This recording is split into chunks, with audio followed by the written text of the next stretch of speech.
Good morning.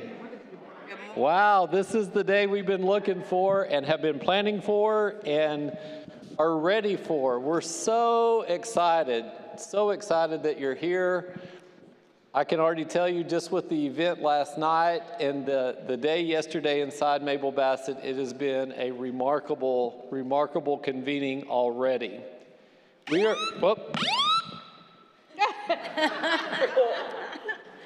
Let me just turn that off. And also say that we're ready to get started with our panel. Our panel is going to be on this side of the room. And so if you would like to witness, you can sit over here if you would like to witness the forward-facing part of the panel. If you're comfortable on the back side, that's totally up to you as well. You'll be able to hear. But just want everyone to know that the panel is going to be to my right on this side of the table as we start with a report out from the narrative initiative. It's going to be fantastic. And then also just want to reiterate that if you haven't had breakfast or if you would like more breakfast, the food is right outside the door here. It's a buffet style, and of course the drinks are to the table at the table to my left. And we thank you for being here. We thank you for engaging in this process, and we are ready to get started. Right, wonderful. Well, again, thank you all for being here. We are eager to kick off our panel and presentation with Narrative Initiative. Narrative Initiative is a national nonprofit that is a part of our ecosystem that has been carrying part of the work to shift the narrative in Oklahoma, shift those harmful narratives that support our carceral system. So we're going to get to hear about their work, the Narrative North Star Project, and some of the lessons that they've learned. And I want to introduce you to Rachel Weidinger, Orion Camaro from Narrative Initiative, and then y'all know Shada Brown from the Terrence Crutcher Foundation. So will you lead us in? Thank you, everyone.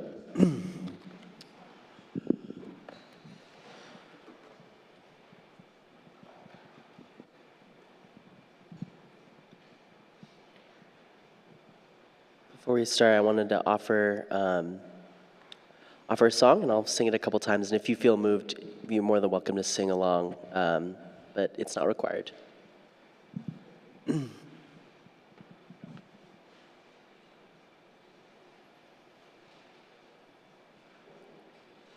We are hurting, but in this pain we're learning how to love our people from now on. We are growing, and finally we are flowing wild like a river from now on. We are hurting, but in this pain we're learning how to love our people from now on. We are growing, and finally we are flowing wild like a river from now on. We are hurting. We are hurting, but in this pain we're learning how to love our people from now on. We are growing.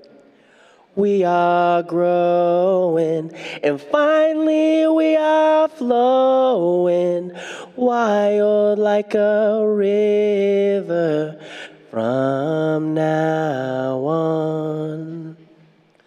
From now on.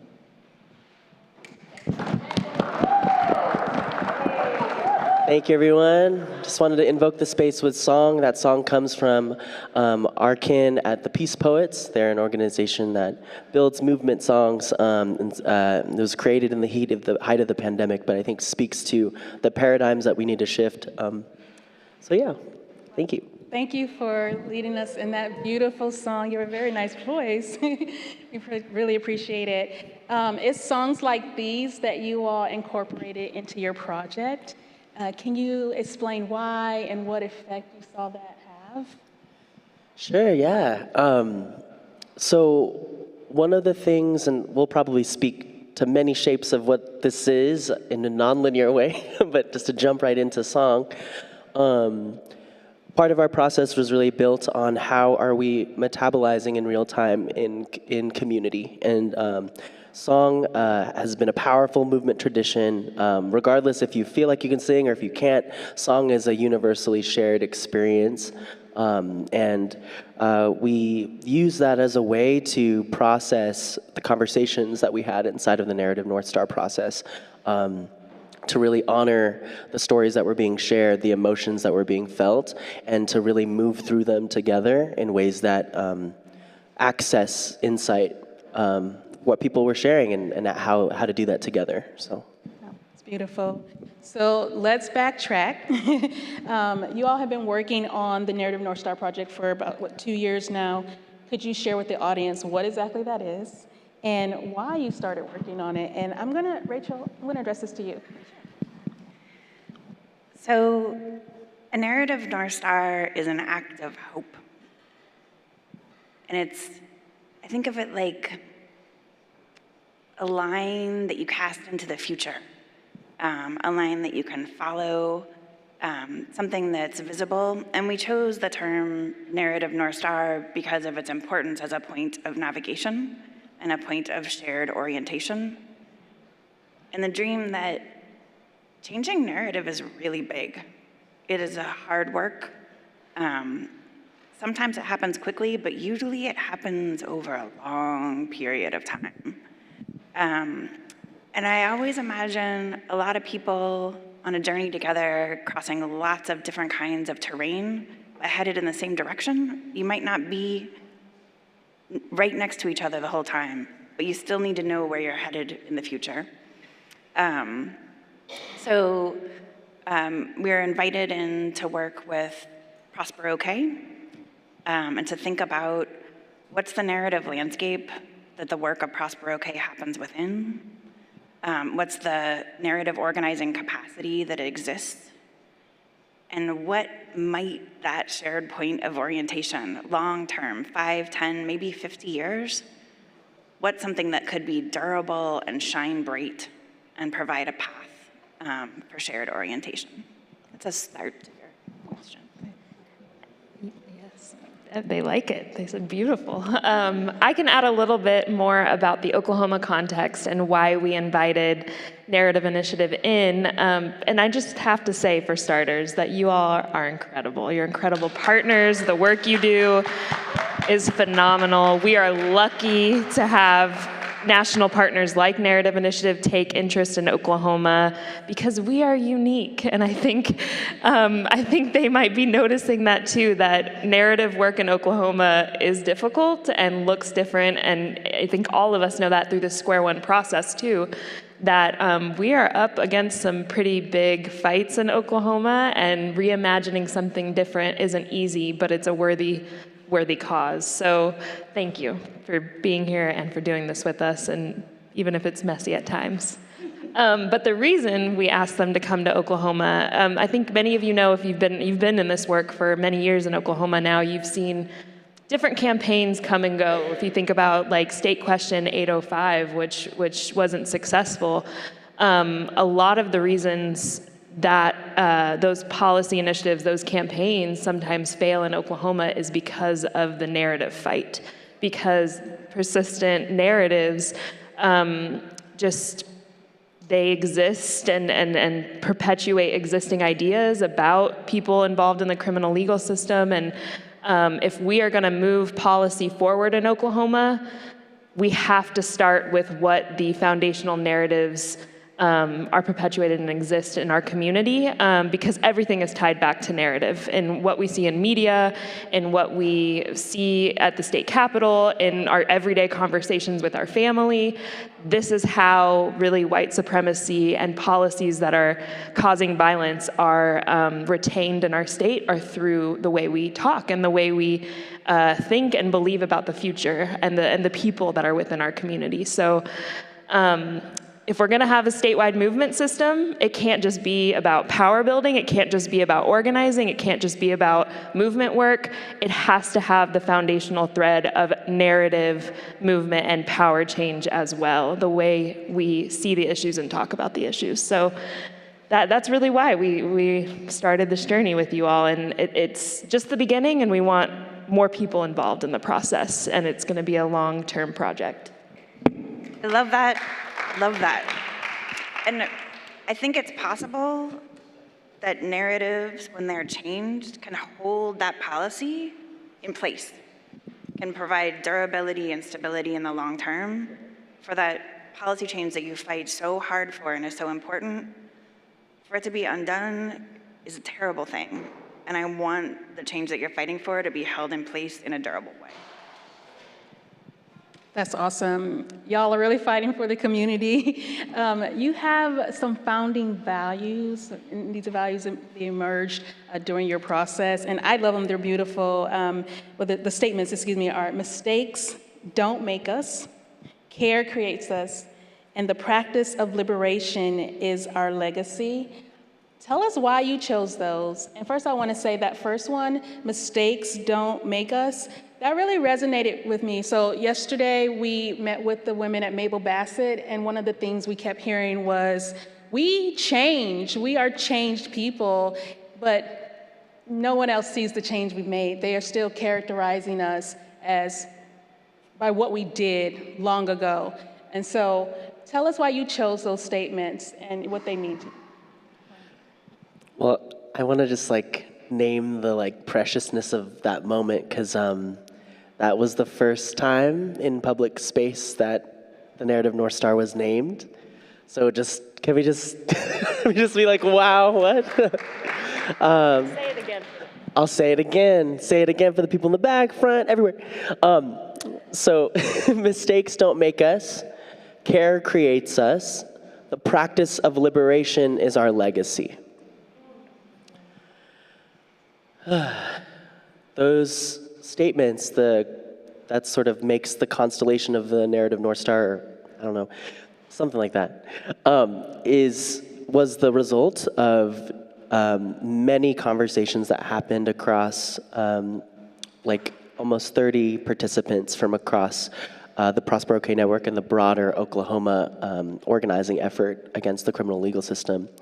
And just to kind of walk us through a little bit of what we did a series of facilitated dialogues and focus sessions where we spoke to people about what is the future you're trying to prefigure in Oklahoma from a wide variety of sectors, folks working in education, folks working in reentry, folks working in prevention.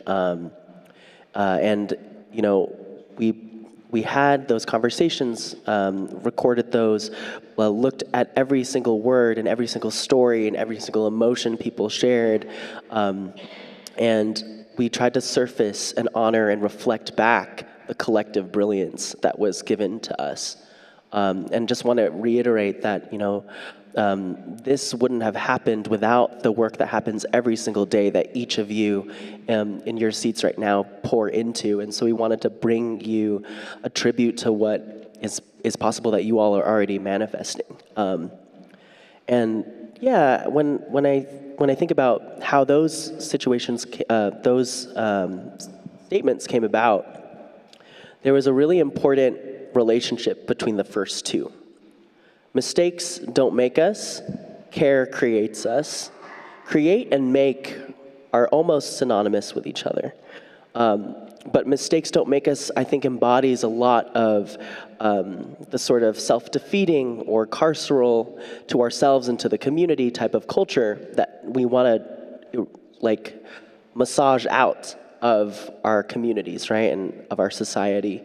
Like you were saying, just beautiful to hear what was happening at Mabel Bassett and understanding that the possibility for redemption and the possibility for repair is something that we can't let go of. We can't take away from our imaginations. I think systems like colonialism and white supremacy try to erase those possibilities for people.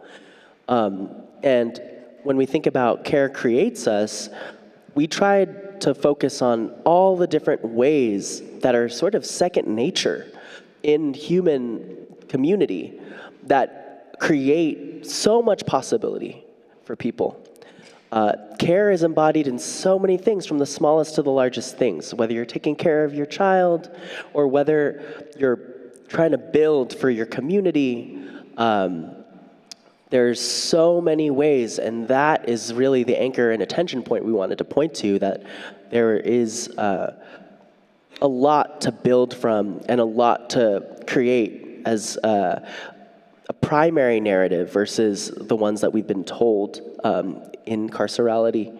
And then the third statement, the practice of liberation is our legacy, is one that I think speaks to sort of the timeless and nonlinear relationship to the work that you are doing, right?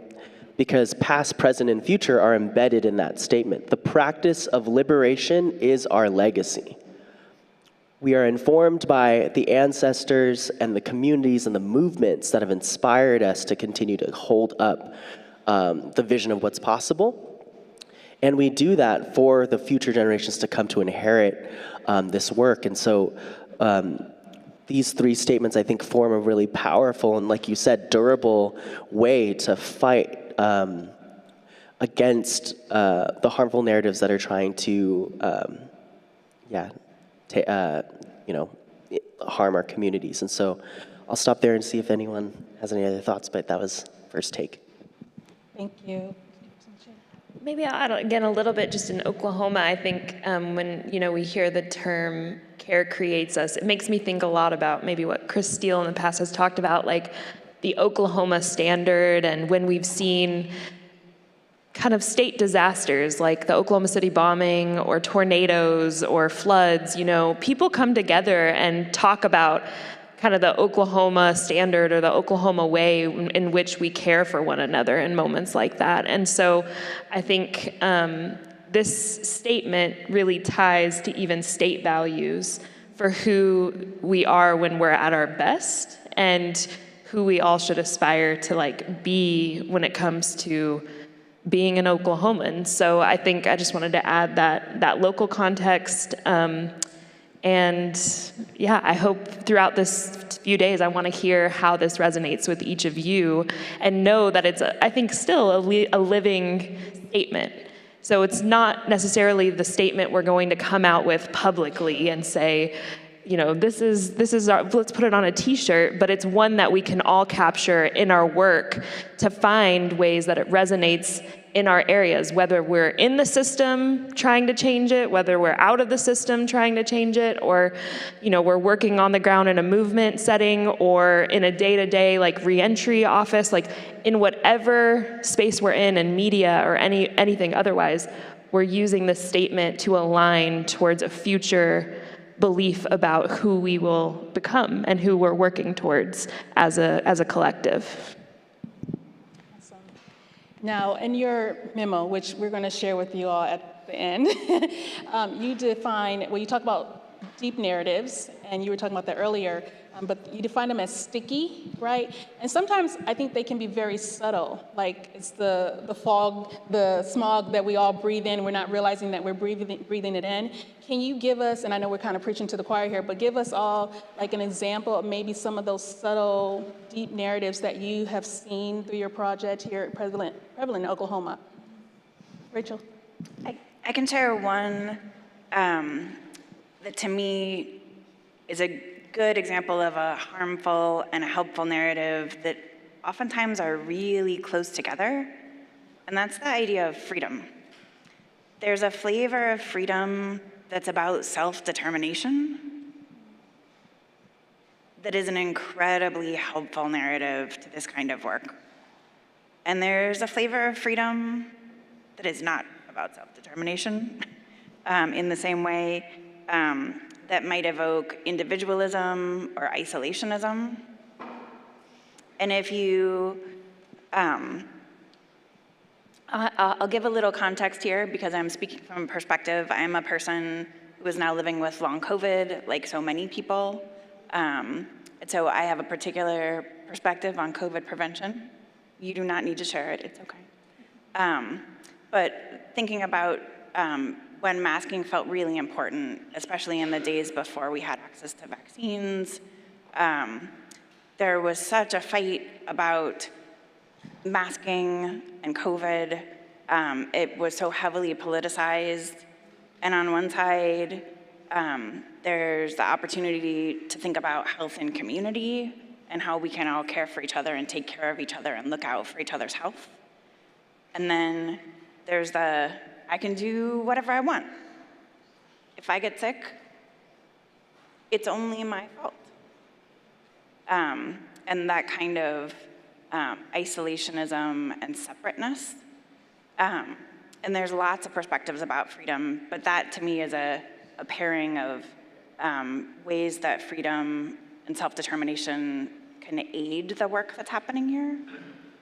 And the difficulty of isolationism and individualism, the idea that maybe a mistake does make you. And you chose the path all by yourself that has ended you up in jail. And that's a very different kind of thinking about how we relate to each other. I have another example that feels really like present. It feels like it's present here, and also in the similar vein of having very close together and having two different flavors of. And I think that's faith.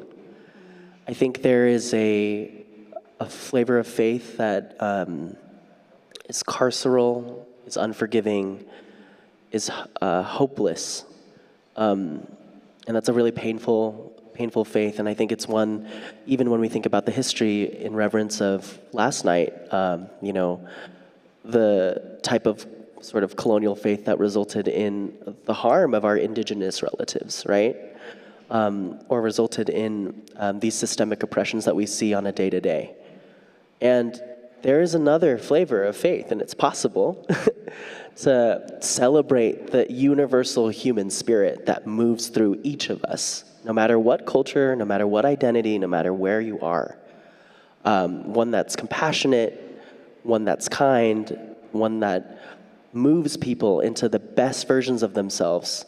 And that faith is so beautiful, and it's so present. It's very present. And it's interesting because sometimes they can be conflated, right? Like sometimes you can see that manifestation of it. So I think when we're dealing with narrative work, it's almost very specific, right? There's so many blanket statements out there. There's so many one-dimensionalizations, and like what is ours to do to like really bring up the one that we want to see in our communities. So I just wanted to bring up that example because it's one that I think rubs up so close to each other, and I know that it's present here, so I just wanted to offer that. Yeah, that type of faith you're explaining that celebrates, there's that interconnectedness. I'm responsible for you, you're responsible for me. Our lives, we share our lives together, and that's what makes it beautiful. And it has that aspect of also recognizing the systems, the people, the community, the culture around us shaping us and shaping, in some way, our decisions or what decisions or options are available to us. And so, like, one of the things we're doing at Square One, and y'all doing, are looking at those root causes, right? Like, how did my community or how did the systems fail me, and why my options were limited and I wound up in the place that I'm in. So I really appreciate that. I know y'all learned a lot of lessons during your time. What are some of the lessons that you as facilitators of this process learned? Anyone? I will first share something that I learned about Orion during this process, which is that We want it all. they have an extraordinary repertoire of songs. And listening, we heard some incredibly personal, very intimate communications, very intimate stories. There was a lot of trust and love expressed in the stories that we had in the dialogues. And somehow Orion could listen and he would message me and say, I think I need to sing a song now. And we'd switch the lyrics for the song. But they would know exactly the song that was right for the moment in the conversation as a moment to breathe together and pause together. So that's a thing I learned about Orion. I did not know that prior to this process. I thought they just sang every meeting. Like, I thought that was just a common practice. I do sometimes. But thank you. Yeah, just one thing, and then I have a really good observation. Just thank you, Gulb. But yeah, just like through our process, I think one of the things that feels important is that as a facilitator, like I said, I think there are many ways in which we can process information. And as we were hearing such beautiful stories, certain songs came up that felt really important to metabolize what we just heard or honor what we just heard. That wasn't necessarily in the schedule, so Rachel would be like, oh, okay, let's move this in the slide deck so that people could see the lyrics. So it was the right kind of chaos. Yeah, something I want to reflect back that I learned as a facilitator through this process was, during our facilitated dialogues and hearing people, I just want, if anything, I want to leave people in this room knowing this, is that we spent, I don't know, I want to say it was like weeks with your words. We listened to your words, we transcribed them, and then we're able to pull out pieces to understand what common threads there were. We had conversations together to sense make your words. So we were with them. We kept massaging them in our minds to support the work that you are doing. And I just want people to know that as heavy and as complex and as tricky and thorny these systems of oppression are in Oklahoma, it's almost like we could see that the future that you are creating is going to happen. And these sort of detours that are trying to distract or dizzy you, they're just not gonna win. Because there was so much love in everyone's words and everything that they were doing. You had, teachers like talking to folks about these histories that they need to know, and you have folks that are so committed to like creating opportunities for folks that made mistakes and need that grace, and you had folks that are committed to interrupting the sort of policies and governmental power that was being imposed here, and all of that is massive. You have all the ingredients that you need to make the world that you want to see possible. So I just want to reflect back as a facilitator, y'all got it. Yes, yeah, +1, +1,000. I want to add to this reflection and underscore it and say that the clarity that people came into these conversations with, it is so clear that you all are doing the work in a deep way and every day, thoughtfully, embodied. The clarity that is represented here is incredibly powerful, and the organizing that's happening is beautiful. Please keep going. I'm tempted to leave with the optimism that they have, but I do want to say something I've learned through the process. Like, I love that you all are so optimistic and take those words, but I think what I've learned through this process is you use the word powerful.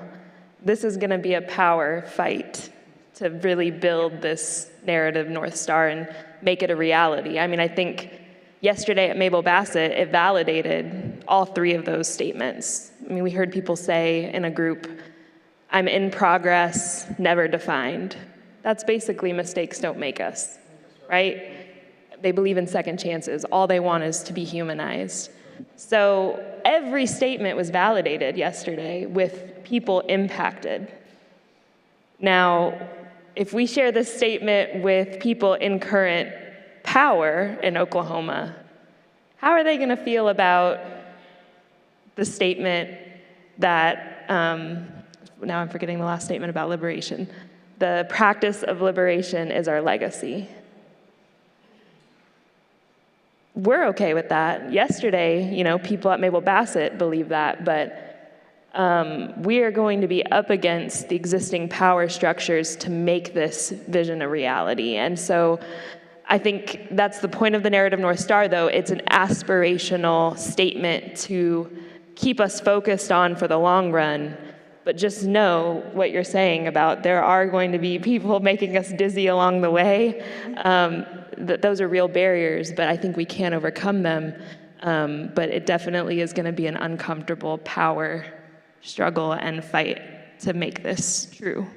But we're up for it. There's a clarity, and I think to further describe that clarity, there's a clarity of ambition to build power and to bring that North Star into the everyday, into reality, to make it the thing that can hold all the other changes in place, including policy changes. So if people aren't a part of an organization, how do you see maybe the individual implementing this work in their daily lives? Is it time? So that's a great question, and we actually want to flip the script and actually ask you that question. And so what we want to do, we actually have an activity planned as our panel because we believe in decentralized power.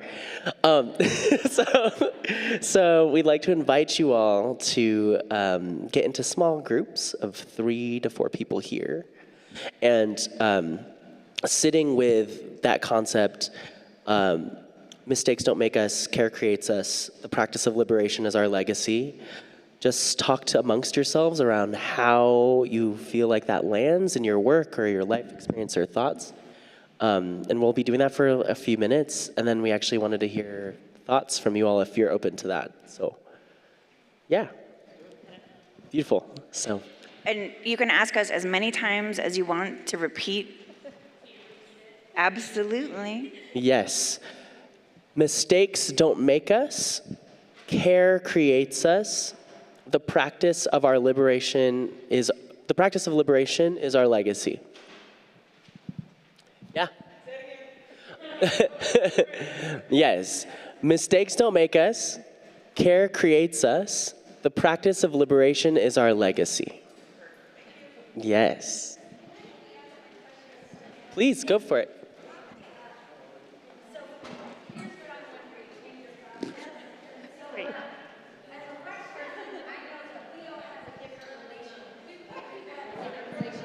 Why don't you come up and use the mic? How about that? No, you're okay. I just want. So real quick before you all discuss, someone has a question. So sorry. Let's just pause real quick. I think you need to come.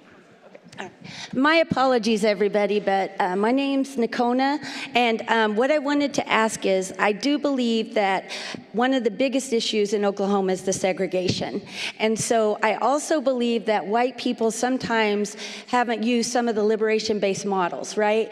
And nobody has to identify themselves in any racial way, but what I would say, because I think from my work what I've learned is sometimes we as white people can be voyeurs and but what is our narrative? Because we're going to have to be people who know how to be, I hate the word ally because it sounds like a noun, but it's a verb. So we're going to have to be people who know how to ally without doing what I'm doing, which is taking over. So I'm going to be over there, and if any white folks want to come talk about our relationship to this in particular, that's great. And if you don't want to, it's okay too. I'll go join a group. I'm not shy. So I apologize, but it was just a That was beautiful. Thank you for modeling that. Amazing. Should we answer that? Yeah. as a white person, I will talk for 30 seconds and say that when I'm grappling with this question, sometimes I think about reaching further back in my lineages. Sometimes I think about the queer lineages that I'm a part of. So I find places where I can to find inspiration with full awareness of the bulk of my background is from England. And I need to be accountable for that and recognize that. Beautiful. Yes, so you can commence with your groups. Yeah, How much time do feel they free to have? go into the group. Probably 7 minutes, yeah? 7 minutes? 7 to just talk. It might be less. Let me know when you're done. I was like, okay.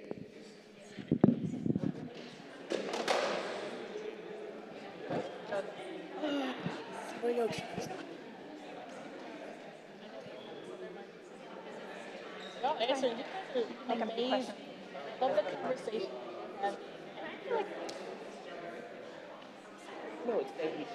Oh, okay. Oh, yeah. It's like, yeah. Pretty.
social justice. Honestly, you'll be there too. Maybe next year. But yeah, it's really cool. We'll have like a table and put yourself a piano.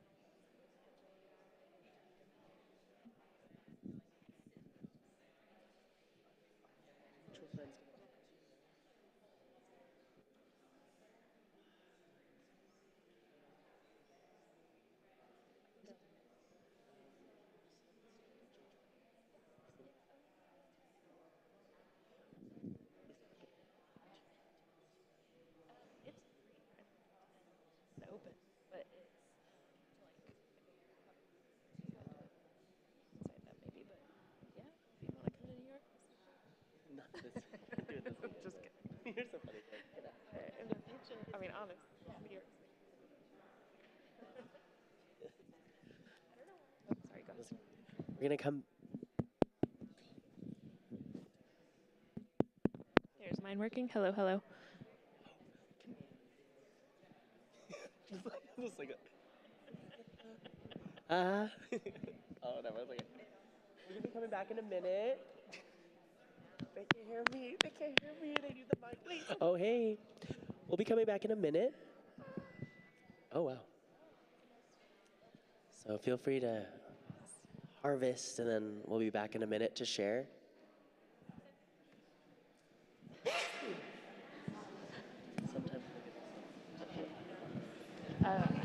Where will facilitate you guys? So we're going to ask you to begin to wrap up your conversations with love.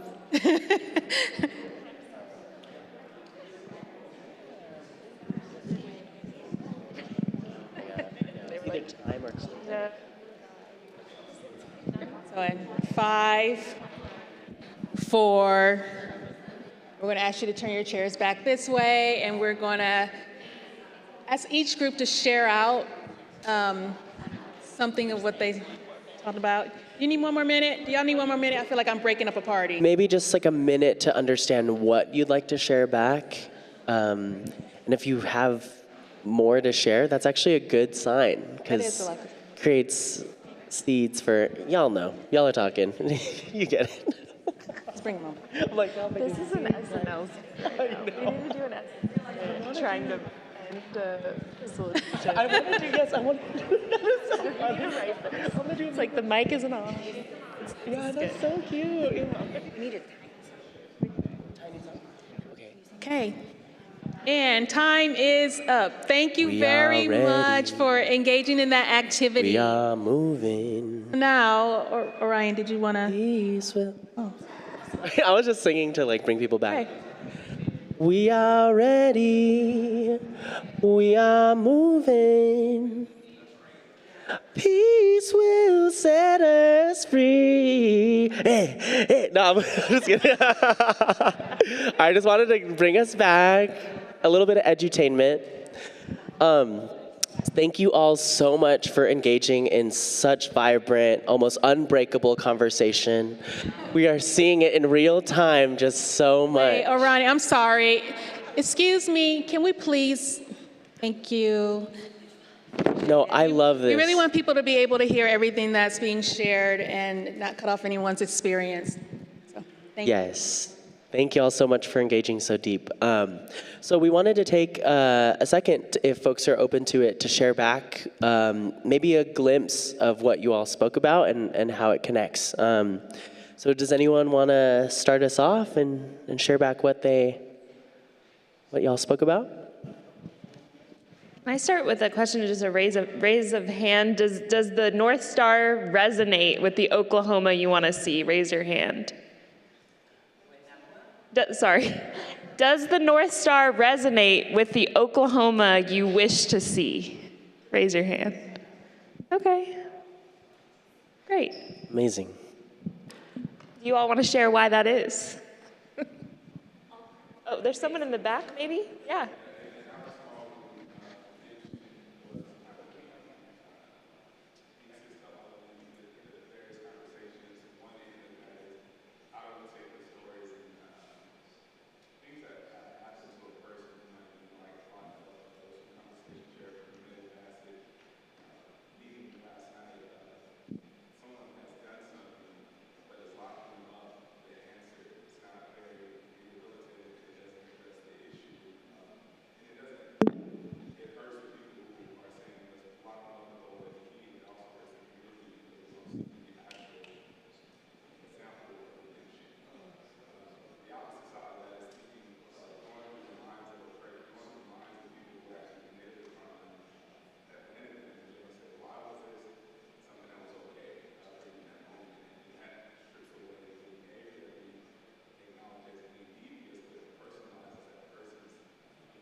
for sharing that. Thank you. I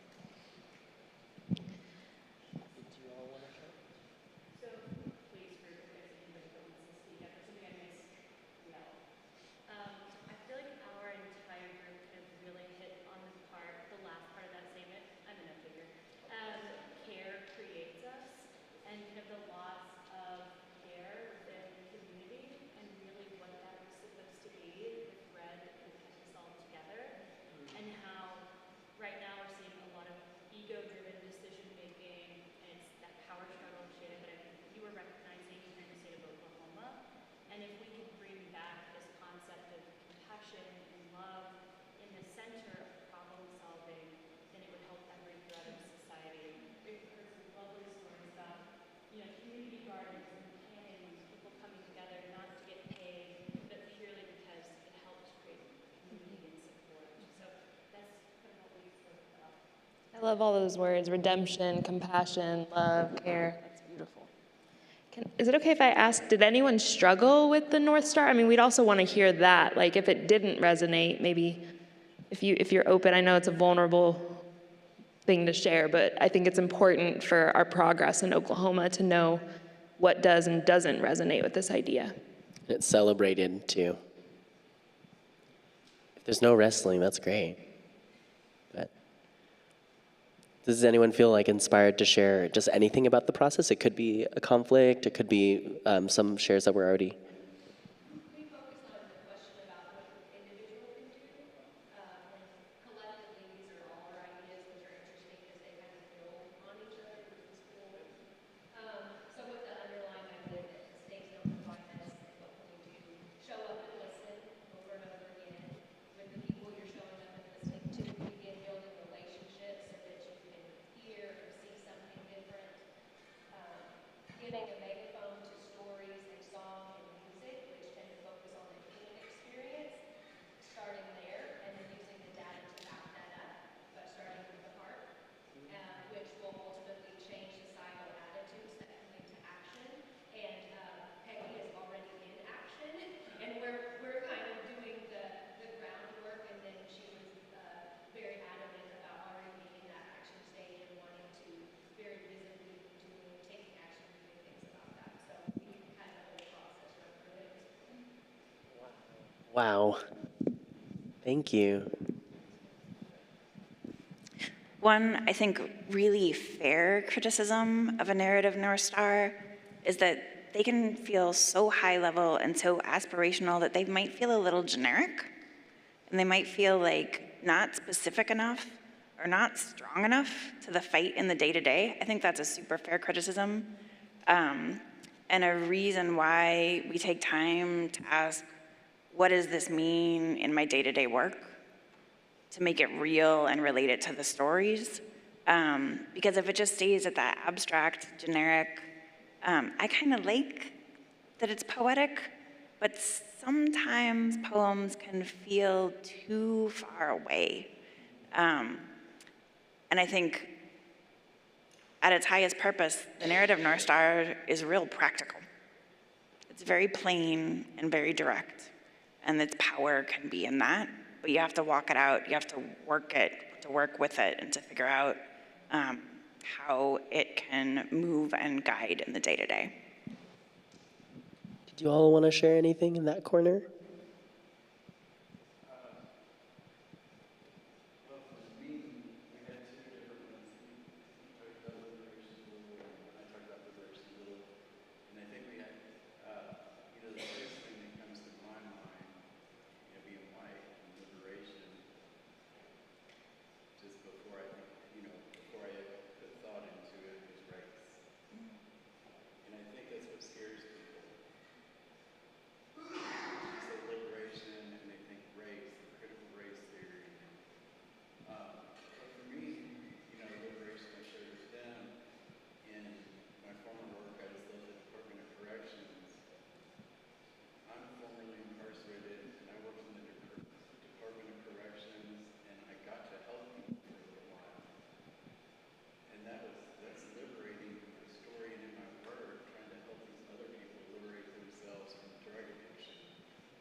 Wow, that was really beautiful reflection on that word. It even helped me view it a little differently or with more nuance. So I love that idea of liberating ourselves from like a past self or mistake. I hadn't thought about the word in that way. I really like that. Well, we may have time for one or two questions if there are any, and then we're going to close our panel, unfortunately. Are there any questions for the Narrative Initiative team? Any other ones? I might have dismissed this, but in terms of talking to people in Oklahoma City about the narratives, can you just say a little bit more about who that was, just the kind of nuts and bolts of how you've done that here? Sure. So to build the narrative North Star, which I think of as not necessarily being campaign ready, don't put it on a bumper sticker yet. It's more of a orienting point for groups to come into the work together and share. And I think it's also a hopeful point of recruiting into the work. And so to do this, we talked with several dozen people who are nominated into the Narrative North Star process of facilitated dialogues. We know from doing these small group facilitated dialogues, usually like 5 to 8 people, that one of the most important parts of the process, Orion spoke to how deeply we listen to the words, we record the conversations, we transcribe them, we correct the transcriptions, we listen to them again. We use very nerdy qualitative coding to choose certain phrases and categorize them and theme them. So we listen really hard at Narrative Initiative, but the most important thing, the transformative thing, I think is actually people listening to each other in those small groups. We could do it as a whole bunch of one-on-one interviews, but the conversations and the resonance in those conversations is really powerful. And I think they're usually about an hour and a half. It's always hard to cut them off because they get really powerful. We know, because we're dealing with the justice system, with incarceration, with the carceral system, that trauma is going to come up. And that we need to build facilitative processes that are prepared for that, and to hold people in love and respect. Which is part of why we bring song into the process now, because we wanted to think about the somatic experience, the embodied experience of trauma, and to recognize it directly as it comes up. And my brain says deal with it, but trauma is always an ongoing process of healing. So it's not like, oh, we dealt with that, we're done. but to recognize the direct address of trauma when it comes up in these facilitated dialogues, I think is important.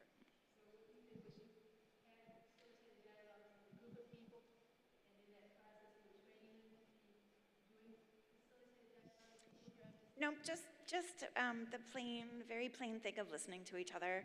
And we did all of them over Zoom, which was really hard. We've done them in person before. And one of the things that surprised me about the process was in every one of the conversations I had, I ended up feeling like I was in a room together with people. Like it felt like after a while, the Zoomness of it, the remoteness of it fell apart. And I felt a kind of, you all feel a little far away today, honestly. I want to add that I think moving forward, maybe I can talk about next steps for this process. So the initial step was, like Rachel said, speaking with people in these facilitated dialogues, really analyzing what was discussed and coming up with this, initial North Star. But I think moving forward, what I love about the last line in it is it says, the practice of liberation is our legacy. And the word practice, to me, is a daily active, verb. Is that a verb? I don't know. I'm not a grammatical. It is a verb. Practice. It is now, yeah. I think the narrative work that is going to take place in Oklahoma is going to be a daily practice, both individually with people in our lives, in our workplaces, in the greater movement.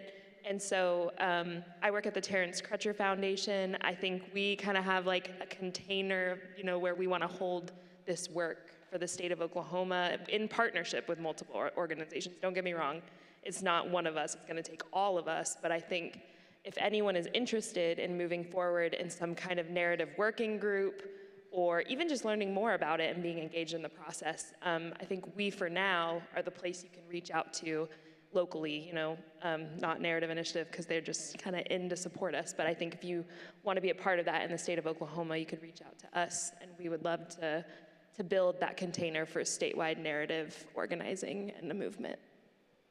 Build that narrative power. Build it.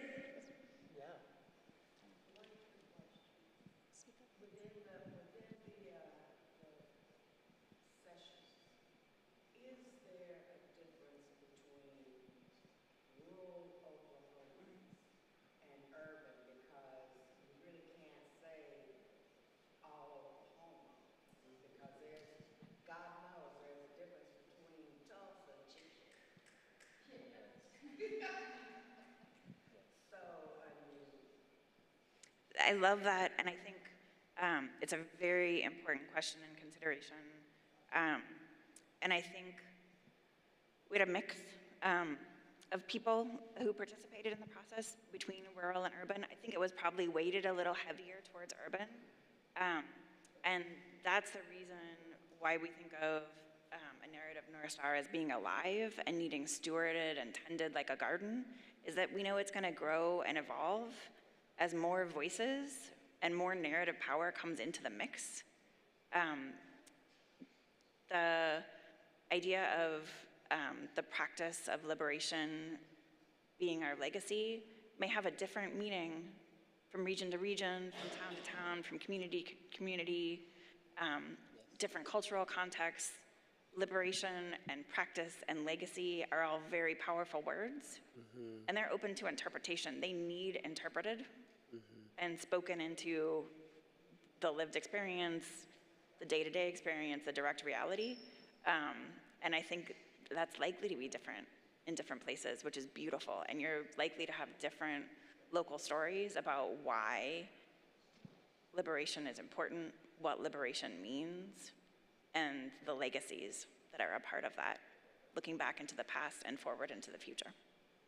Does that start to answer your big, important question? It does somewhat. I mean, just on a political level in the state, as we saw in the last election, Oklahoma City also was swayed. It was rural Oklahoma. So to me, that demographic has to be understood. Yes. Rural organizing is so important. It is not to be overlooked. So for the sake of time, we're going to have to close. Thank you all so much. You were a phenomenal panel. Absolutely. Maybe to close. Oh, wait, before we do that. Yes, go ahead. Give us a song. He's going to close us in song. And I just do want to say that just listening to about your work and everything you're saying, even the words, I feel hope and I feel love. And my hope is that each and every one of us takes a portion of this North Star and translates it into whatever it means for us in our individual lives and live it out. And so I really just love the work that y'all are doing. So please, close us in song. Thank you. Thank you so much. Thank you, everyone, for your presence and, yeah, for that energy. I feel it, too, right now in the room.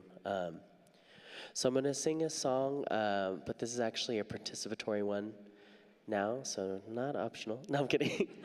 But in this song, I'm going to be asking us all two questions. One is, do you heal? And if you heal, please sing, yes, I heal. And I'm going to ask if you feel. And, you know, if you feel, say, yeah, okay. So thank you. And this song is the medicine song.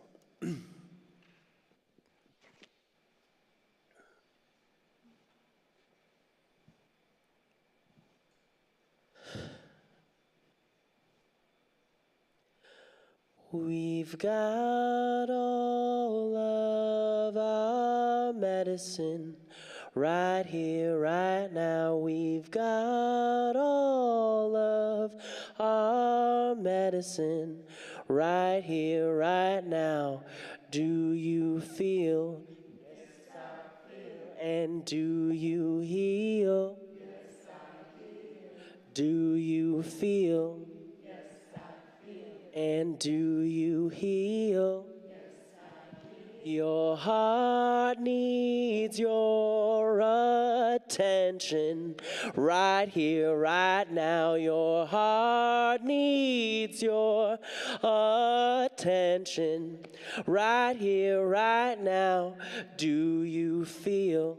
Yes, I feel. And do you heal? Do you feel? Yes, I feel. And do you heal? Yes, I feel. Your heart needs your attention right here, right now. Your heart needs your attention right here, right now. Do you feel? Yes, I feel. And do you heal? Do you feel? Yes, I feel. And do you heal? Yes, I feel. We've got all of our medicine right here, right now. Thank you so much. So I don't know if we're going to take a short break, 10-minute break, and then we're going to convene at the round table, well, the square rectangle table. We're going to convene together. So please get some refreshments and take care of yourself, and then we'll be back. Do you have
Hello?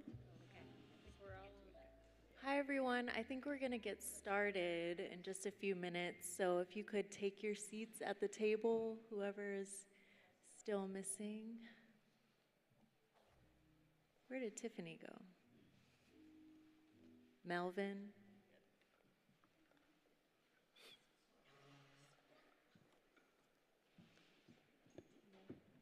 We're talking about leaving yesterday. I just heard your name, like a week ago from Winfield. I guess she had met you. Yeah. I was just reading about you, your foundation. Nice to meet you. Thank you. Foundation for the Bird in Mind organization. You missed the funeral? Yes. I used to work with the Transformation Foundation. Man. As an organization. Is he okay? He's okay. He's okay.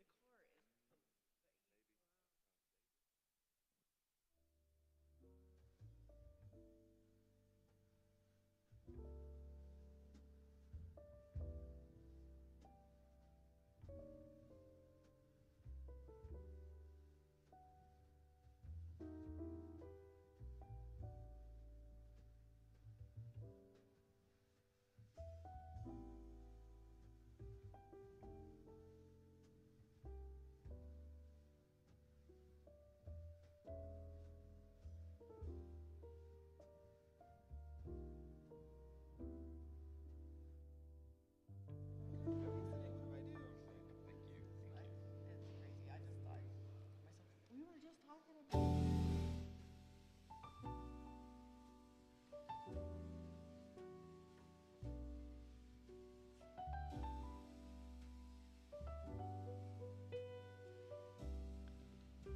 Evita.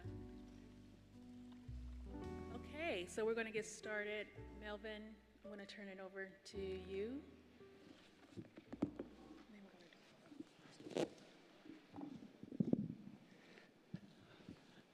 Good morning, everyone. Good morning. My name is Melvin Batiste. I'm of the Muskogee Choctaw Nation of Oklahoma. I'd like to open up this session with a prayer and with the prayer song of my people. So let us pray. I will open up in my tribal language of the Muskogee people. Hizagadamasi, Ohayidit Potke Hawlekiskat, Migozapke in Jesus Christ Jihijifkodos. Pojazi Toyatgat, Nakamorgan Jihajit. Giver of life, our Creator, our Father in heaven, we thank you. We come in prayer today, and we thank you that we know that you are Lord of all.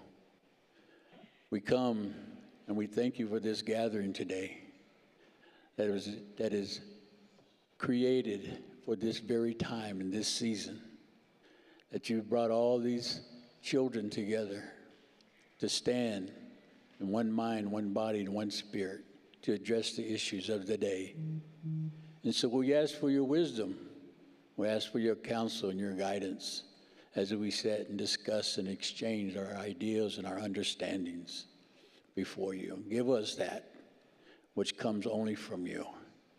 And all that we do, we will give you the praise and the glory. And I pray this in the name of Christ's name. Mado Aho. Amen. Amen. Amen. This song I'm going to sing is a song of my people that says, don't be weary, don't be troubled, just keep walking forward. Amen.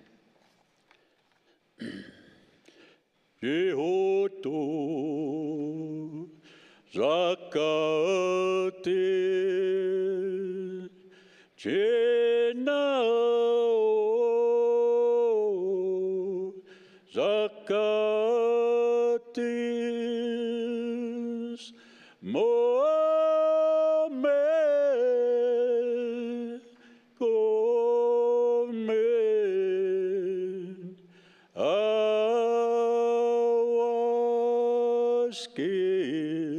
O Api Yakati. Hallelujah.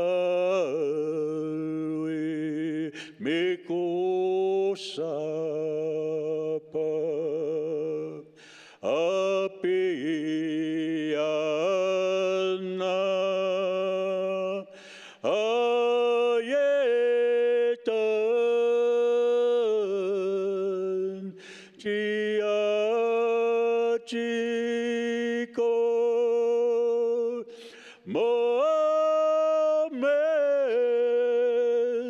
con me awaskit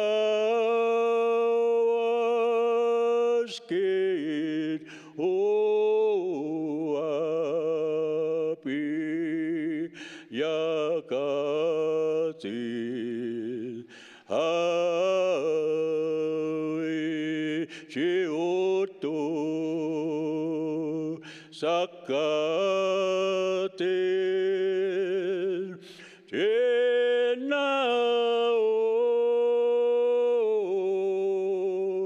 sakatil Mohammed skon me awaskit o api yakatis halwi.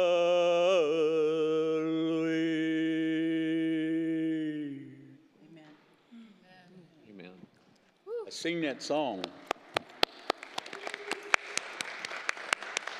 And I don't sing that song just as to sing a song. This song was sung by my ancestors when they were forced to leave Alabama and Georgia and to walk to a place they call Indian country or Indian territory that the United States government set aside to remove the native tribes to. They sang these songs. These songs were their strength in the midst of adverse conditions. They suffered, but these songs is what's carried them through. And so when I sing these songs, I sing them in remembrance of our ancestors who are walking and singing those songs to get them here today. I want to welcome you to Oklahoma. The word Oklahoma is a native word from the Choctaw people. And there's been many bad translations of this word. But I want to give you the true translation today. Okla is a word that not only connotates people, but it also has the meaning of nation. And the word Homa is a word that doesn't mean red. It doesn't mean a specific singular connotation. But the word Homa means honorable. It means superior, somebody who is honorable. And so the word Oklahoma means the honorable nation. Because that's what our people was hoping Oklahoma would be a place in this United States, would be a state of honor, an honorable nation. And so the Choctaw chief, Allen Wright, recommended to the United States president and government that they call what was called Indian Territory, Oklahoma, the honored nation. Today I want to welcome you here to Oklahoma. We are honored to have everyone here. Acknowledgement is so important to the Native people these days. Though we have had many broken treaties, broken promises from the United States government to our people, there's one thing that we as Native people say: you can break your promises, but we won't break ours. This is the reason why every day you'll see every morning in front of the tribal complexes, Native tribal nations raising the American flag outside their tribal nations. Because we do honor people. Here in Oklahoma, we have recently had an acknowledgement of who we are as a people. Many of you have probably heard of the McGirt versus Oklahoma ruling out of the United States Supreme Court. And in that ruling, the United States Supreme Court ruled that eastern Oklahoma, which was one time Indian territory, was a reservation for the native people. And no one had the authority to disestablish that Indian reservation but Congress. And when Oklahoma became a state in 1907, they took it upon themselves to make Indian Territory a part of their state, with the support of the United States government, also with the support of Congress, with the support of the state of Oklahoma, and even with the support of some native leaders. But one thing they didn't understand was that once a reservation is established by Congress, only Congress can disestablish that reservation. And though eastern Oklahoma became a part of the state of Oklahoma, eastern Oklahoma was still deemed a native reservation. So for 100 years, Oklahoma invaded the Indian Territory and began to rule and reign over that part of the country, of the state. It began to deal with native nations on a superior level. It began to incarcerate the native people unjustly, unwrongfully, without jurisdiction and authority, and sent them to the prisons. They even executed many native people illegally. And today, even after McGirt has come out, we still have over 200 native men and women inside the Department of Corrections as political prisoners because the state of Oklahoma will refuse to acknowledge the McGirt ruling. I stand here before you today as one of the recipients of the McGirt ruling. Right when McGirt came out, I filed my petition. I had been incarcerated, wrongfully incarcerated by the state of Oklahoma for 37 years. And then when I was released, the federal government came and recharged me all over. And I spent a year in their custody before I was released. But the thing is, today, the state of Oklahoma will not acknowledge McGirt. Tribal nations of Oklahoma, this is all we want. We don't want our land back. We want our sovereignty.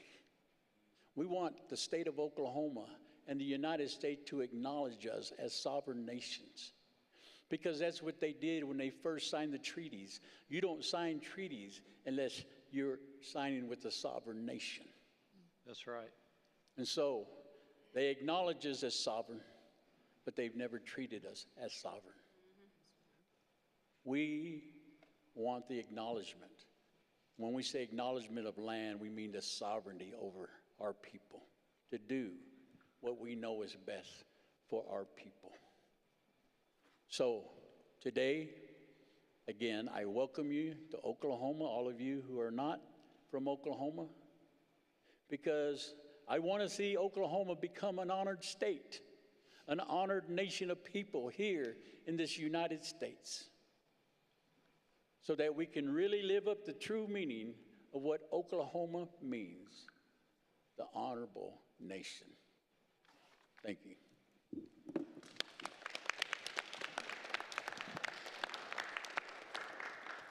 Thank you for that, Melvin.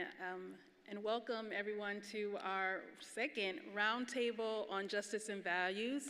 Again, this is our second convening, the first that took place in January, this past January, and its impact is still resonating. It's one of the reasons, those discussions that happened there is one of the reasons we were able to have a roundtable yesterday at Mabel Bassett. So we want to thank our generous sponsors for help making these events a reality: the John and Catherine MacArthur Foundation, Safety and Justice Challenge, the Inasmuch Foundation, Prosper OK, the Sarkees Foundation, the Citizen Potawatomi Nation, and of course, the Chickasaw Nation for so graciously providing us with this beautiful venue and for our discussions. We are extremely grateful. The grounds are beautiful. Please take advantage of them, go reflect and soak it in, go walk by the lake. We also have a reflection room upstairs if you need to get up there, there is a key card by the elevator. Just put it to the pad and press up, and you don't need it to come down. But we're providing that space for you to reflect. So this roundtable is the culmination of a 2-year journey that we've been on with our partners at the Justice Lab at Columbia University, team, the folks seated in this room and around this table, and many more not represented here today. It's a journey we've been on to learn together, reckon with our historical injustices, as we heard earlier, shift narratives, and reimagine new systems of safety and justice in and for the sake of our community. For too long, Oklahoma has been operating in a paradigm of punishment marked by retribution, racial inequity, estrangement, and looking at only the deficits in people. We are all here because we know this is not the answer. So our hope is that through these discussions over the next 2 days, that you not only rethink and interrogate our responses to safety and harm, but also that we begin dreaming together, dreaming of a better Oklahoma for all of us, envisioning that beloved community that embraces the values of dignity, balanced power, connectivity, restoration, and accountability for the welfare of my sisters and brothers in our community. What could justice, safety, and community look like to us if we take the learnings from the Narrative North Star project, if we take the learnings that we've gathered together over this time? What could it look like to us, to the generations that follow us? What do we want it to look like? That's what we're here to answer today. So thank you again for joining us over these next couple of days, whether in person or to people that are watching online. I invite all of you all to continue this journey of dreaming with us, and then not just to dream, but to commit to action. So I'm going to turn it over to Chris Steele. Thank you. Thank you, Evita. Melvin, thank you. What a beautiful way to ground our discussion. I also want to say thank you again to the Narrative Initiative, to the truth that has been presented today. I will disclose that I will not sing a song during my comments. Exactly. If I had a voice like Melvin or Orion, I would, but I will not put you through that. But I will tell you that my heart is full. I feel like every moment is a moment of learning, is a moment of growth, is a moment to be stretched and to think and to plan and to dream. I want to underscore what Evita just said, and that is our challenge is to dream big. The thing about Square One is that we're not allowed to nibble around the edges. This is an invitation to reimagine. The premise of Square One is if we could go back to Square One and start over and think through an approach to justice that is free from gender bias, systemic racism, and perpetual harm, what would it look like? Dream big. Dream big. I would like to go over just a couple of rules to set the tone and the framework for the discussion that will incur over the next couple of days. And the norms are these. First of all, we are going to ground our discussion in respect, realizing that each person in the room has equal standing. No one in the room will be allowed to dominate so that everyone can have equal opportunity to participate. We do not use titles. Everyone will be referred to by their first name. Understand that participants around this table are here on their own capacity, and they were selected because of their background and life experiences and have been invited to speak and share from those experiences, but not from any particular group. There is a cue for organization, for method, for process, and the facilitator who is in charge of directing the speaking order will do so through the queue. Participants will take their name table, and place it upright when they would like to be recognized to participate in the conversation. There is a couple of instances where we can break the queue, and that is if you have a thought or a truth that you would like to share that is in direct response to what has just been said. There's something that's called the insistent wave, and you can get the facilitator's attention, and they will know that you need to respond to that comment in real time, and they may break the queue for that purpose, but for that very specific purpose. Also, there may be a time when something is said or directed to something that somebody had just said or something that was said previously, and the facilitator may stop the queue and go back to the person who made the original comment and ask if they would like to respond for clarification or for underscoring the point in that moment. I don't need to remind the people at this table, the beautiful people at this table, and in this room, the magnitude of the conversation that we're having today. I also don't need to remind us, but I will, that the values of Square One are truth-telling, human dignity, and power sharing. Let me just say thank you and welcome to this table. Michaela, I will defer to you for introductions. Yes, thank you, Chris. Hi, everyone. I'm Michaela Clark. I'm the one who's been harassing you on emails the past few months. So it's good to see you all in person. I also just want to take a minute to thank Chris and Evita as well for being our local leads in this project and for really assembling this coalition of incredible stakeholders over the past 2 years. And then I'll also take a minute to thank our Square One team, Aisha, Anamika, Ashwin, Eva, Jasmine, Catherine. All of you have helped carry this project forward as well. And all of you at this table, you're all here for a reason. And we have spent so much time over the past few months thinking about each and every one of you.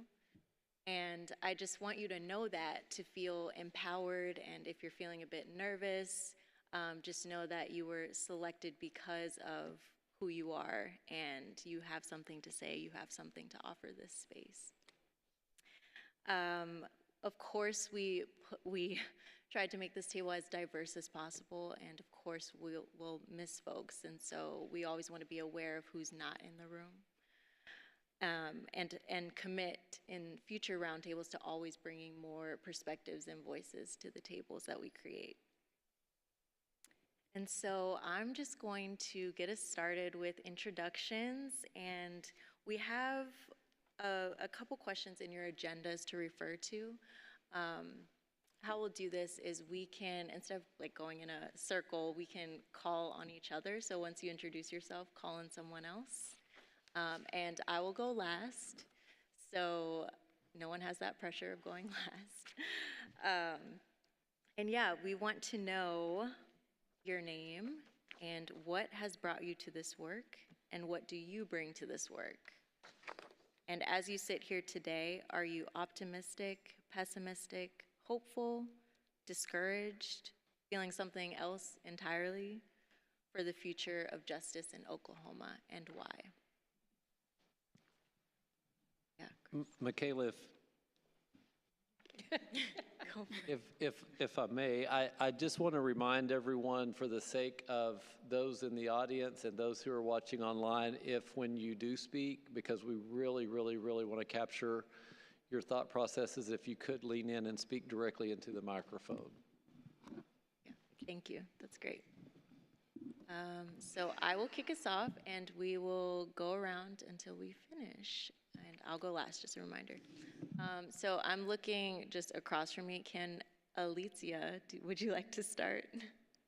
Had my blue notebook open like I had something to say. Thank you.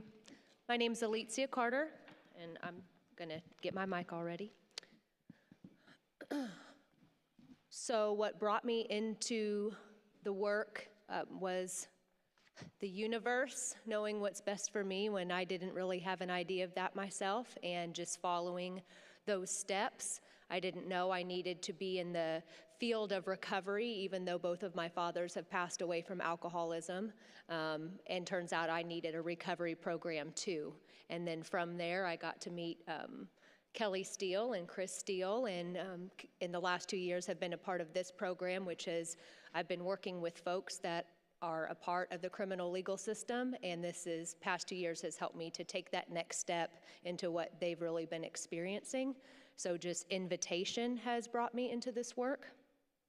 And what I feel like I bring to it is a desire to be a part of complex conversation, get the really important parts of it and bring it down into something that can be clarified in consents, but hopefully not watering down the true message of it. And then through my relationships with other people and my own involvement in things, spread that message and that importance for other people to be involved. And I mean, especially today and yesterday, and I feel optimistic. There's incredibly brilliant people here, and I'm very privileged to be a part of this table. So thank you. And Aurelius, I call on you.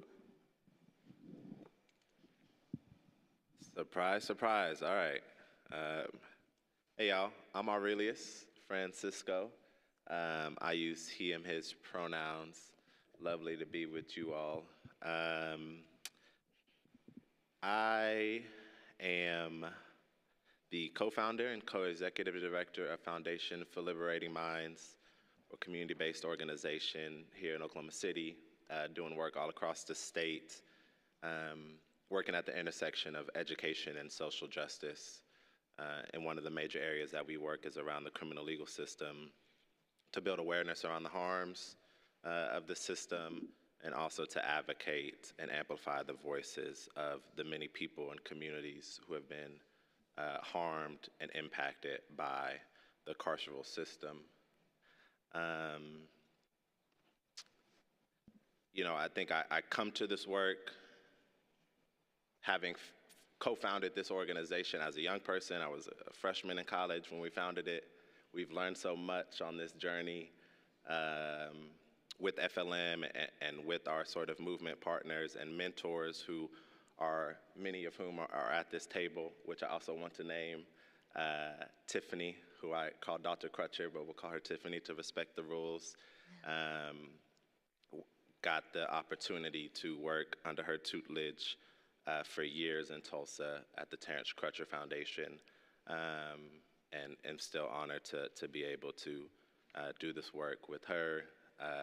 Cherie, who is here with Black Lives Matter Oklahoma City, was one of the first sort of movement organizations I got the opportunity to engage with after graduating in the summer of 2020, which we know to be a very revolutionary time period. Antoinette and Cece, who are here with the Julius Jones Coalition, who is another sort of coalition and movement to free Julius Jones from prison, which also while in undergrad at the University of Oklahoma got the opportunity to, you know, play a very small role in, you know, working to, you know, keep him alive. And so honored to be here. I think, you know, what I bring, that's a big question to this work and feels a bit pretentious to say, but, you know, I'm an abolitionist. I believe that this system is not broken, but that it is working exactly as it was intended to. And as a result of this belief and reality means that we have to work to abolish the system. And so my work with Foundation for Liberating Minds and our coalitional partners is really to call out those inherent contradictions and harms and violence within the system, to build alternatives to the system so that it becomes obsolete, and also to support and care as best we can the many thousands of people who are currently confined in our prisons and jails in Oklahoma, and also under the surveillance of the state. Many millions more by way of probation and parole and other sort of institutions of surveillance. And so, yeah, I think I bring that radical aspect, that abolitionist aspect to this work through the sort of coalitional work that I do. And yeah, it allows me to be very clear about my principles, about how I show up, about the reasons that I show up, and also as an invitation to others to come into this work who may not be there, but who I also love and care for and work alongside. So I would say I'm hopeful. Miriam Kaba, who is an amazing abolitionist, feminist, says that hope is a discipline. So things are bleak, things are dark, things are tough, always in Oklahoma, in the country, in the entire world. We know, feel that it is important to speak what is happening right now in Palestine, in Congo, in Sudan, the ongoing struggles in Haiti, and in so many other places. Things are incredibly bleak, and things are incredibly hopeful because of the people power, because of all of you, because of, the women at Mabel Bassett yesterday who are brilliant and beautiful. And so I remain hopeful because I know that we have so many freedom fighters and advocates inside and outside of the system who are working to liberate us all. So, yeah, I will stop there and pass it to Reggie. Oh, kind of caught me off guard there. My bad. I am Reggie Cotton. I am the Deputy Chief of Police in Muskogee, Oklahoma. Let me lean in a little bit. And I am here because I'm here really to really listen and take some things back. As a police officer for over 30 years in the state of Oklahoma, we don't always listen to what people are saying. There's a very conservative value in law enforcement that pretty much dictates this is how we're going to do things. We have a topical surface type of community policing where we say we have community policing, we say we have community engagement, but when you look at our budget, everything is reactive. And what I mean by reactive, the budgets are designed to do things to people and not for people. And I'm not saying that that's necessarily bad, but I'm not saying that it's good either. And what I'm talking about is we train on things that are necessities, of course, at the gun range. We train on handcuffing. We train on takedown procedures. We train on all of these reactive measures, and I would be willing to say in the state of Oklahoma through municipal governments, the great majority of the funding is going to reactive programs and training. What I would like to see in the near future is more programs designed, more budgets that give more monies to proactive programs, proactive training, de-escalation, communication procedures, different things to that magnitude. And going back to community policing, back about 7 or 8 years ago, I sent 6 of our officers to Los Angeles Police Department to train with LAPD for a week. And what those guys brought back was something totally different than what I imagined. They went out there with the attitude and the idea that when they rode around with LAPD, they were going to see a bunch of arrests, they were going to see a bunch of some of the more violent situations. But what they found out is they have a very strong community policing program. And what I mean by that is they actually went to some of the, what we would think as the toughest neighborhoods in Los Angeles. And you saw people in that community running to the police, not for help, but just to talk to them. And we haven't always had that type of dialogue in Oklahoma. And one of the reasons, like I said, I was brought here, I feel like I was brought here, is to bring a little bit of that listening to law enforcement. We don't always, as police officers, again, listen to what the community is saying. We don't always give ear to what a lot of people think of as the more liberal ideologies.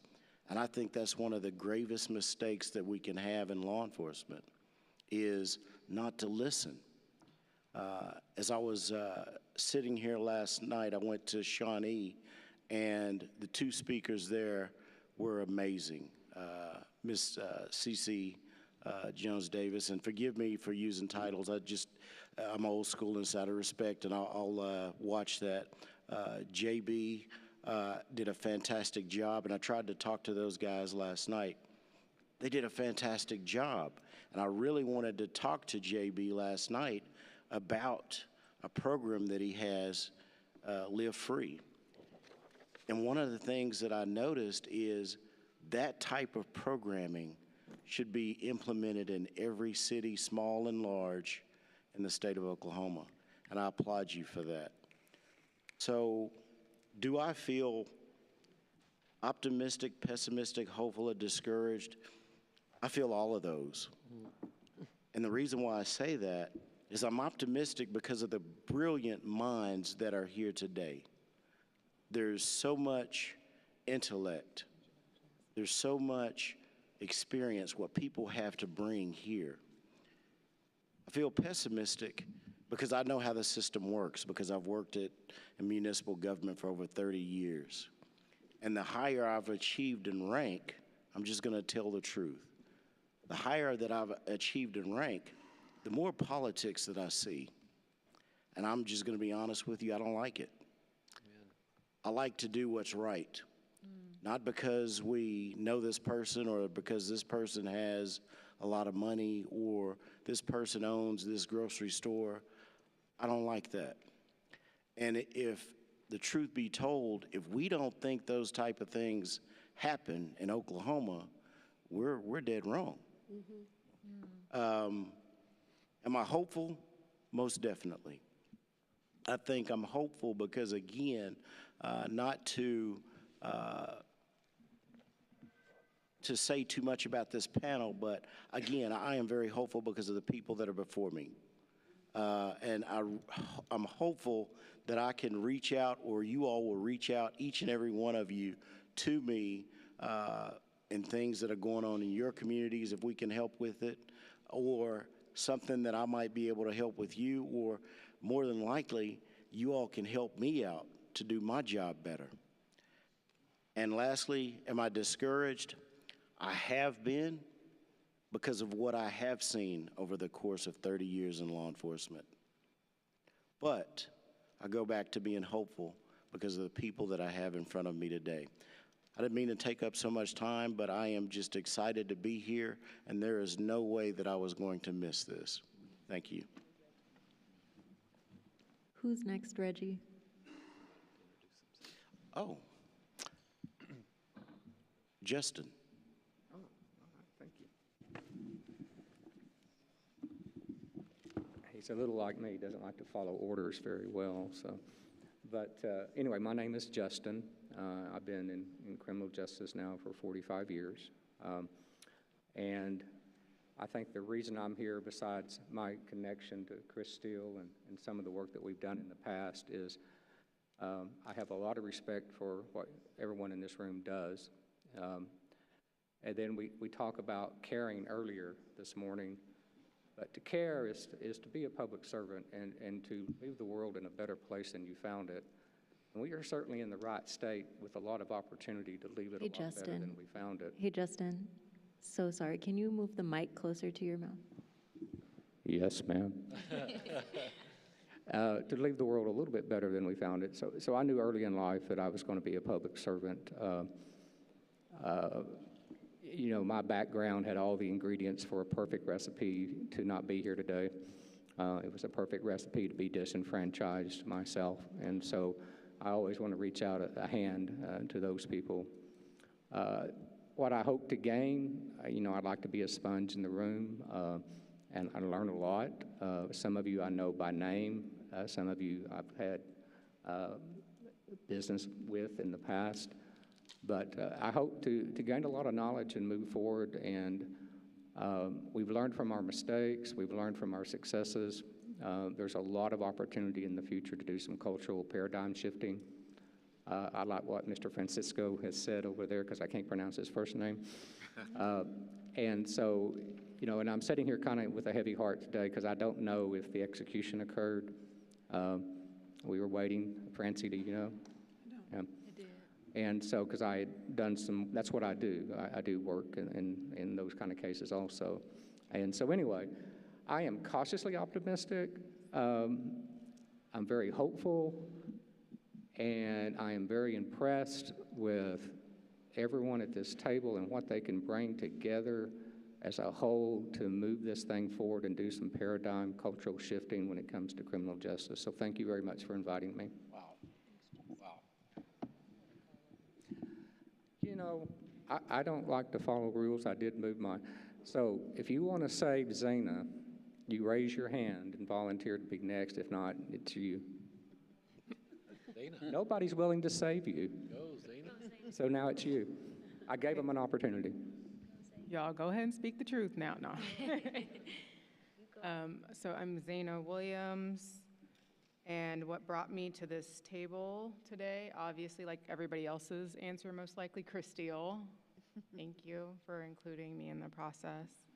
What brought me to this work generally is my past, so the way that I grew up, where I grew up, and a really cool junior high principal who gave me a second chance at staying in school. So he appointed me to take an extra class. The class I took was debate and mock trial, which set me on the path that I've been on ever since, involved in law.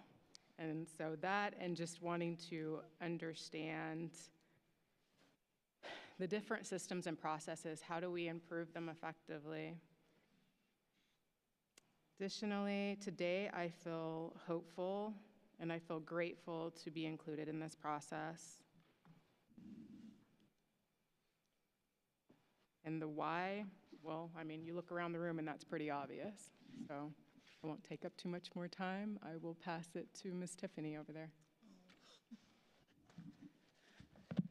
Good morning, everyone.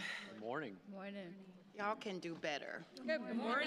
Good morning. I need a little bit more energy, so just look at your neighbor and say, neighbor. Neighbor. A little bit louder, neighbor. Neighbor. You're in the right place. At the right time. A little bit louder, say neighbor. Neighbor. You're in the right place. At the right time. I am so excited to be here. I needed a little energy. I was a little down, but I'm just happy to be here. Come on. I'm Tiffany Crutcher from Tulsa, Oklahoma, and I am the two-time great-granddaughter of Jesse Norris, who is or was a Creek freedman. And I fight right now at the Muskogee Creek Nation for citizenship for Black Creek freedmen. I am the great-granddaughter of Rebecca Brown Crutcher, who survived the Tulsa Massacre of 1921. And I fight right now for repair, respect, and restitution for what happened over 100 years ago in Tulsa, Oklahoma. I am the twin sister of Terrence Crutcher, who was killed at the hands of a Tulsa police officer, unarmed with his hands in the air. And I fight right now for police accountability and for people to see us as humans, for people to value the sanctity of life. And I am so inspired by everyone at this table. However, I vacillate every single day between hopefulness and hopelessness. but I default every single time to hopefulness because Brian Stevenson said, Michaela, that hopelessness is the enemy of justice. Right. And so I have to maintain my hope. I have to be hopeful. Or why else would I be here? But I fight because of Terrence Jr. Because one day I want for him at some point to walk outside free and truly be free, truly be liberated as he navigates this ugly world. And so as Melvin said earlier, it is my hope that one day Oklahoma will live up to its standards and it won't just be an ideal, but it will become a reality and we can be that honorable nation. And so again, I'm not gonna take up too much space, but I'm so privileged and happy to be here today. I'm so looking forward to these conversations. Thank you. Thank you. Thank you. I'm gonna pass it over to, hey, JV. JV. Okay. All right. Thank you, Tiffany. I was reading through this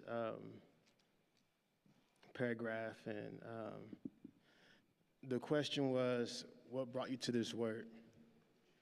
And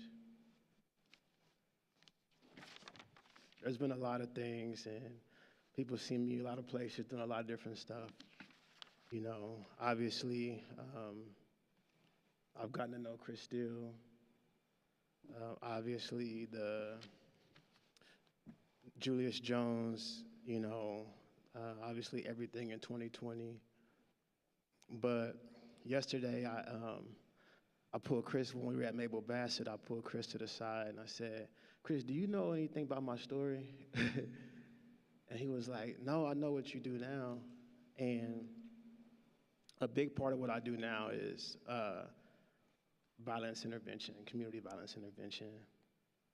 And the reason I asked Chris that yesterday is because we were at Mabel Bassett and I was standing waiting to use the restroom.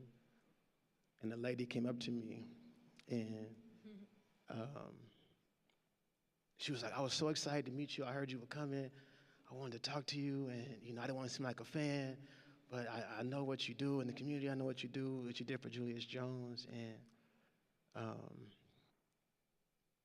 I wanted to tell you about my story. And I was like, yeah, no doubt, tell me. And she started to explain and tell me about how she was in prison for murder and how, you know, just going in. And the more she talked, the more I became familiar with her story. And the more she talked, the more I recognized who she was. And I stopped her and I said, what was that name? And she said a couple names. And I debated on whether I should tell her who I was. And I was trying to like keep it together. I felt like I was in a twilight zone, you know. But she was the woman who killed my brother and shot him in the head in front of our house.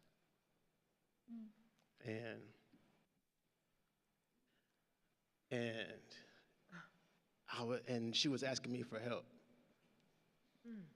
And so I went ahead and told her who I was.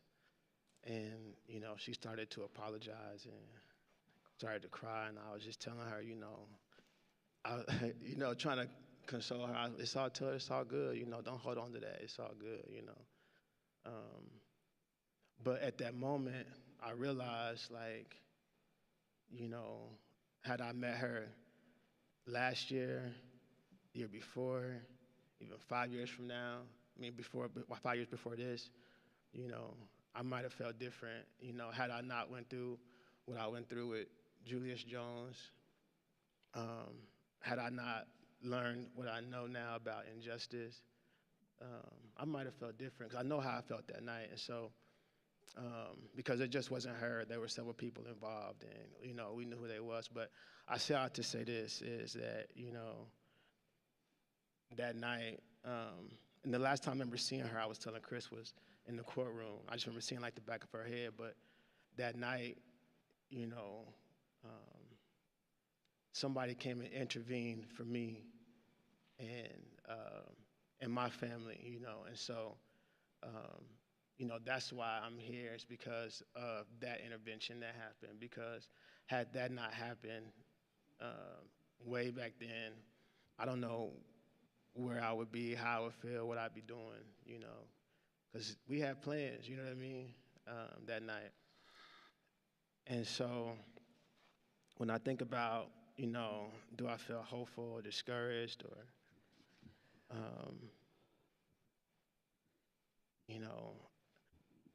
I really, after, yesterday was a moment that I never thought that I would see or I would feel, be confronted with. And I always wonder how I felt. And, I wasn't angry. I really felt hopeful. And not just for me, but I felt hopeful for her. And so I don't know what happened, but, when I think about the future of justice in Oklahoma, if we can get to a place to where we're able to be confronted with that type of pain, like I'm sure the type of pain that Tiffany has been confronted with, the type of pain that Antoinette has been confronted with, and, know that there's something else on the other side for us, then I feel hopeful. So that's it. Amazing. Oh my gosh. I don't know who spoke already because I got here late. So I'm going to pass it to Tina. Did you already go? I didn't go. Okay. I'm really chewing on that because I was confronted with something not the same thing, but something similar after my incident with my sister. And yeah, I'm still chewing on that a little bit. Hi, everyone. I'm Tina Brown. I forgot the questions. So what brings me to this work, I like that Reggie had mentioned like topical and feeling very like being very reactive at the police department, because prior to my current role, which is in philanthropy, I've worked on all sides of the legal system. So I've been a prosecutor, a public defender, as well as a victim's attorney. And it often felt very reactionary. When you're on the ground doing the work, you recognize all of the systemic issues that are going on, but you don't have time to focus on changing the world when you're trying to handle this one client, or you got a murder prelim, or you got a client who needs their meds in jail, or you got a victim who's trying to escape in a very toxic situation. And so I always felt like I was like behind the ball, and you can fight the fight and do so much, but it can be very exhausting. And so when I made the switch into my current role, what brought me here specifically to square one was just really seeing the need for the narrative work. There's so much ignorance out there, and I use the word ignorance because it can be very intentional. People are just blissfully ignorant, but oftentimes it's just a lack of education. I saw it after the murder of George Floyd, but then also after State Question 805 didn't pass. I'm in more rooms now than I've ever been as an attorney, and hearing the conversation, they're like, people just have no idea, they have no clue. And so really seeing the need for this narrative work, for people to really understand, and I think that's kind of what I bring to this work, is that I've been on all sides, and I understand that not everyone is bad, and there are misconceptions on all sides. People think every defense attorney believes that everyone should be free and that no one did anything wrong, and people think prosecutors are all horrible people and so forth. And so I think because I've been in those rooms and I've had those conversations, I do have a little bit of understanding. And so I think I'm able to have that perspective on kind of how everyone feels. I've sat in those rooms. I've watched body-worn camera. I've seen good things. I've seen bad things on both sides. I've seen officers doing, trying to be nice and going left side. And I've seen the other side of things. I've seen rights being violated. And so I think taking my knowledge from all the different spaces that I've been in and adding that context and perspective is what I hope to bring to this work. I'm definitely hopeful, but also anxious. I feel like there's so much movement happening, and even in my own work, it's like I'm anxious because I feel like you have a window to get stuff done. Like while everyone's excited and listening, you're trying to like push out programs, and while you have the right folks in offices, you're trying to get stuff done before they're voted out or something else changes, or people get bored or tired. And so I am a little anxious, even in my own work, trying to hurry up and get stuff done. But I am hopeful, or else I wouldn't be here. I always say when I lose hope, then I don't need to be in this space anymore. So thank you all. I'm gonna pass it to Gina. Go, Gina. Nice. Hello, everyone. My name is Gina Ritchie. Forgive me because I'm really kind of shy, and Chris puts me out here, but I'm also honored to be here. I am just as involved. Spent many years in prison. Felt hopeless, helpless, worthless, anything you could think of that the system said I was. A man stood before me one day and said, "You're not a mistake, you made a mistake. You can redefine your life." That man is sitting across the table from me named Chris Steele. And the day he's told me that, a fire began to burn inside of me. So I sit at this table with you, all these people, wonderful people that are trying to change the justice system in Oklahoma, and I'm hopeful. Is there a lot of work to do? Yes. I'm a case manager at Team, so my life is a blueprint for every person that I serve that are incarcerated. I go in Mabel Bass and I give those ladies hope. They fill my cup up to go out and work and fight harder. I once spoke in front of the legislator and I told what I did in reentry at Team, and then I said, by the way, my DOC number is 230230 and the draws dropped. They couldn't imagine me being in DOC by what I looked like when I was presenting in front of them. But every person in DOC has that same ability if we just pour into them. Yes, they made a mistake. They're not mistakes. And when North Star gave us those 3 things to think about, I'm going to take that back to my people because what it says is your mistakes don't make us. Care, I put recreates us. And practice of liberation is our legacy. Your voices, yesterday at Mabel Bassett, those women were hopeful. They got hope from everybody that was in that room that let them share their story with them. They feel forgotten. And so as we go in there every week and we provide them with hope, thank you, Square One, for bringing this to Oklahoma and letting them know that our system is broken. I come from a 2-parent home, educated, scholarship to OU. 10 years later, I'm sitting in the courtroom. Why aren't they looking at what happened to change what happened in your life? Why are they looking at me? I'm sitting in there with public defender, a guy sitting next to me with a paid attorney. I have a capsule with residue in it. He has 3 pounds of drugs. He goes home, I go to prison. First offense, never had a traffic ticket in my life. What's wrong with that system? That's right. And so I'm thankful to be at this table because I think I can speak for those that are incarcerated and know the injustice that come upon them. Many of them not even guilty, but they sit there because they didn't have the power behind their name. So I'm thankful to be at this table. I'm thankful for each one of you that do the work that you do out there to try to fight this system that is criminal. Thank you. Thank you, Gina. Oh, do I have hope? Yeah, because every one of you sitting at this table is fighting, fighting, and fighting. Oh. Who would you like to go next, Gina? Tanya Anderson, I'd like to hear from you. Oh, Lord. I coughed at the wrong time. Okay. Well, my name is Tanya Anderson. That's an easy question to answer. In terms of what brought me here to this work, actually to this table, is multi-layered. First and foremost, The young woman at the end of the table there is my direct connection, Mrs. Kreider. Amen. But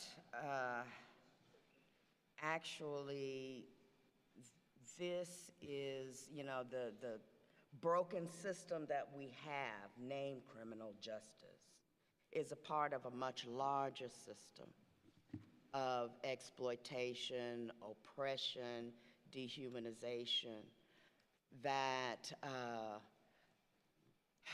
encompasses so many other components. And I've engaged in and continue to engage in fighting for social justice, now formally through the Ada Fisher Center for Social Justice and Racial Healing.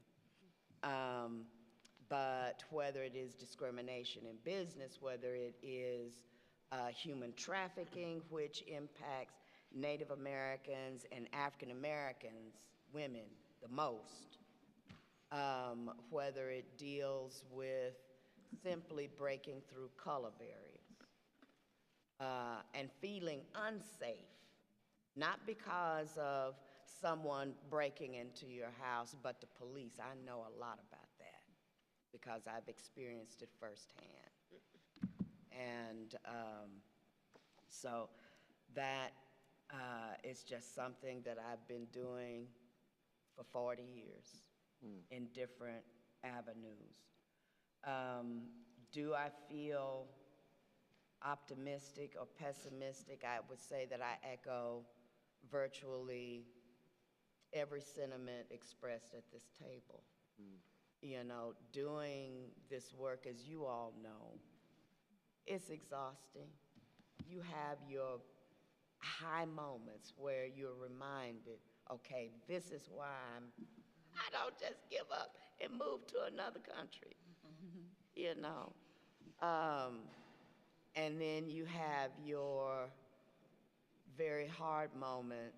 I know I do, but I'm reminded kind of like of the example that Cece had to say. I'm reminded of my people, literally, who survived lynching, who survived their house, my parents' house being bombed. That was one of the earliest memories I ever had. Or our animals shot because Black people shouldn't own land. They shouldn't own animals. And they felt that they had the right to destroy it. And there was no safety there. There was no justice there. So, but they kept moving forward. They didn't let it stop them. And it's those historical roots that keep me going even in those darkest moments. So ultimately, you know, it's a saying in my family, especially in the wintertime, the cows have to be fed.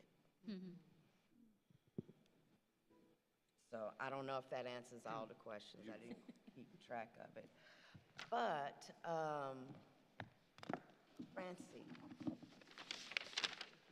Thank you. Thank all of you for still welcoming me in, even after being tardy. I apologize for that.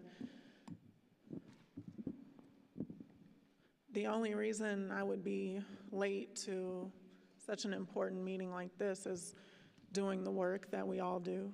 And I respect, obviously, that everyone has made room in their schedules to be here today, but I am late because I'm preparing for trial on Tuesday and had to get some things done this morning for that client.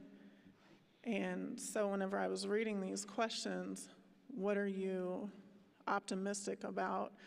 Many of you who've heard me speak before, there's plenty of times where I'm pessimistic, but I am optimistic today with this client and this trial coming up, in particular because something, if you're all familiar with the criminal legal system, the trial itself, there's what's called voir dire, or voir dire if you're from Oklahoma. And voir dire is when you're selecting members of the jury. In that sense, when you're creating questions or asking the judge to ask questions of the jury so you can figure out which ones you want on your panel or not, sometimes the judges do not let you ask any of the questions in federal court. They get to discern and decide how that's going to go. In our particular case, we get a chance at 3 questions. And my colleague and I that are trying this case, we looked through the questions, we were with the client, we're going over all the trial prep, and in doing so, I noticed that there's not any questions in there about race. Our client is Black. We're in Oklahoma. It's very likely our jury is going to be mostly white. And it's a scary and hard thing for white attorneys in federal court to assert questions about race or to assert their positions on race. And I'm not discounting the various factors that go into that hesitancy for my white colleagues, but because God did bring me to this work, I feel the responsibility to assert race because race is always a factor in our criminal legal system. And so with doing that, recognizing the, profuse willingness and optimism of my colleague, that felt good to see a white colleague say, oh my goodness, yes, we've got to put that in there, absolutely. I apologize for leaving that out. I'm optimistic today. Catch me tomorrow, I might be feeling different. But it's a start, it's a change, as Tina was saying, a change in narrative. And it's key because we're in a state and we're in systems that hasn't always been the narrative to consider the very things that are killing our people. And so I'm grateful for that right now. What brought me to this work? Oh, I'm sorry. Nope, go ahead. Talking to Mr. Hines. Oh, okay. What brought me to this work is my dad and God. And you might say, what do you mean? My father was incarcerated federally for 23 years, from the time I was 5 years old till I was 27. So I highly relate and resonate with the stories of our children of incarcerated parents in our state. And I know that a lot of us know those statistics. I won't necessarily go through them, but we have more than anybody in the nation, more children who are growing up like I did. My siblings and I grew up like that. And in doing this work, I feel as though hopefully God is giving me an opportunity to impact the lives of who I call my siblings, children who are growing up like I did, by the way of being able to help their parents and have some sort of impact on their parents' cases and their parents' future.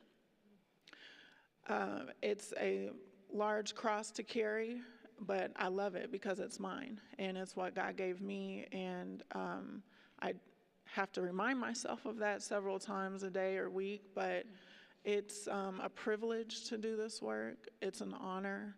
The fact that my father was prosecuted federally and sentenced federally, and now I'm a federal defender in the federal system, it's really full circle for our family. Wow. And and I say we because it's all of us. I didn't do this by myself. We got here. And it's a source of pride for my father. I actually got to meet his federal public defender from 30 years ago. Over the summer, I got to meet her, and that was a really surreal moment, and we remain in contact to date. But he just remembered how nice she was and how easy she made the process. And of course, I want to be that for my clients, but I also want to lessen the impact the system is going to have on them.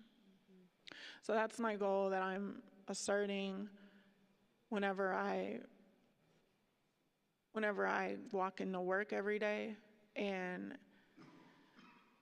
ultimately, I am hopeful that it's helping the children growing up in our state, and I'm hopeful that it's inspiring or impacting, us adults, the grown-ups who have the ability to do something for them. So I won't be any further long-winded, but to just thank each of you for whatever specific area that you wake up and carry your cross in every day. It's meaningful, and if nobody's told you thank you before today or today at all, thank you. Thank you. Thank you. Who's next?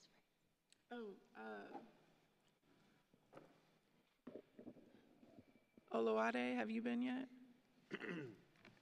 And I apologize if I didn't say your name right. Alade. Alade. Yeah. Hi, my name is Alade Yerikin. I'm about to introduce myself the same way I have for the past 2 days. So if you've already heard this, I apologize in advance. Hi, I am from Houston, Texas. I go to college in Oklahoma. I go to Langston University in HBCU. I'm currently a junior, but technically a freshman, but I just have junior credits since in high school I graduated with an associate's degree. Oh, girl. What else? Oh, yeah, my majors. I have 4 majors, majoring in corrections, criminal justice, sociology, and general studies. Thank you, thank you, thank you. Let's go on. So, to start off with, what brought me to this table?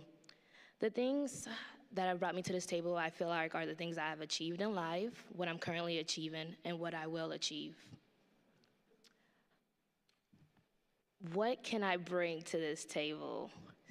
Since I've only been in Oklahoma for 4 months, I can't really add much to the conversation, but I feel like I can give my point of view or experiences I've had in Houston, Texas. And also, I'm here to learn from other people's experiences. This will sound weird, but I love listening to people's struggles they've went through, and are currently going through in the criminal justice.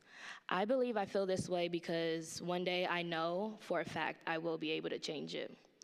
I want to be a prosecutor later on in the future and go on to like defense attorney and then end off as a judge. Woo, we need Last but not least, how do I feel?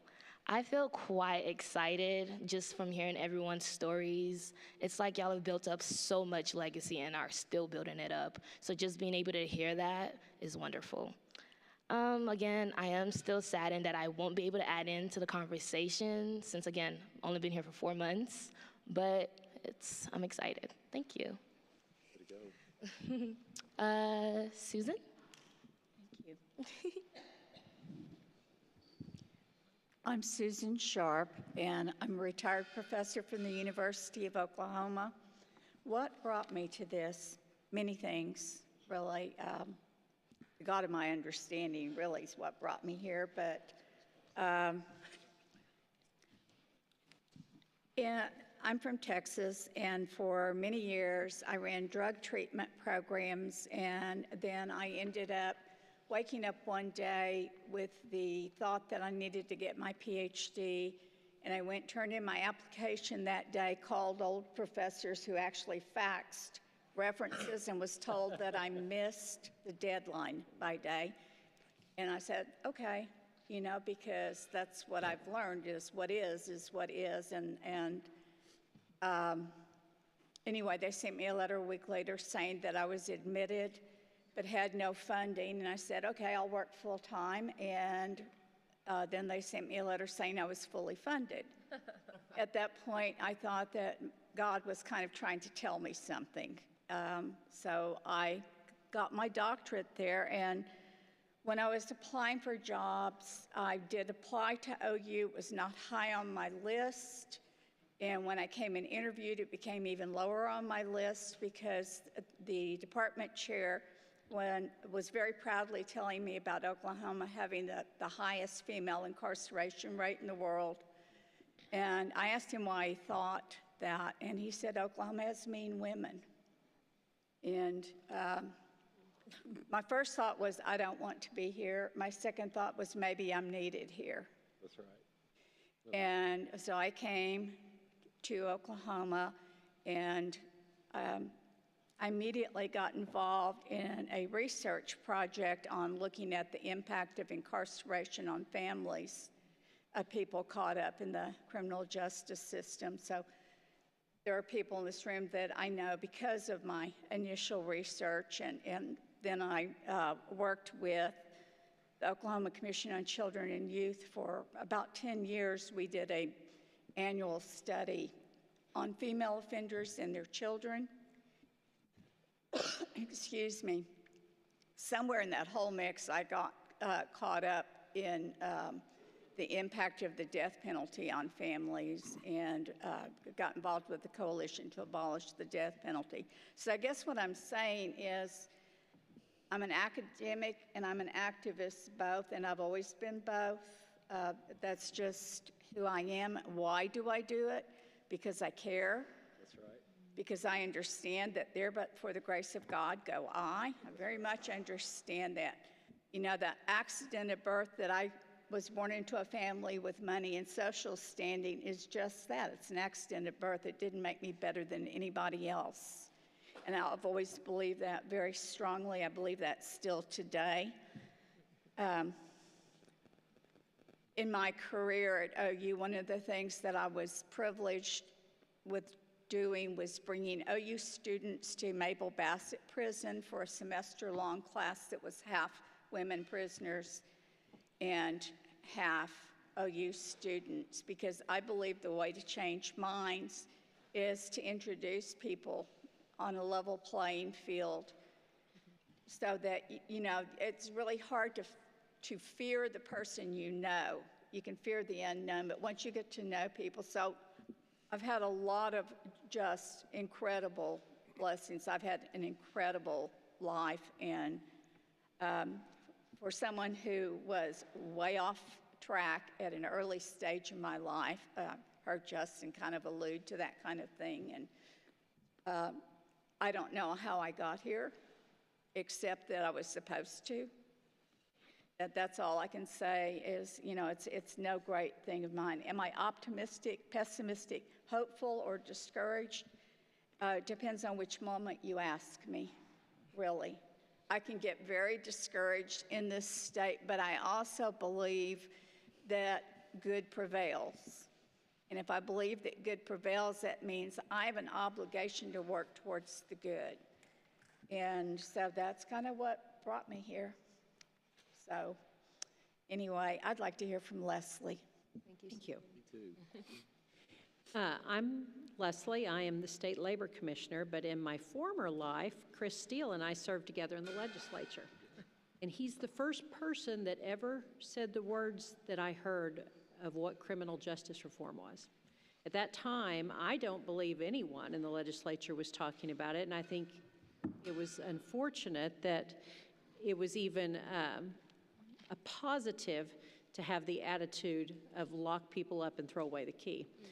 And when he started talking about criminal justice reform, it was a slow start, a shaky start, because a lot of people didn't want to hear that. And now in my current job, we get to work in some of the same circles, because I do a lot of talking to groups and doing things on workforce. And I always talk about how, yes, there aren't enough warm bodies to fill the jobs in Oklahoma, but we've got the people. That's right. We have pools of people we're not utilizing. For instance, you know, women of childbearing years, because over half of our counties are child care deserts. So we've basically taken women, if they don't have a mother or mother-in-law to watch the kids, they're basically out of luck. And so we've lost that age. And another obviously huge pool is people with a former felony indictment or a former felony. So I'm in charge of the Occupational Licensure Commission, and one of the neatest things I've gotten to do in my 5 years in office was get through a bill in the legislature to remove all of the moral standards clauses out of our occupational licenses. So before that, every one of our 206 jobs that requires a license in the state had vague language of morality clauses, so nobody with former felonies was getting any kind of license, anything from being a medical doctor to an electrician to a cosmetologist. We got that removed in every one of them, and that was huge. That's been enacted now for about 2 years. We're starting to really see the fruits of that. There were obviously some stipulations if the crime was, heinous, violent, sexual in nature, or if it was in the field. For instance, we license alarm and locksmith at Department of Labor. If you had 42 breaking and enterings, this might not be the job for you, but I can tell you about 204 other ones and how to get an application. And so it's breaking down a lot of barriers. The other thing on policy, I advocated heavily when Senator Roger Thompson ran a bill 2 years ago to have the legislature start funding our DAs and courts instead of putting on the back of offenders. And I think that was about a $40 million price tag, and we have $2 billion in the rainy day fund. Overnight, with the stroke of a pen, the governor and legislature could decide to never have a fee or fine on a person in the system again. But instead, to save money and have lower taxes, we put it on the back of the offender to fund those things. That is not the norm in most states, and it's not acceptable. Sue Ann Arnall has been a huge advocate for that bill and really pushed it.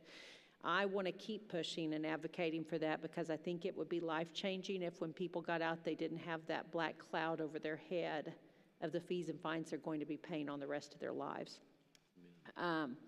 So with that being said, I have a lot to learn and I want to listen, but I'm cautiously optimistic. And I say that because when I came into public service 15 years ago, there were two things nobody talked about.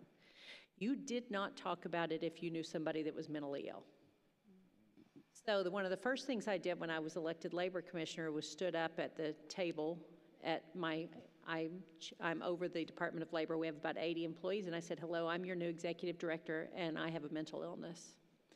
I have generalized anxiety disorder. I take a pill for it every day. I've done therapy for years, and I'm very healthy. But I could not fix that any more than I could fix my cholesterol levels without medication and assistance. And that's not a taboo, and if there's anyone in this room that's ever felt ashamed or embarrassed or scared, you don't have to anymore. And I feel the same way about the taboo about criminal justice. I think we are finally reaching some saturation in where we're breaking those taboos. We still have a long ways to go. But when I speak to audiences about the pool of people and being a second chance employer, I have seen a marked change in people being more accepting and willing to listen to that and to consider it and ask for resources of how would I do that, and I'll take that as a positive in a state that sometimes we don't have a lot of positives in.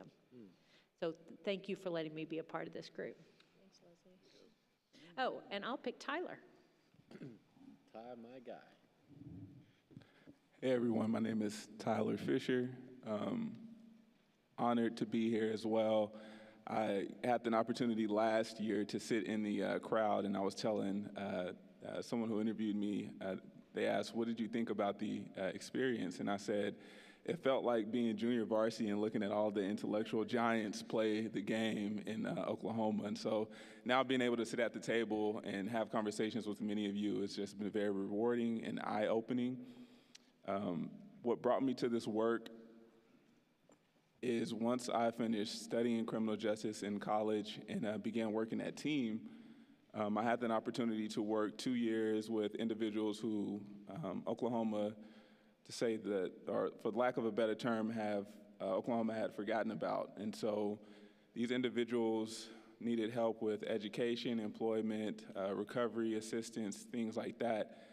And being in school and learning about it and then being in the field and actually doing it is two different things. And you walk into this work wide-eyed, and my eyes are already big, but you walk into this work thinking I'm gonna save every single person that comes through these doors. And it's a challenge when you realize the systems that are fighting against you to get those things accomplished.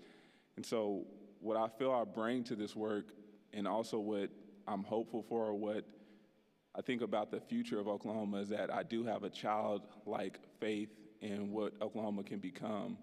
And growing up in Northwest Oklahoma City, the siblings that I had and friends and family members, really just our community, almost everyone hated the idea of being born and being from Oklahoma. Oftentimes they would lie and say, oh, I'm from Cali, or I'm from Texas, or I'm from different places. And I always thought that was weird because just like your family, you're not able to choose where you're born. You know, you're not able to choose the family that you're born into. And so I wear the Oklahoma tag proudly because I feel that even if you came from a family of struggles, not often do you first think I'm gonna erase my last name. You still carry that, and you want to make a change, and you want to put things in place to make sure that your family is what your previous family was not. And so I have and I've always been teased about my imagination, but I have childlike faith for what Oklahoma can become, and I'm proud to be an Oklahoman and be in a room with the intellectual giants that are at this table. I'll pass it to, I can't see none of the name tags on this side. Luke. Hello, everybody. My name is Luke Cantrell. It says Luke Corbin here because Corbin is my first name. I don't blame anyone for making that mistake because my parents made me go by my middle name all my life, so it's been an issue. But I was brought here by Tony Anderson, not only being referred by her, but also she's been my professor for a few classes, and I've really gained a lot of perspective on the whole issue more recently. So I come before you humbly with not the deepest resume, but I've got all the drive in the world to do what I can. And let's see, what was the next question? What I bring to the table here is a perspective of, I believe everyone is a product of their environment, and I believe in rehabilitation. I believe in redemption for everyone. I believe we all deserve a second chance, and to win this long, difficult fight for criminal justice, I really believe it takes a 1-2 punch of not only changing the narrative and changing the hearts and minds of everyone, but I believe it takes an economic path as well to change the areas that we struggle in, be it financial or community, just making our environments more of a thoughtful, loving, protective environment for us to grow up in and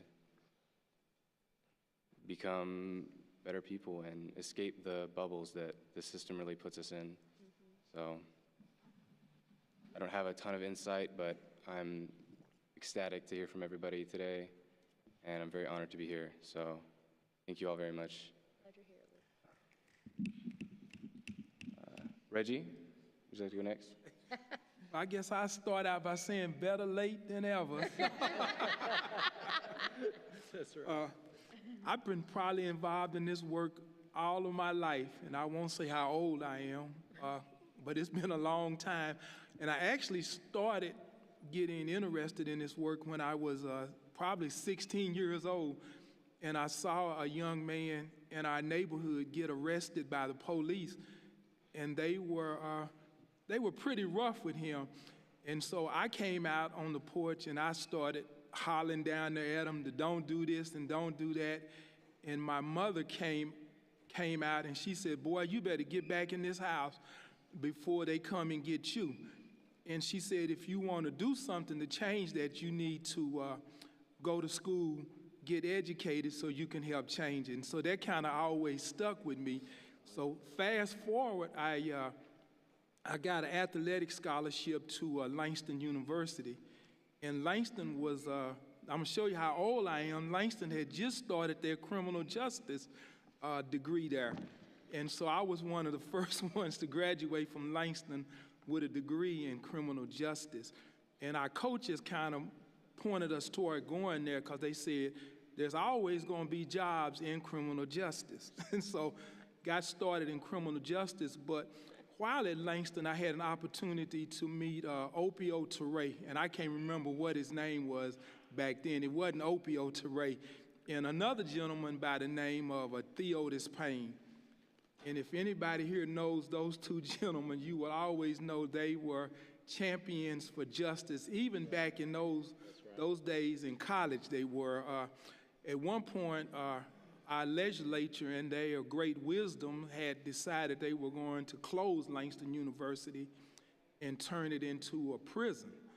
And I remember Theodis and Opio back then leading the charge to prevent that from happening. I remember somehow them two could convince you to do anything, and they convinced us to go with them to the Capitol, a bunch of students, and we did a sit-in at the Capitol. We locked arms and refused to move until they started having discussions about not closing Langston University.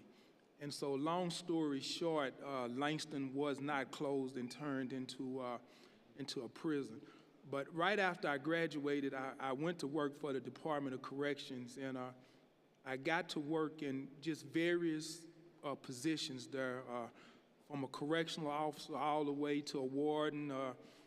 I don't know if Mr. Jones was, in his ultimate wisdom, he promoted me to a deputy director. So I got to see criminal justice. When you work in corrections, I got to see it from the bottom all the way up. I got to work with attorneys, judges, lawyers, people that were incarcerated, and I always was fascinated by the injustices that I saw. I never could figure out why in such a small state, population-wise at Oklahoma, that we incarcerated so many people of color and why we incarcerated so many women. And I couldn't figure that out. I used to say that we had some of the baddest women in the country, but my wife reminded me that I married once. But that always was fascinating to me, and I always tried to work with people to see what was going on. And criminal justice, it had impacted my family. My son, he served some time.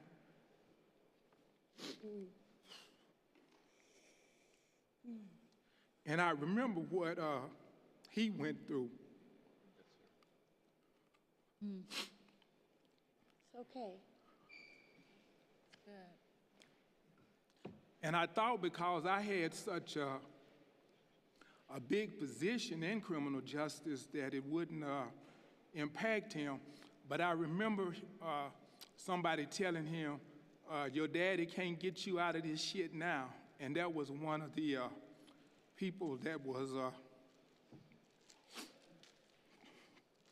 one of the officials that was working with him.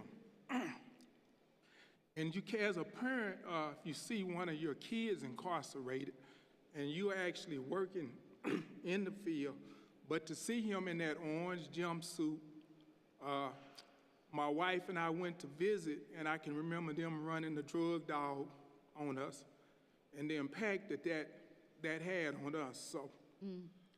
So I just thought about other families that were going through the same thing. So I work hard to try to make sure that people get some justice in a small way.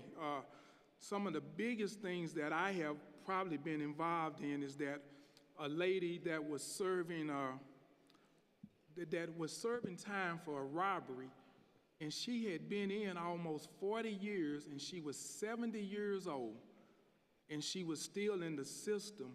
And working with Chris, we was able to get her out, and she had got lost in the system. And so I heard someone say, you hear people say the system is broken, but in all my years of working in the system, I think the system is not broken. I think it does what it is designed to do. And so we need to, being a part of this group has really been good for me, because I can see people talking about change in the state of Oklahoma. And I think anything starts with a conversation.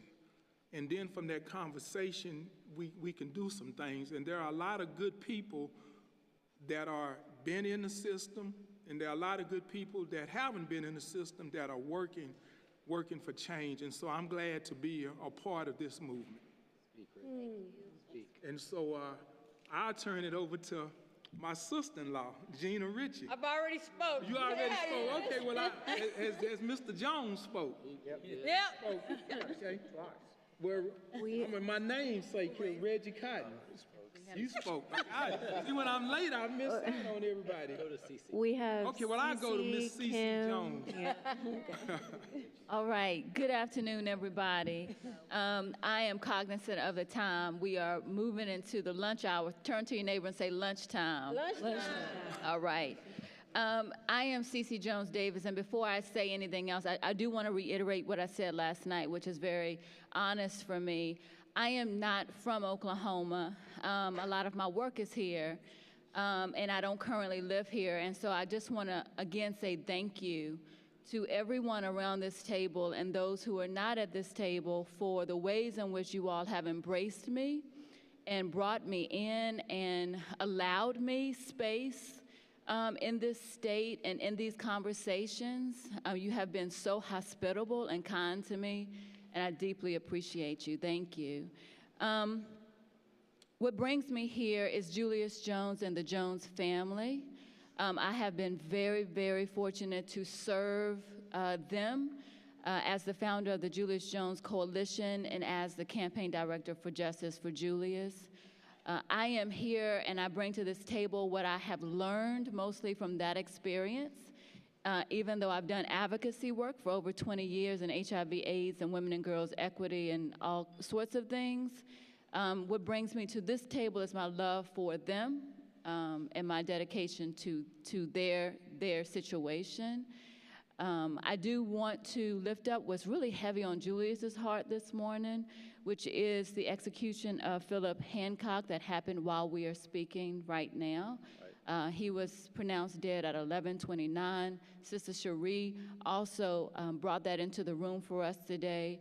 And so I just want to note that as we're talking about these systems and these issues, they are some very real people who are literally losing their lives.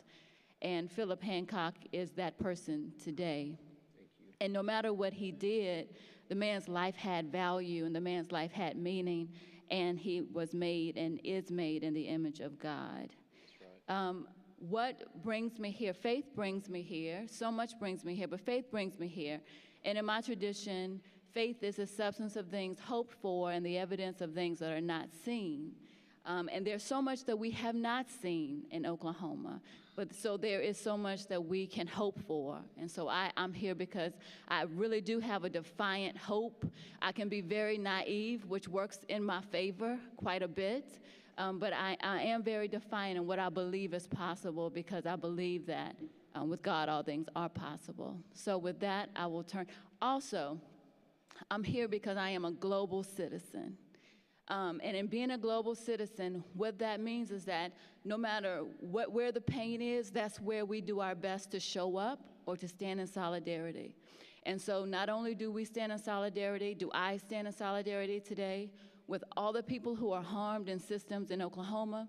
I stand in solidarity with Palestinians and Israelis who are suffering as we speak, because they are our neighbors too. And so, yes. I will pass that on now to Evita. I felt it. Thank you. So Evita Kreider, what brings me to this work? So I actually am not from Oklahoma either. I've been here about 8-9 years, and when I moved here, I really felt something for Tulsa's where I moved to. I felt something for Tulsa. And it quickly became my community. I adopted it. I think I inherited that from my father, who taught me a lot of hard lessons about what it means to love people, love your community, even at the sacrifice of some things for yourself. And so living there and the killing of Terrence Crutcher, and learning more about the system, it really weighed on me. I was in education. I saw how it impacted our kids until finally I moved to Oklahoma City. And learning even more, it became unbearable. My faith and belief in justice made it so that I could not act. I had to do something. It was causing a very visceral reaction within me. And so I reached out to learn, to see what I could do to help. And not knowing much about anything, I asked. I got around people that did know. I learned from them. I listened to people's stories. I helped, if I could, put a platform before people. And so that's what brought me to this work. What keeps me in this work are people's stories, the stories of people around this table, the fact that I live in Oklahoma, I'm a black woman, I'm married to a black man, I'm afraid to drive around in certain places, I'm afraid sometimes when my husband leaves the house that he may not come back when he's in the wrong community. That brings me to this work. What do I bring to this work? So that same love for community, the deep belief in justice, the belief that my faith that if the Lord could call me into a place that I had no experience in, that he's calling other people for a reason, because there's a desire for things to be right. And so I believe that we come together, strategizing, each doing our part, that we can make a difference, that change is possible. So that's what I bring to this work. Am I hopeful? I gotta be hopeful. I have to be hopeful, and I am hopeful. I'm hopeful today, being from yesterday, today, just everything I've been hearing, seeing the things that people are doing, how people are collaborating, that gives me hope. Seeing how people are learning, how I'm learning, that gives me hope that, yes, there will be change, there'll be good change, and that we can create the future. We can create the Oklahoma that we wanna live in. And so when I see people that have positions of power who were unaware before, now being aware and learning, teaching themselves, that gives me hope. Thank you so much. Thank you. Who has not gone? Antoinette's not gone. Antoinette, didn't I go? Antoinette, go ahead. Good afternoon, everyone. I am the sister of Julius Darius Jones. I co-found the Julius Jones Institute along with my brother, who is still currently wrongfully incarcerated in the state of Oklahoma. Yeah. I just want to take the time out to send my love and condolences to Philip Hancock's mother and family.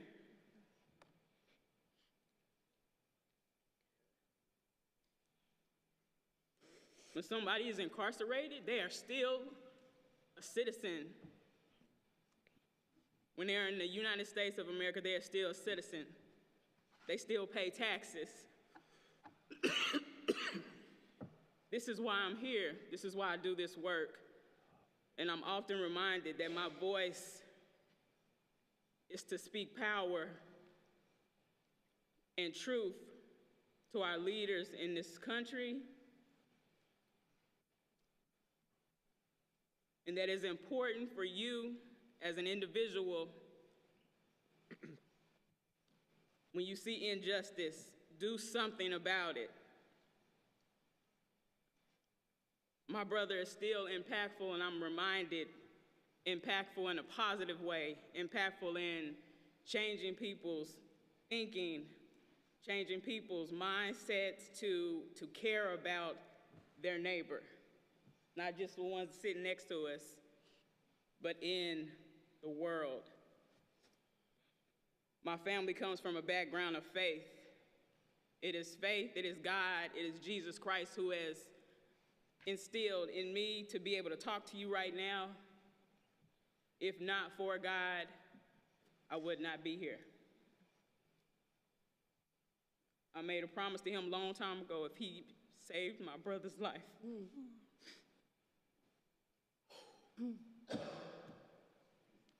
That I would sing his praises, that I would speak his praises.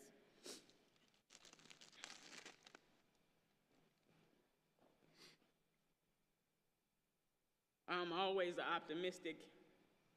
I'm always hopeful because of God.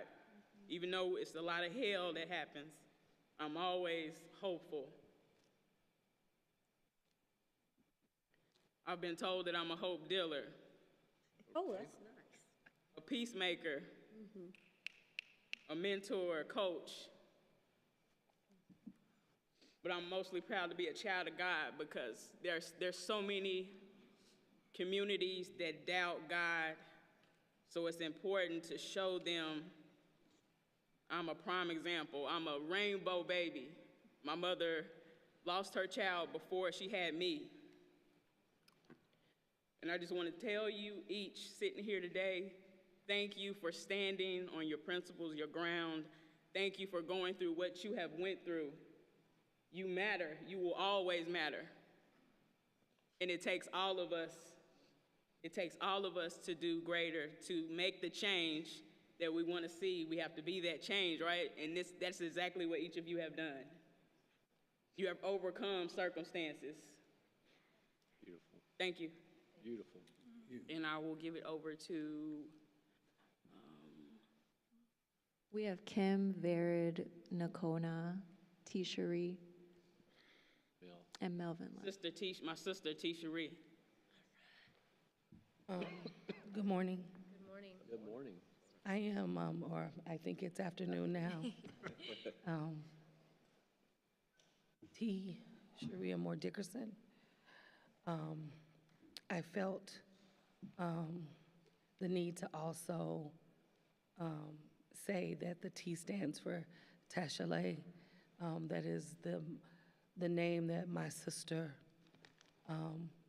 brought back from Ghana, where she did her studies. And that is important because some of what happened in my lived experience is what brings me to the work, and is what is my ordination and my purpose in being able to be, as my sister Cece spoke about, being a global citizen. It is obligatory. It is my reasonable service.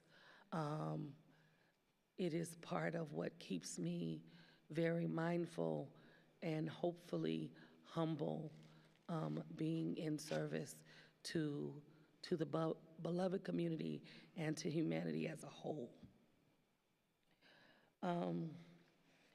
Also, what brought me to this work is being the granddaughter and great-granddaughter and niece and child of people of conscience. I'm a third-generation pastor's child who is an ordained minister myself. I was voluntold to be in the work by those like my godmother, Clara Looper, by my godfather, who we are celebrating his legacy of work, Dr. Carlton Pearson. And it's what keeps me in this work, is being mindful of how fortunate I have been to have been not really mentored, but to have been loved by the village that God placed in my life. I was a foster child, so I was just as involved in the system from very early on. My adoption, I spoke out to my sister earlier about my adoption, and the case set a precedent in Oklahoma.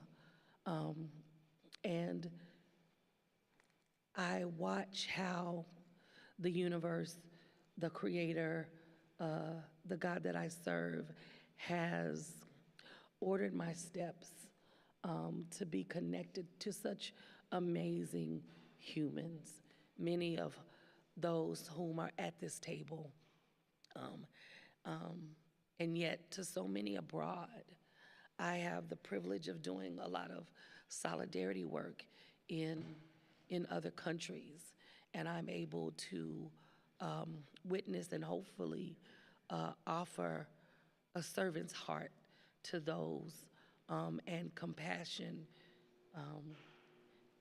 And I also have the esteemed honor to be able to glean from the humanity of other people. They teach me, they love on me, and they expand every aspect of my being. My work now consists of going in and out of carceral facilities, hopefully offering the hope that has been spoken of here today. Sometimes I am also considered a radical and a disruptor. I may be a little bit defiant. My grandmother said I was ornery, and I wear all of those monikers with pride. Right. I think disruption and discourse is necessary, especially within systems that are working as they're designed, and it is simply to degrade and to disassemble the humanity of every living being. Whether or not you have been a person that has served within a carceral system, each person's life has been affected by the abhorrent and inherent evil and dysfunction that these systems filter into us every day. Working around abolition work, trying to dismantle systems, again, I said, is my reasonable service.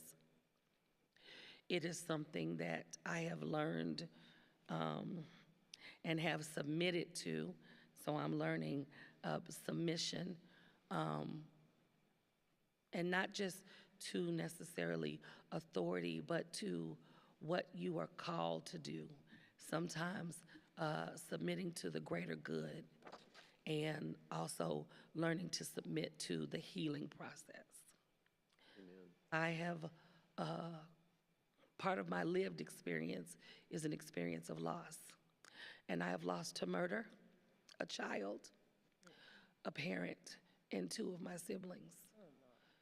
3 of them were here in Oklahoma. 1 was in Virginia. My sister, who named me, Tasha Lay, Elizabeth, I speak her name, and my father, Joseph, both of, or some of the people responsible for their deaths were sentenced to death. They were given the death penalty. And I am very grateful that both of those people that were given that sentence, their sentence was commuted. Now, I am not a supporter of life without parole because I believe in restorative justice, but I am relieved that in those particular instances, life was not stolen. The state did not participate in sanctioned murder in my name or anyone in the name of our family. So it is a journey of grief. So when it said, as you sit here today, are you optimistic, pessimistic, hopeful, or discouraged? I'm a Capricorn, so I'm always pessimistic. I am a child of eternal optimists and those who believed in grace and mercy, and that change could happen. And so I stand on their shoulders and carry that same belief, and that does give me hope. And yet there are many moments where when I think about many of my family members who I wish were here, many of the family members that of others that are my family, like that of my sister Tiffany, I so wish that not only her brother Terrence, but her other siblings were still here, those that have been stolen. It is a theft.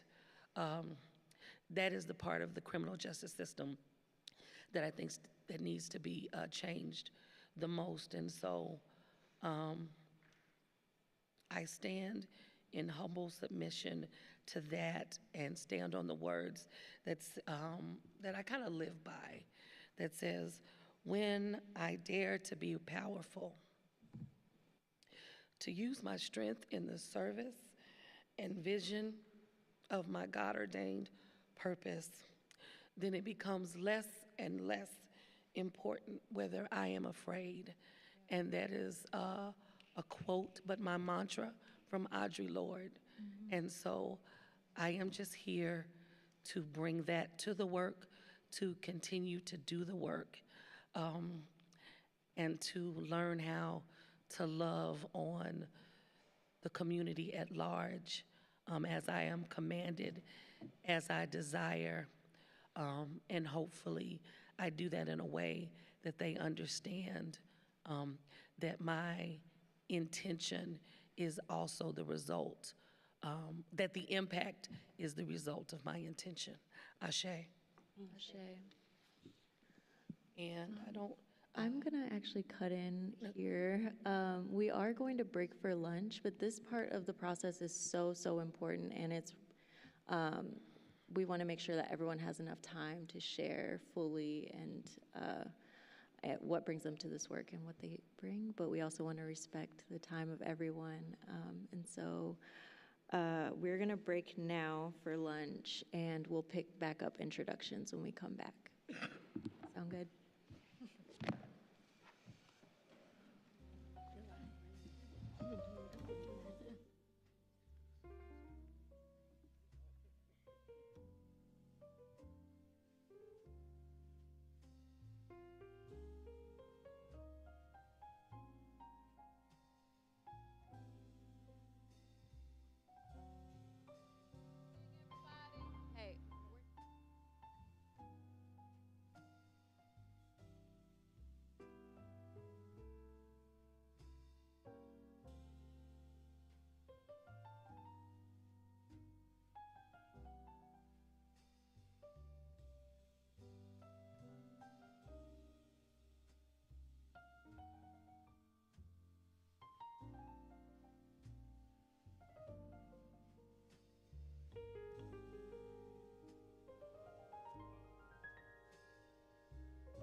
I went to a little public school, 20 in my class.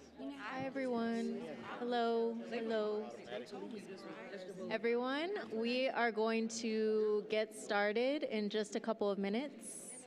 But please make your way to the table, find your seats, grab any coffee, food you want to get before we start back up.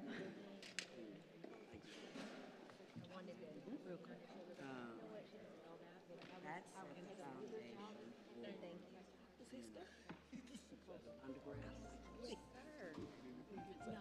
you so much, though. Got 3 published. Might not be me. Might be the wrong.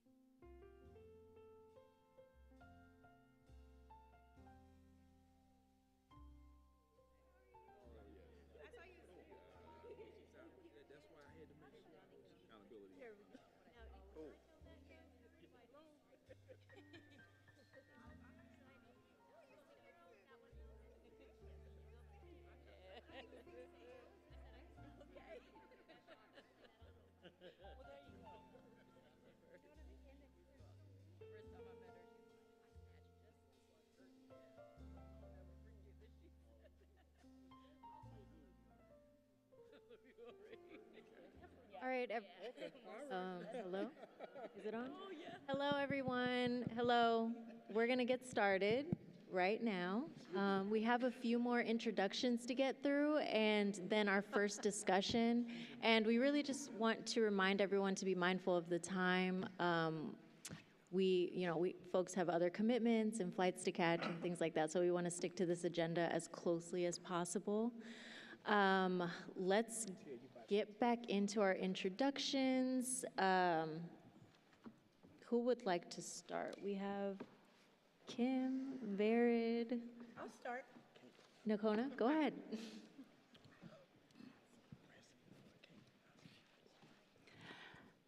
Good afternoon, friends. And first, let me just say that to be here today, I'm 56 and I was born in Grady County, right? And lived most of my life there. And this is perhaps like one of my all-time best days. Come on. And so I will say this, if I die tomorrow, y'all can be sad, but don't, it's not a tragedy because I've had love. And I like to say I've had the best of everything because every time I got knocked down, somebody came along to pick me up. Every single time. And they were also women from communities of culture that didn't have, they call it a privilege for a reason, white privilege, but they were generous and they loved me as a human. But that didn't mean I would ever walk in the same intersection or have the same social location. And so how do I be a full sister without being someone who appropriates? How do I be a grandma to all the children? How do I represent children in court, every single one of them like they're my grandbaby, the attorney that I want my grandbaby to have? And so that's what brings me here today. When I don't have hope, I'm happy to say with you all here today, I have faith. When I don't have hope, I can rely on faith. And as I sit here today, I can't help it. I'm an optimistic person, and again, I feel like that is because I can both feel love and give love.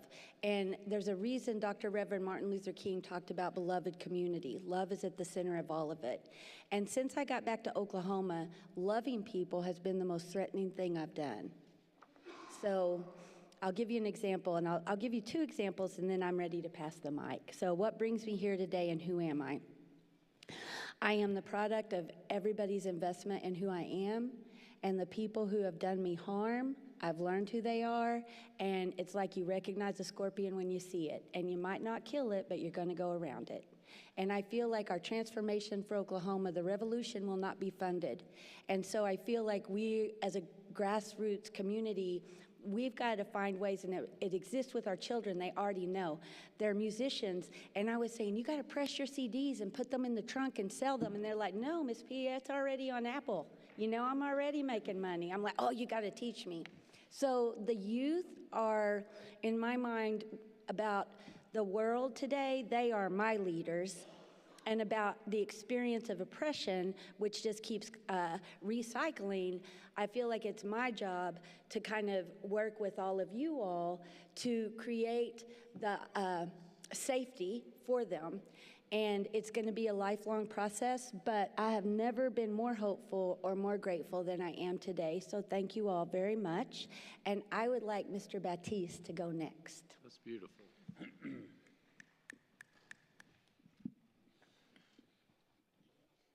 Thank you very much. My name is Melvin Baptiste. I am a victor of the system. The thing is that I spent 38 years incarcerated in the Oklahoma Department of Corrections.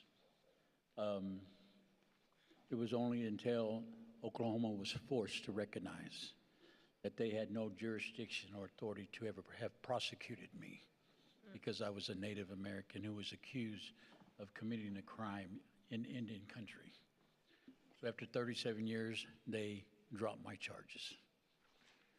But then the federal government stepped in and came and charged me all over again and said the 37 years you just spent in the Department of Corrections custody counts for nothing.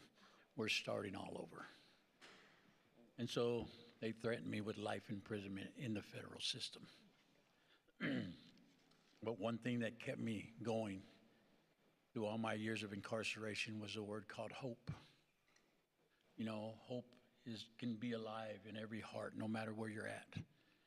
And I would walk every day knowing that one day them doors would be open. Every time I saw a prison guard come my way, every time I saw a case manager come my way, every time I saw a warden or a director come my way, my first thought was, are they fixing to tell me to pack my stuff? Because I know I'm not supposed to be here. And that day finally came on November 15, 2021. And when they told me, I couldn't believe it. Had a hard time pushing me out the door because I figured that once I got out the doors, there was going to be some kind of a pullback. And there was. I went to court. The judge said behind the bench, Mr. Batiste, you are released from custody. Have a good life. And they cuffed me and took me back to custody for 10 more days. Jeez. But I still had hope. And then that 10th day when they finally came and told me, and I walked out, I haven't looked back in a sense of regret, because my years in there molded me and shaped me for this time and this season. What I do now is I started a nonprofit organization called Native Wings Like an Eagle Incorporated. And what my organization is doing is we are collaborating and partnering with trying to get all 39 tribes in the state of Oklahoma to be able to fully finance reintegration services to Native people affected by incarceration who do not want to go back to the reservation because it's a toxic environment for them at that moment. But if they don't go back to the reservation, a lot of the financial reintegration services are limited for them. They were limited for me when I got out. I don't want to see any more of people like that have to go without, because when you don't have the resources, you struggle. And I've seen many of my Native people come out of prison without the resources, and they go homeless, or they reoffend and go back to prison. My organization is going to fill that gap. But I want to say today I'm here because I want to be the voice of those brothers that I left inside. I go back into the prison systems with my ministry and my organization, and I visit with the men. And all I want to do is give them hope. I want them to see me and say, you was once in here with life, and now you're out there living life. I want to be, and I know I have to be, an example for my brothers and sisters inside. It's up to me to live a successful life. So if I can live that successful life, then hopefully it'll show those in charge of the system of lock them up and throw away the key, that there's so many like me that's still inside. And if you will give them a chance, they will be successful too. This organization, this project, Square One, has got my heart. I thank Chris Steele, because a month after I came out of my 38 years of incarceration, was the first man who brought me in, employed me, and then gave me hope to this outside world. Because when I came out from 1984, going in as a 23-year-old man, and coming out in 2021 as a 60-year-old man, this outside world was like a beast to me. I was lost. Even though I thought I was prepared, I was lost, because I didn't know what lied ahead. But Chris still took me in. He gave me a job. He showed me his heart. He showed me how to reach out. And then he said, go. Get your wings and don't fly. I want you to soar. Because that's what eagles do. They don't fly, they soar. But they can't soar unless they have the wind to carry them. Each and every one of you are one. If you look at the eagle, he doesn't fly with just one feather. Each wing is made up of many feathers. And I look at this table today, and I see many feathers of an eagle's wing that's going to work together so that we, as a project, can soar and reimagine what true justice can be in the state of Oklahoma. And I thank you. Vera, do you want to go next? And I would like to Miss Kim.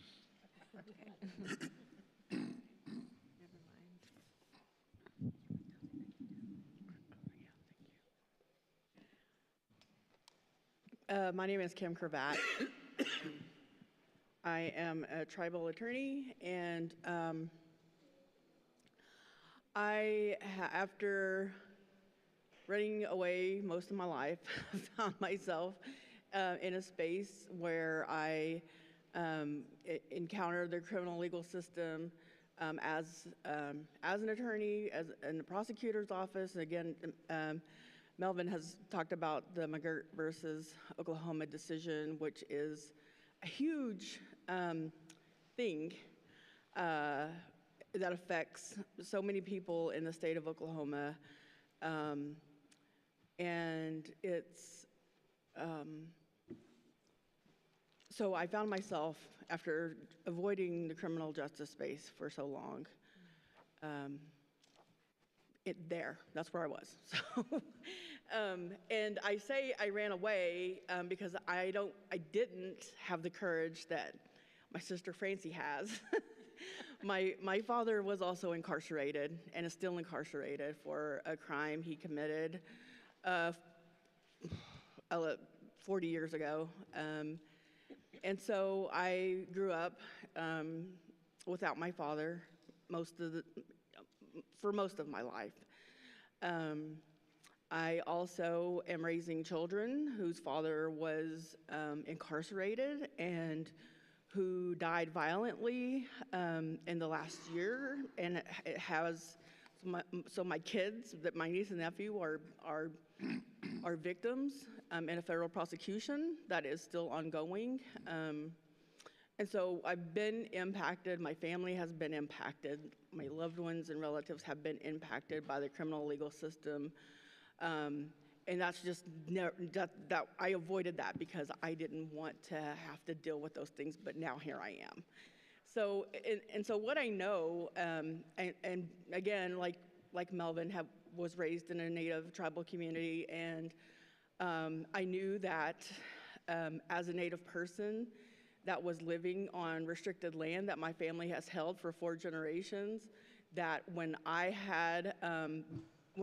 encountered criminal behavior on my family's land, that the sheriff couldn't respond.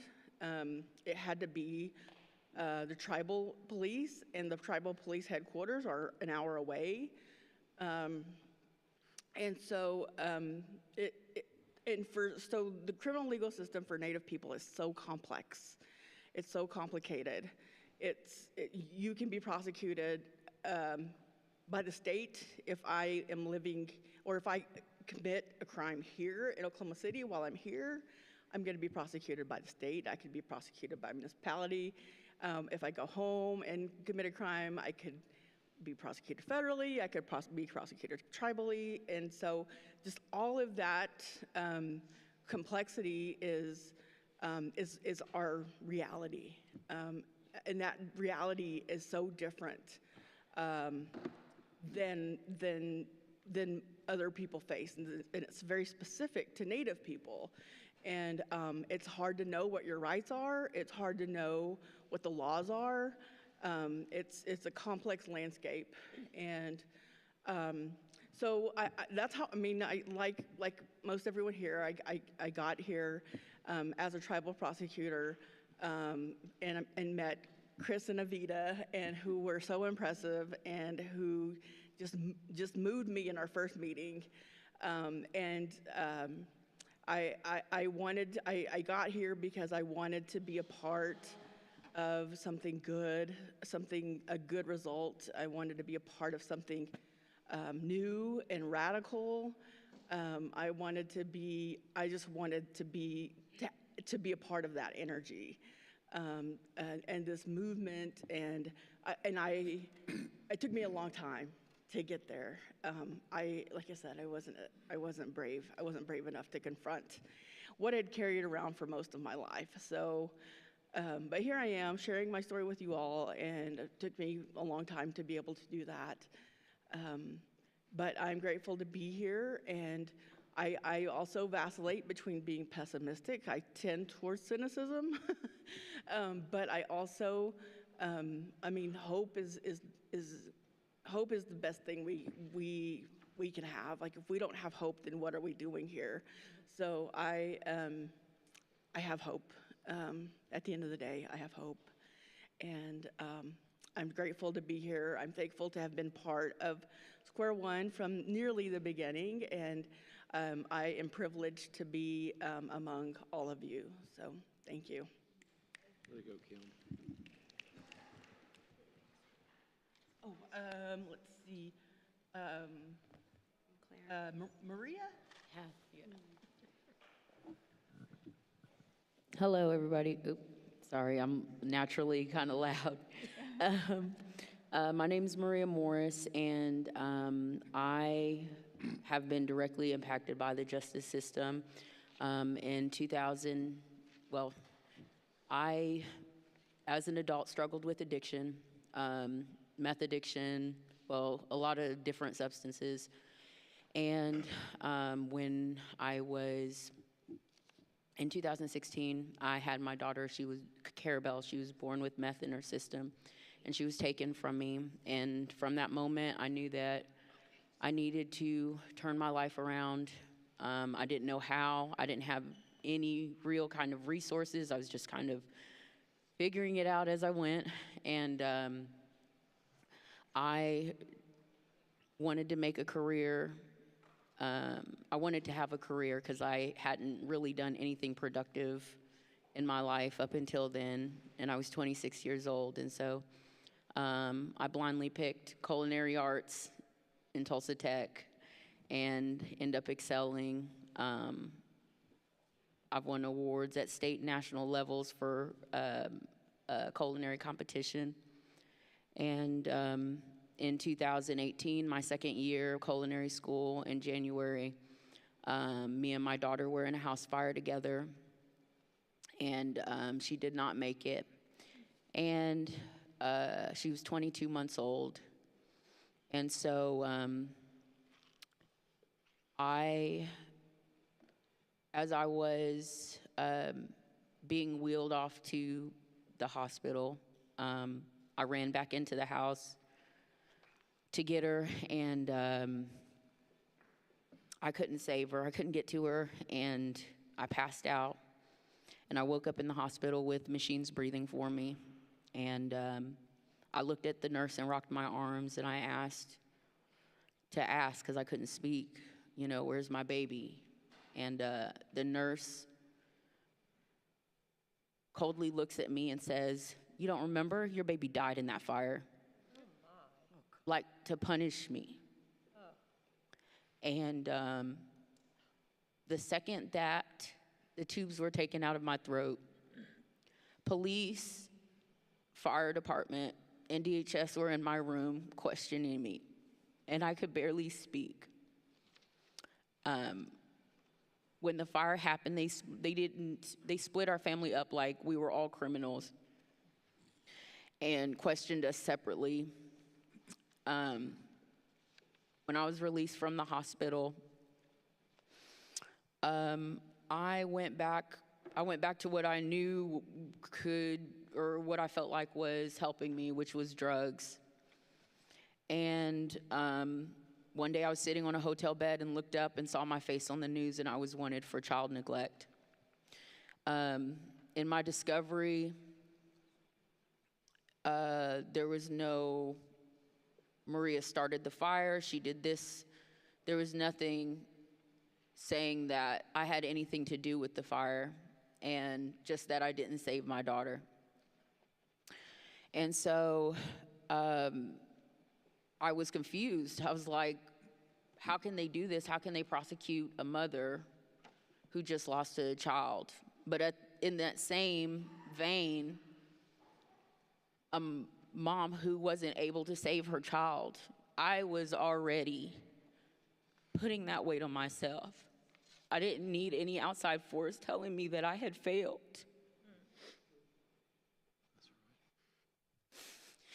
And, excuse me. I sat in Tulsa County Jail for 10 months. And I was like, I'm gonna go to trial. I'm gonna go to trial. I'm gonna beat this. And I've had friends, friends in there who had also, thank you, who had also had similar charges. And a woman I know who was defending her 2 children.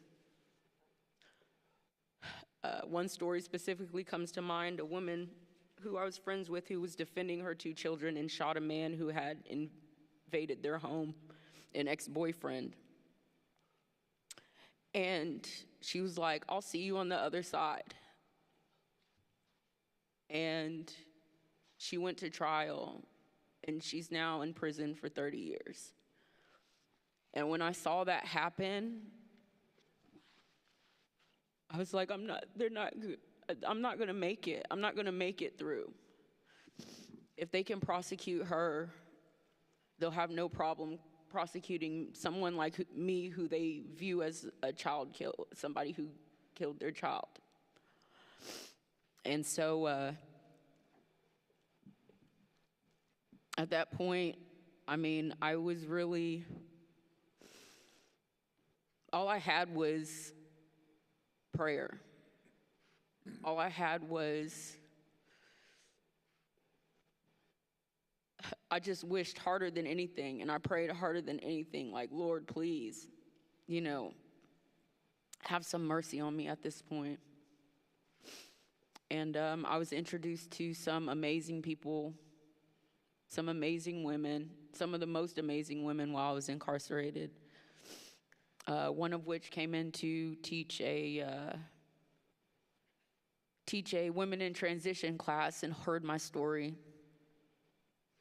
Her name was Rhonda Bear. And she said, what happened to you there was no malicious intent. This was a tragic accident. And she's like, I'm not gonna let them take you. And so when I was introduced to a program called Just the Beginning, and in that program, I was able to reconnect with the community, and I was able to divert from a 20-year sentence that I was supposed to serve in prison. And I got out August 2019, and I felt like all that had happened to me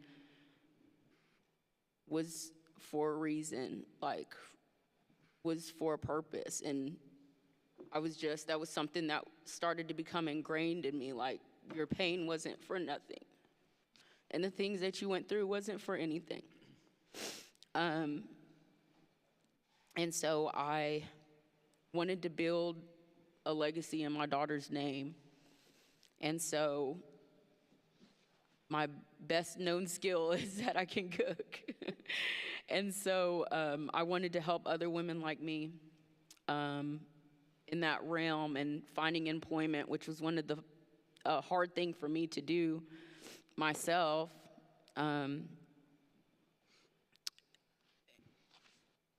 I felt like that's where I needed to be. That was my spot there. And in addition to also sharing my story in hopes that, and advocate any way that I can for other women like me, which I've known a few, I've known many, but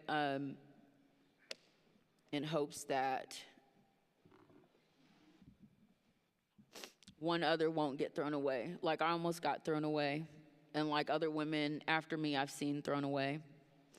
And so, sorry for sharing so long, but I would say that somebody that I naturally am an optimistic person. I'm a kind of a soft-hearted person, but I always want to see the good, and I always want to see the good come out of people. And so I would say for the future, I am optimistic. There are some discouraging moments when I see pretty horrendous things happening, and even listening to some of your stories here.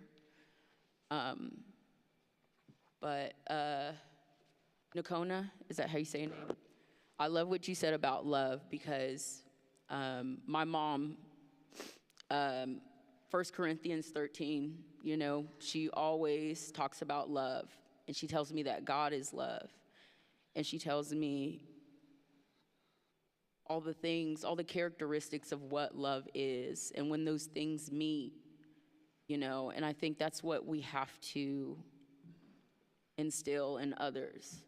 And it's so much that, yes, we want to, you know, someone has to pay for it, but there are victimless crimes, you know, and there are things that someone's already paying for it. Someone's already paying for it. And so I think my hope is that we can wrap each other in support and love and understanding, rather than the eye for an eye mentality, or I gotta get you, or whatever, you know. So I hope I didn't talk too long, but that's a little bit about me. Thank you. Thank you.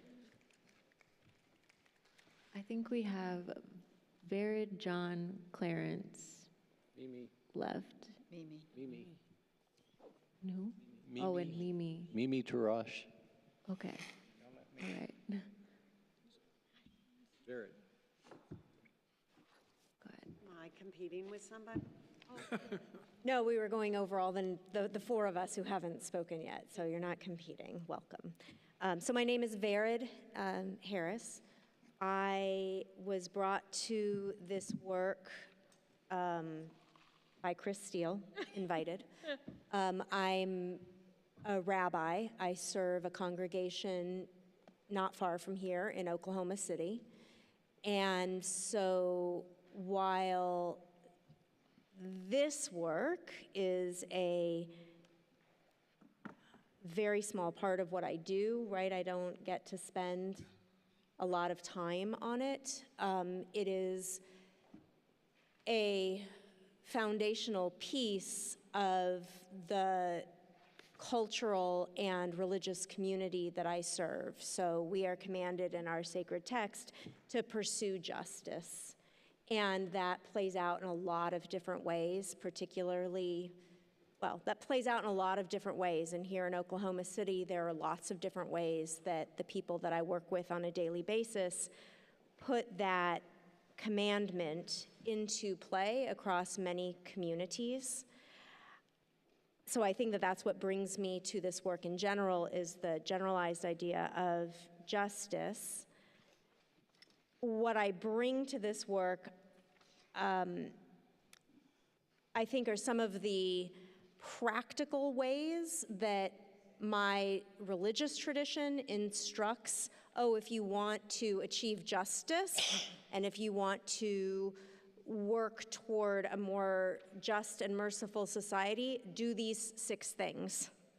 And for a lot of the talk that I've been listening to, or a lot of the different ideas that I've been listening to, I think that that might be something that I have to offer. And I am feeling something else entirely. I'm feeling challenged in that I approach things with what I tell my high school students are the 3 magic questions. What can you do? What are you willing to do? And what are you not willing to do? And so I'm in a space right now of trying to figure out just even what can be done so that I can also think about what I personally might be willing to do. And I will call on my co-facilitator, Clarence. Thank you, Vera. Of course, Chris Steele is one of the main reasons that I got here, but the mission was the reason I stayed. Amen. I try to build my life. My name's Clarence Prevost. I represent a small hamlet in the community called Wewoka, Oklahoma. Some of you may have heard the name being misrepresented in some ways. But I try to build my life on 2 words: relationships and impact. The scriptures say that Moses took 633 odd laws. Jesus condensed them down to 2. Love the Lord and love your neighbor. It's easy for us many times to love an invisible being who we depend on our life, for our daily activities, daily lives. But the challenge often comes in loving someone who doesn't look like you, live like you, think like you, believe the way you believe, not in the same educational realm, and God knows not in the same church or beliefs. It is said that Sunday mornings are the most segregated times in America, regardless of what your faith or beliefs are. But those 2 words, relationship, relationships are built upon people who really want to commit the time, the talent, and the resources.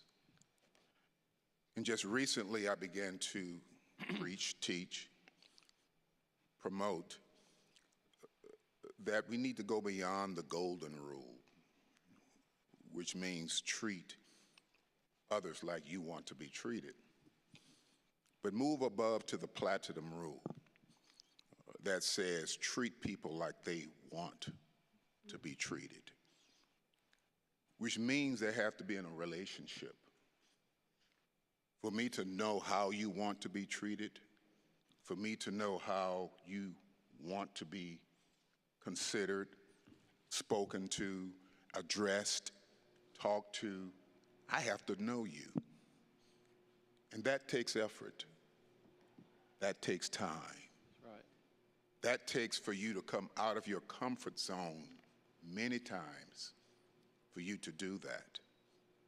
It takes the mindset that it's not just my world, but it's a world that involves a whole bunch of people, a whole bunch of thoughts, ideals.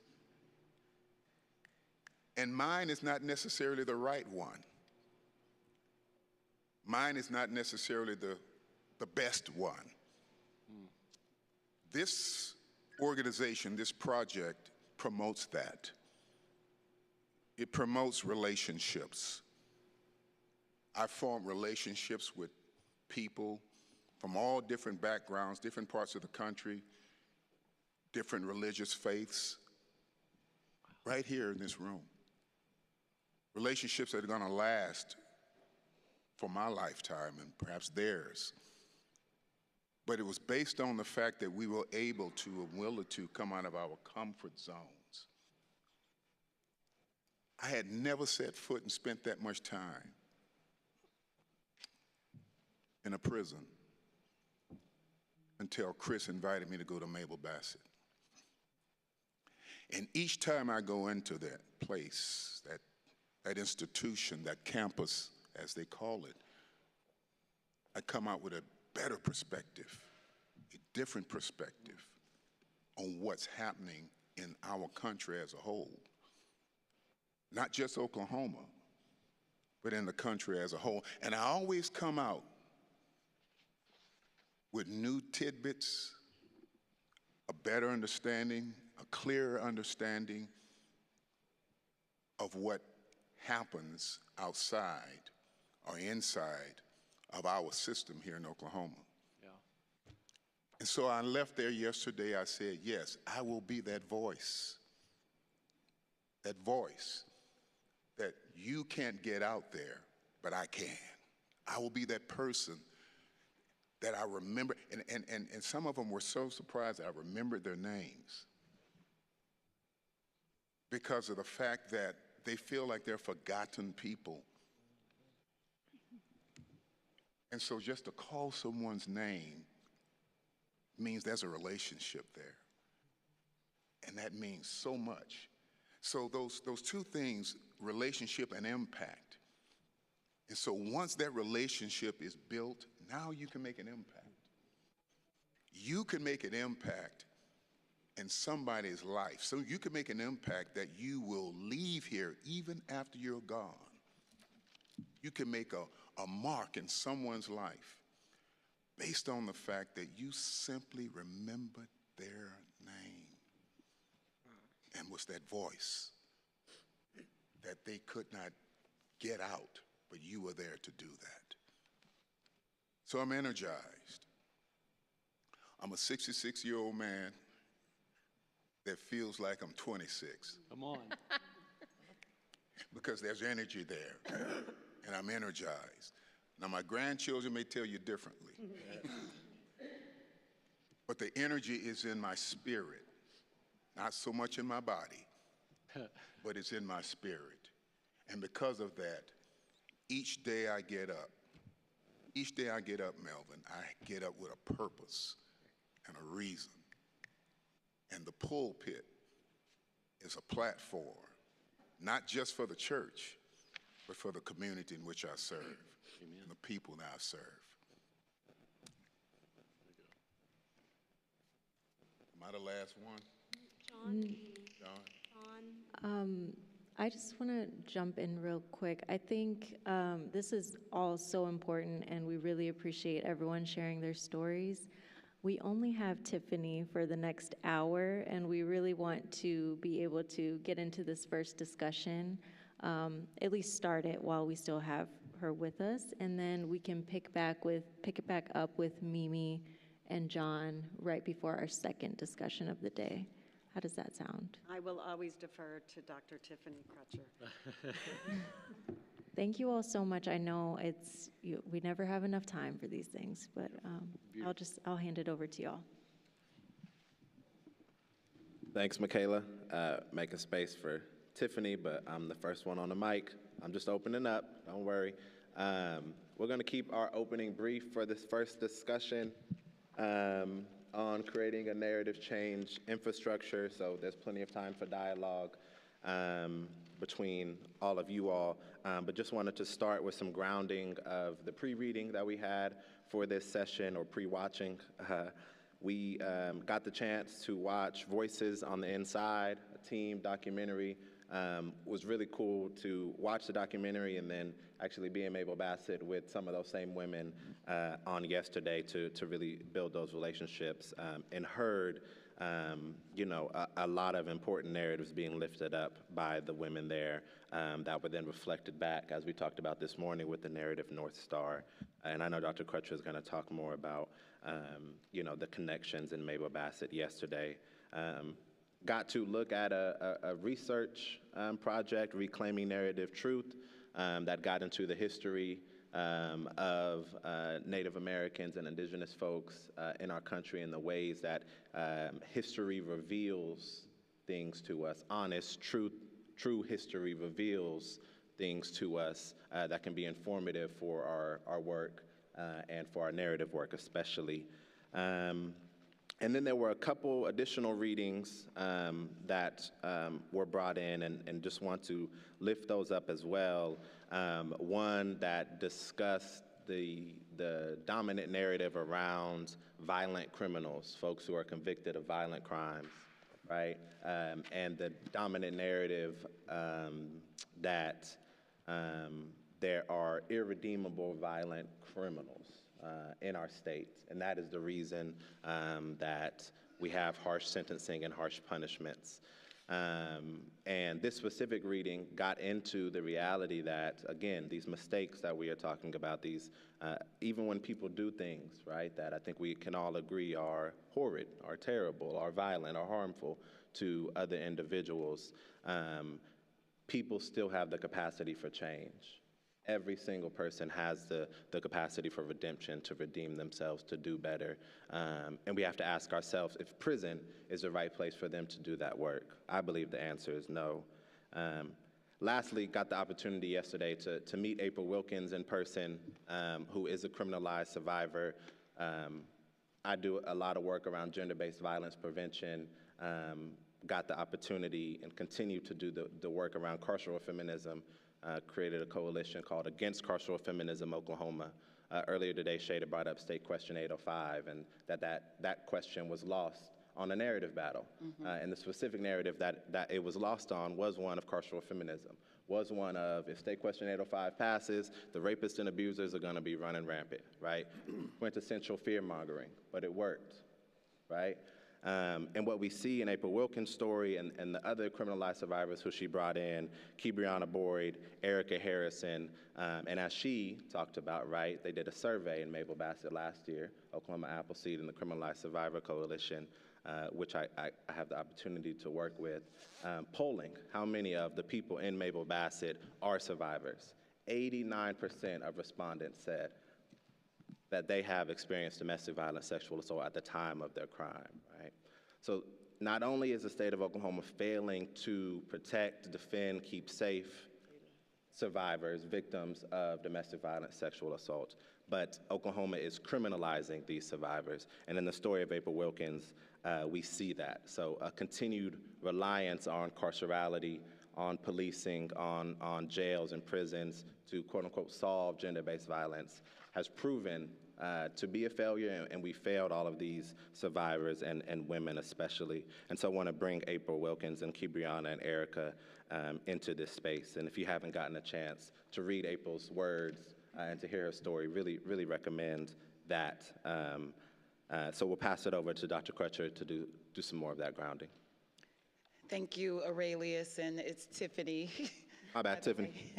And thank you for bringing those survivors into the space. And I'm going to forego my opening comments just for time's sake, because I'm really excited to get into this conversation around this topic of narrative. We opened up this morning with our friends from Narrative Initiative. If we could just give them another hand. I'm just so grateful for the work they've done here in Oklahoma, and I just want to repeat that again, because it's not what you say, it's what you keep saying. And this narrative North Star, I believe, is what's going to get us to that generational vision of justice and liberation here in the state of Oklahoma. And again, it's mistakes don't make us, care creates us. The practice of liberation is our legacy. Mistakes don't make us, care creates us. The practice of liberation is our legacy. And I want for us to keep that at the forefronts of our mind as we go throughout this conversation. And just a few reminders. I'm gonna, share some prompts to get this conversation started. If you wanna respond, if you wanna answer the question, if you have anything to say, just turn your card like this. And I want this to be a conversation, some healthy, rich dialogue. I don't want it to be so scripted. And if you have something that you just have to say, if you need to respond, there's that insistent wave. And I'll make sure that I get to you and allow the person who made the statement to respond. And if we could, because we just have an hour, and I apologize, I have to catch a plane to New York to go and represent Oklahoma in the area of criminal justice reform. But if we could just be mindful of our comments and just allow space for everyone. I want to get as many voices into this conversation as possible. And so I'm just going to give you all some framing and just throw those questions out there. And according to the Narrative Initiative, narratives reflect shared interpretations of how the world works by embedding themes and ideas in collections of stories. Who holds power and how they use it are both revealed in and supported by dominant narratives. We heard that during 805, right? Successful narrative change shifts both power and dominant narratives. Over the past 2 years, Oklahomans in Square One have identified narratives around punishment and harm that shape the current criminal legal system in order to develop new narratives that center community safety and healing. And so the questions are, what are some of these existing narratives about crime and punishment and safety in Oklahoma? What are some of the untold or non-dominant narratives around these topics, and what new narratives could we use to promote human dignity and social integrative responses to harm, and what actions could Square One stakeholders, all of you, take to catalyze narrative change around community safety and violence? And I just want to share a quick story of what happened yesterday at Mabel Bassett Correctional Facility. We were in our small groups, and before we got started, we talked about removing the psychological shackles. And we shared that with the women, and we said, hey, let's just remove the walls. We are all in here as equal. And then Chris, gave us our instructions and said, if anybody needs to go to the restroom, the bathrooms are right there. And on these bathrooms, there were 2 signs that said, staff only or employment only bathrooms, no inmates allowed. And in that very moment, I was triggered because we just said that we were equal, right? Yeah. And so when I think about this last portion of the question, what actions could Square One stakeholders take to catalyze change? Sometimes it's just the simple tweaks, the simple fixes. And in that moment, I went up to Warden White, Tamika, and said, this is what we're trying to do. Could it just be where you remove these signs and put staff only, or just staff bathrooms? And so we have to start using people first language. And I heard a lot of the stories where these beautiful women, they felt like they were less than. They were in school at NSU, or they're in school at NSU, and there was one class session that they couldn't attend, but they got the video. And in the video, they heard the professor say, the prisoners couldn't make it today, to the other students. The prisoners couldn't make it today. And then another lady in our group said, I was on a medical outing, and I had to go to the bathroom, and the nurses treated me as a person. They treated me like a human. They said, there's the bathroom right there. But the prison guard stated, no, the bathrooms for inmates are downstairs. And it triggered me yet again. I thought about Jim Crow. I thought about colors-only water fountains. I thought about colors-only bathrooms. I thought about how blacks could only go in the back of the building to get their food. They couldn't go through the front door. They couldn't sit at lunch counters. And so when we think about what's continuously happening current day, we have to reflect back on how we got here. And so I'll start again, and I just, I'm ready to get into this conversation. What are some of the existing narratives about crime, punishment, and safety in Oklahoma? And so let's let it rip.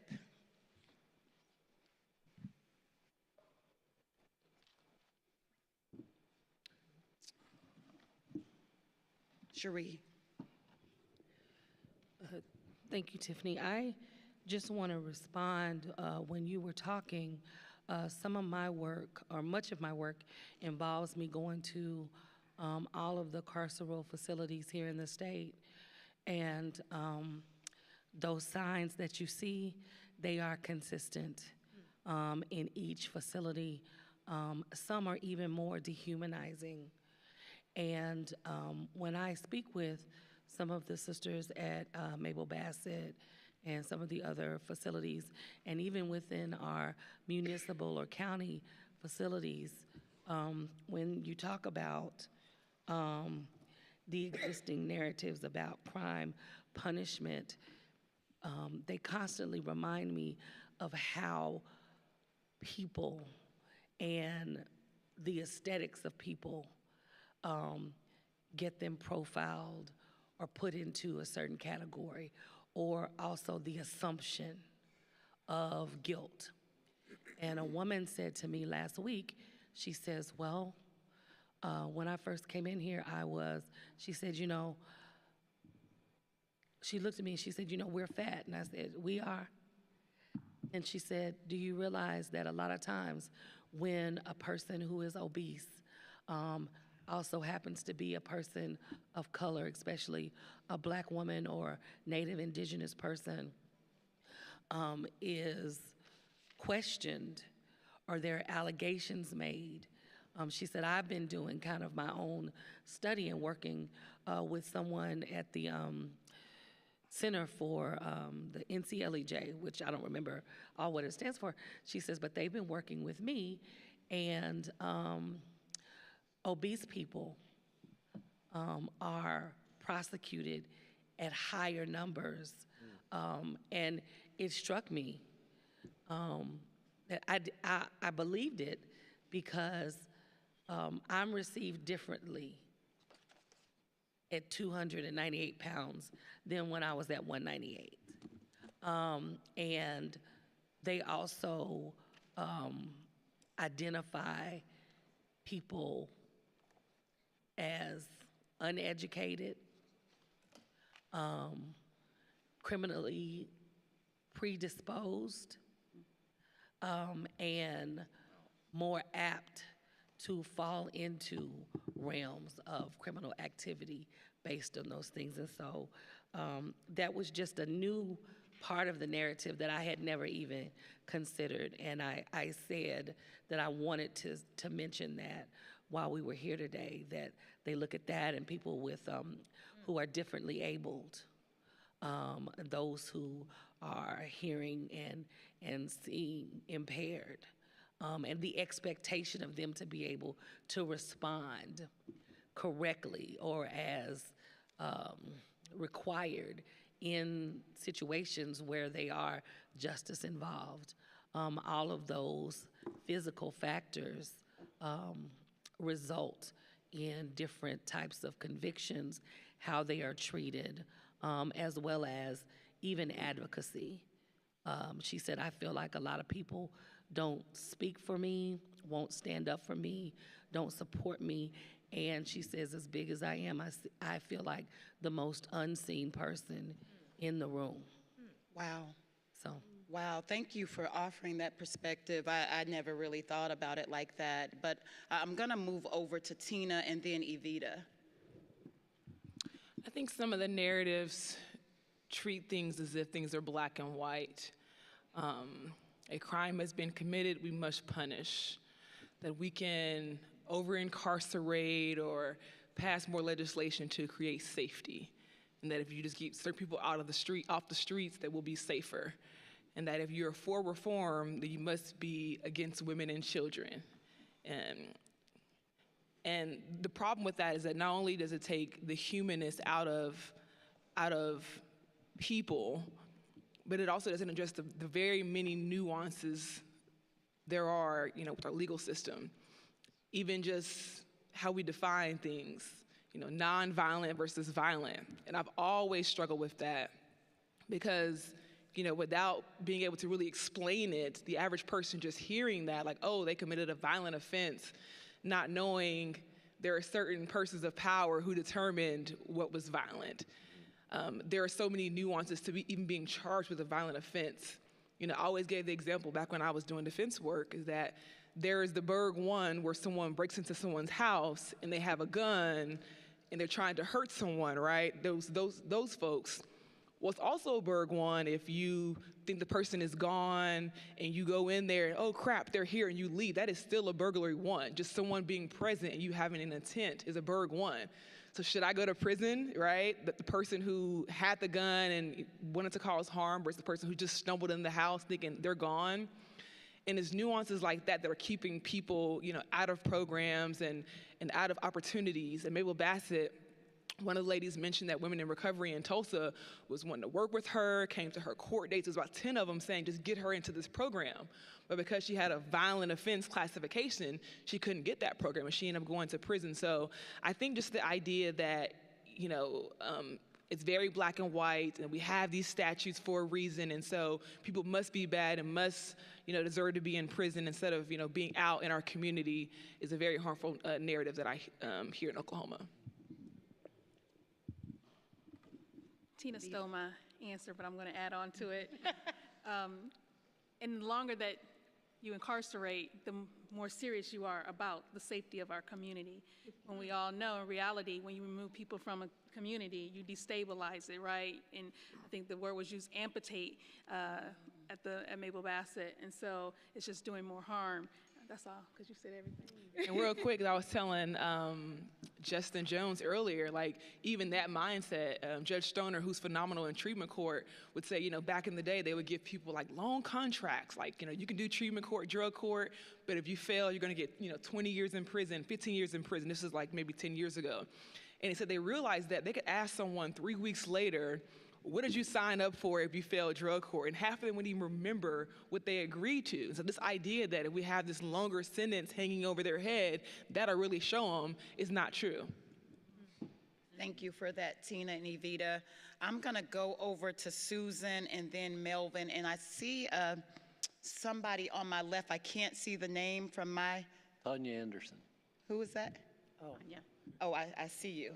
So we're going to go with Susan, Melvin, and Tanya. Okay, fairly quickly, one of the narratives that I'm disturbed by a lot and I hear constantly from students is the perception that And crime... Susan, I'm sorry, if you would just speak into your mic. Thank you. Okay, sorry about that. It's okay.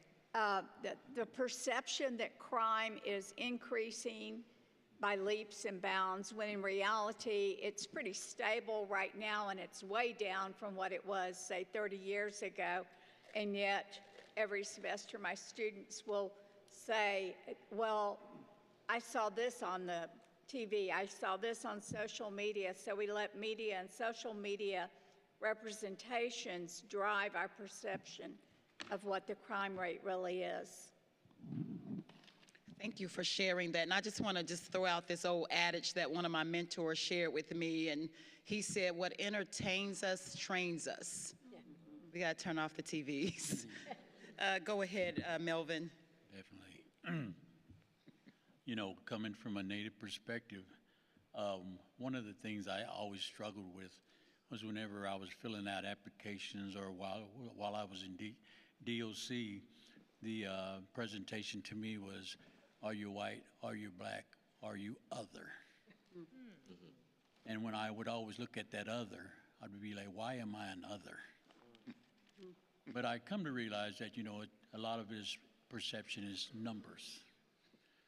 The Native American population in the United States is one of the lowest that there is, and we all know that there's strength in numbers. But because of the low population rate of natives, it's like anything that happens with us can easily be swept under the rug because of our lack of representation, our lack of numbers.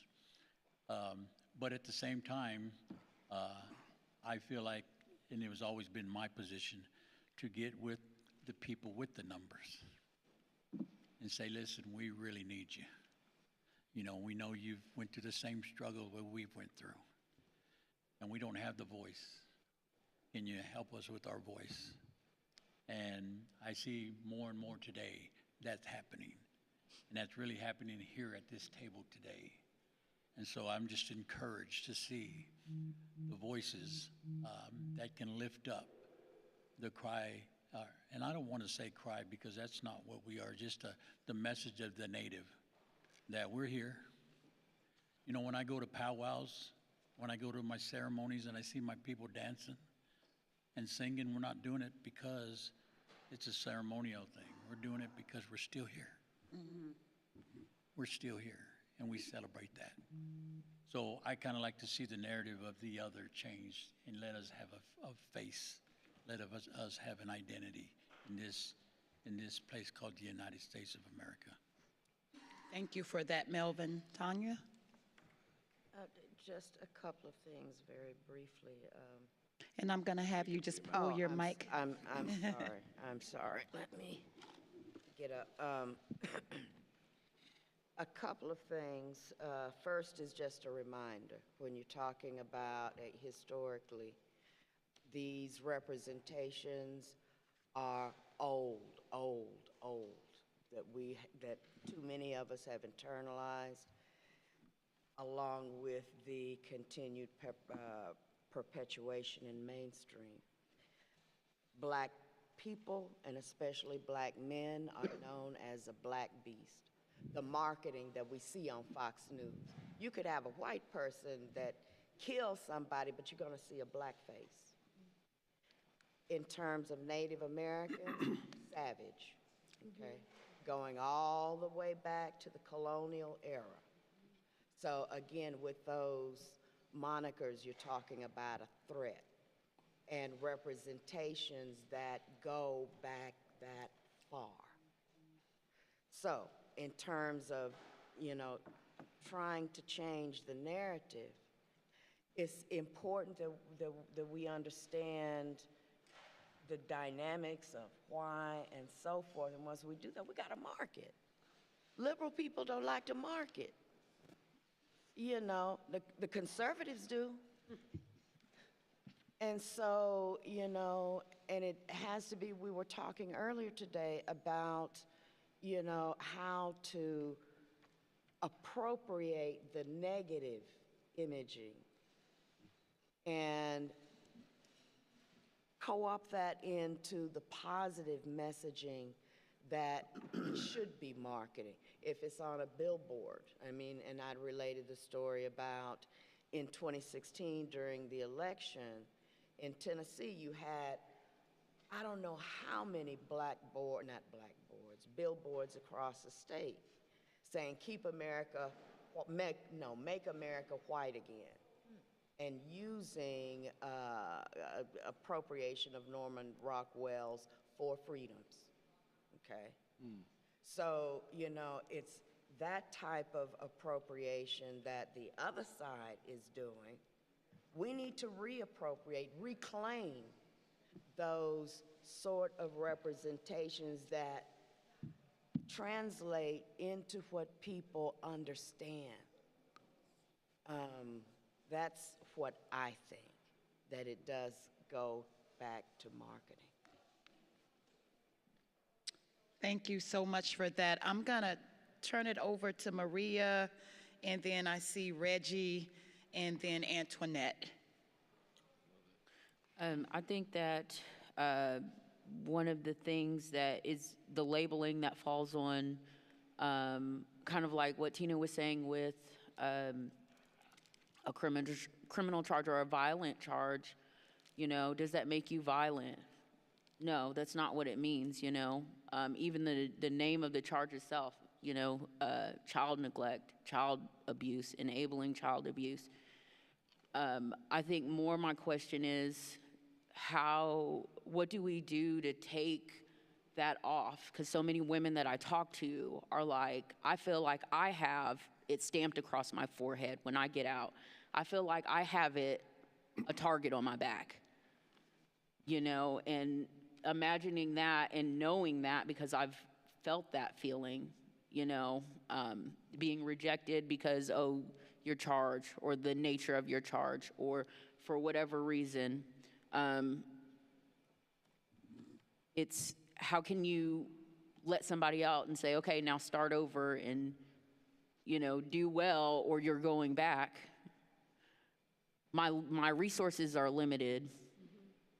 You know, it's harder for me to get a job. I can't vote, so, you know, there's a lot of things that are taken away with a violent charge, with a felony, you know, and so I guess my question is, like, how do we take those labels off and how do we take those restrictions off? Because as Americans, we're supposed to be able to vote. We're supposed to be able to, we have right to equal job opportunities. We have right to equal housing opportunities.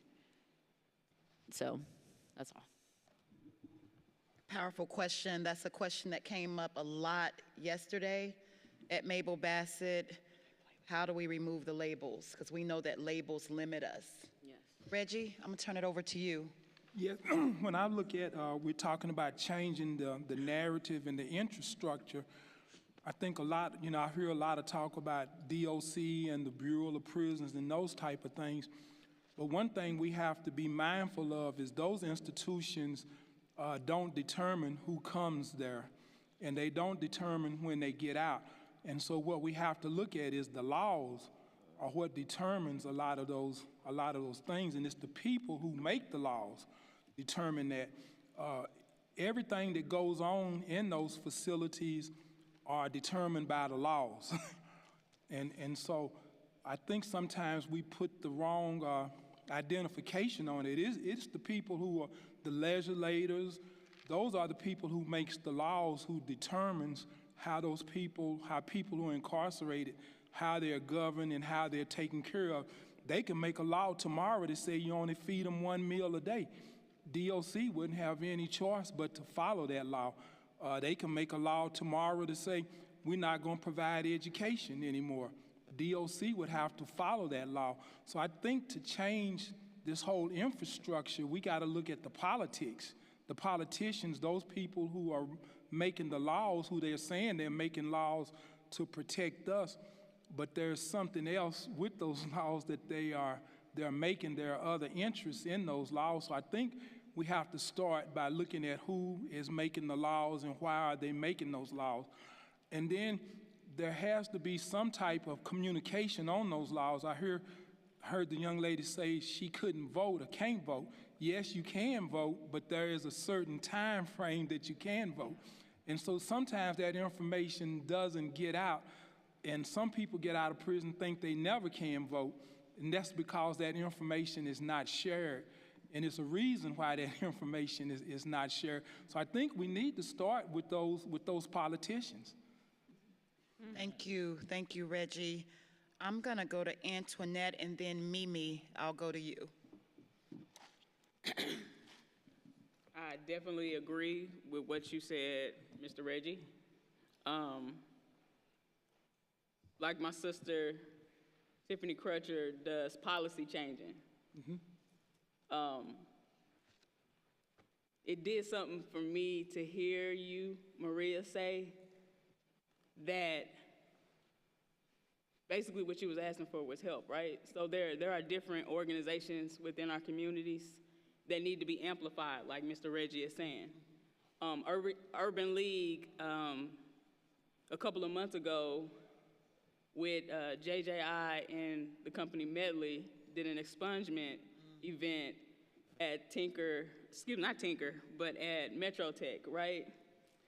And I heard so many stories similar to yours where they didn't know when they first got charged. They didn't know what they got charged with. Like Ms. Tina says, oftentimes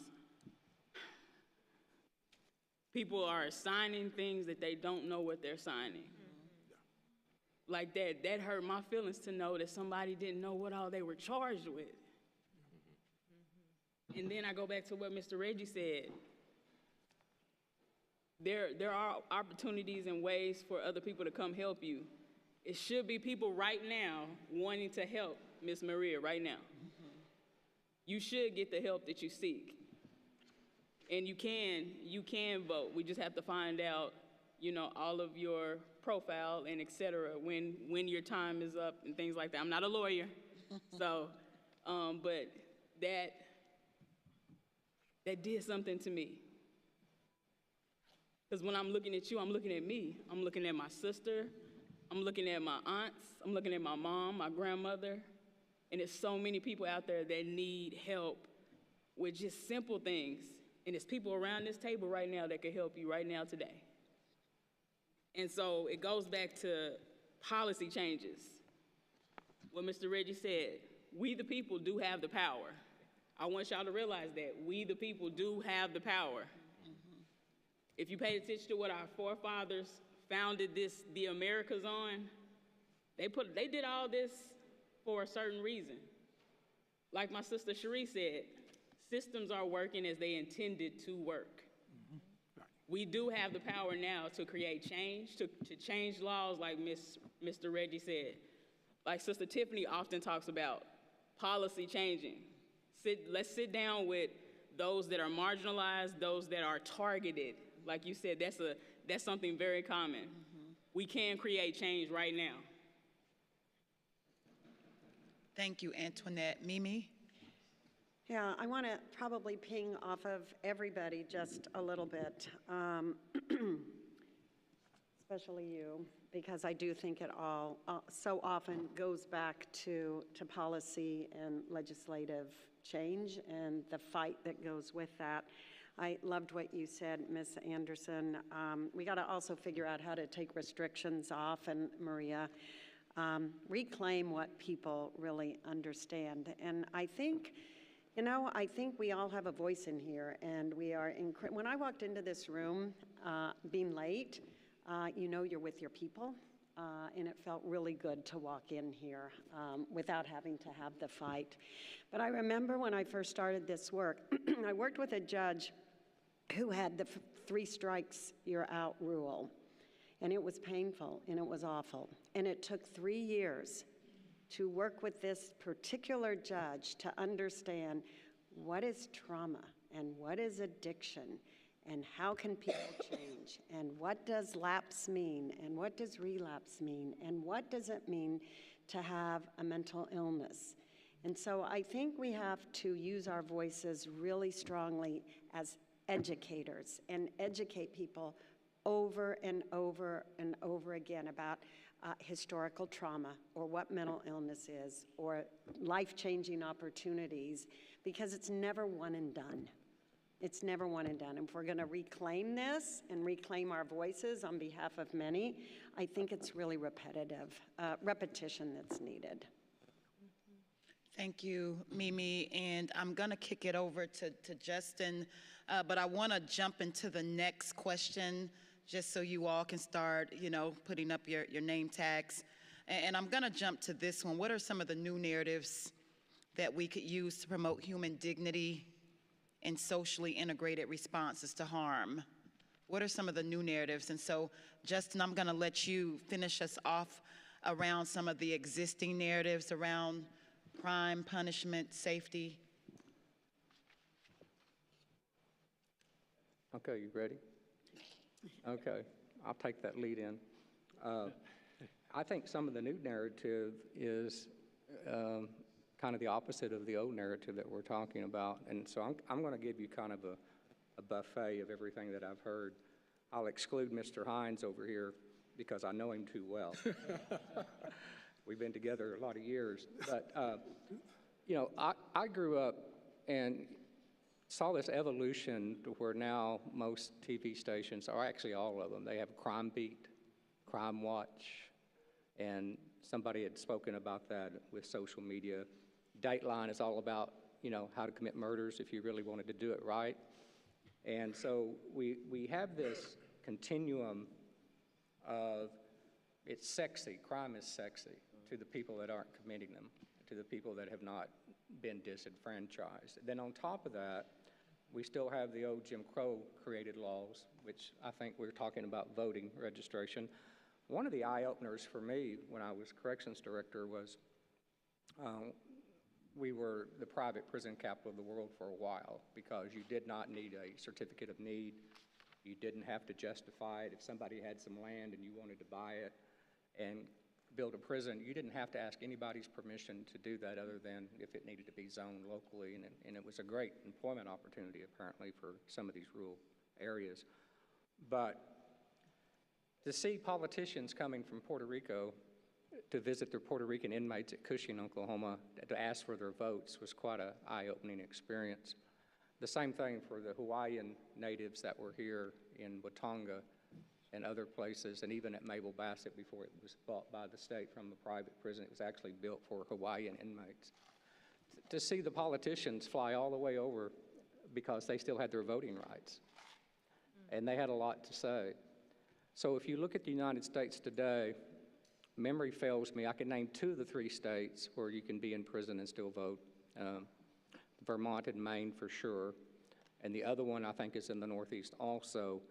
And what does that tell you? They didn't have the Jim Crow laws. They didn't have the problems with minorities and things of that sort. They didn't want to disenfranchise people. So I think some of the new narrative is, how do we get rid of these old narratives that are still on the books? You know, we talked about the McGirt ruling, you and I, because we knew each other, and we talked about that during a break of how people just ignored taking away the rights and the disenfranchisement of the Native Americans in their own reservations and stepping on their rights. But I just wanted to say that because when you look at the Oklahoma narrative in totality, I'll give you one other example. When I was a young parole officer and just dumb as all get out, trying to learn my way around, I was working in Chickasha, doctor, and it wasn't you. You were much too young back then to get in trouble. But there was a California kid that was going to school on a scholarship at USAO, and like a couple of college students, they went and test drove a car and they stole the cigarette lighter, for those of you that remember that cars used to come with cigarette lighters. And they charged these kids, they were both 19, with burglary of an auto instead of a misdemeanor, you know, larceny. And they ended up on suspended sentences for 5 years. They both got convicted. Well, you know, back in those days, everybody's doing a little illegal pot, things of that sort. They get caught with some pot. Next thing you know, they're both in prison because they got revoked from their sentences for picking up other misdemeanor charges, and there was no tolerance. So if you look at this evolution of disenfranchisement and what this topic is talking about, you kind of have to go back and say, what do we take off the table so we can rewrite? We don't want to rewrite the narrative on top of the narratives that are still there, if that makes any sense. Yeah, totally. Or we'll look like the criminal code in Oklahoma, which looks like a book of encyclopedias, for those of you that remember encyclopedias. I'm showing my age. Or we could do what we talked about, Tina, and that is have the legislators sunset the criminal code. We talked about that with Justice Reinvestment. And start all over, and maybe it'll look like Texas, and it'll go from 4 or 5 volumes to 3 or 4 pages on a legal pad. And so I guess the bottom line for all of that I've said is we've got to figure out how to get narratives off the table. We don't want to stack narratives, and then we're going to end up with what we have today, conflicting legislation. And one of the things that Mr. Hines said, obviously, is all true, but one of the things that legislators do when they don't pass laws is they control the purse string. I can remember being taken to the woodshed many a times because I was spending too much money on mental health services. I was paying psychologists too much money. And if you look at the DOC budget today, less than 1% is for programming, and of that 1%, it's almost all federal dollars.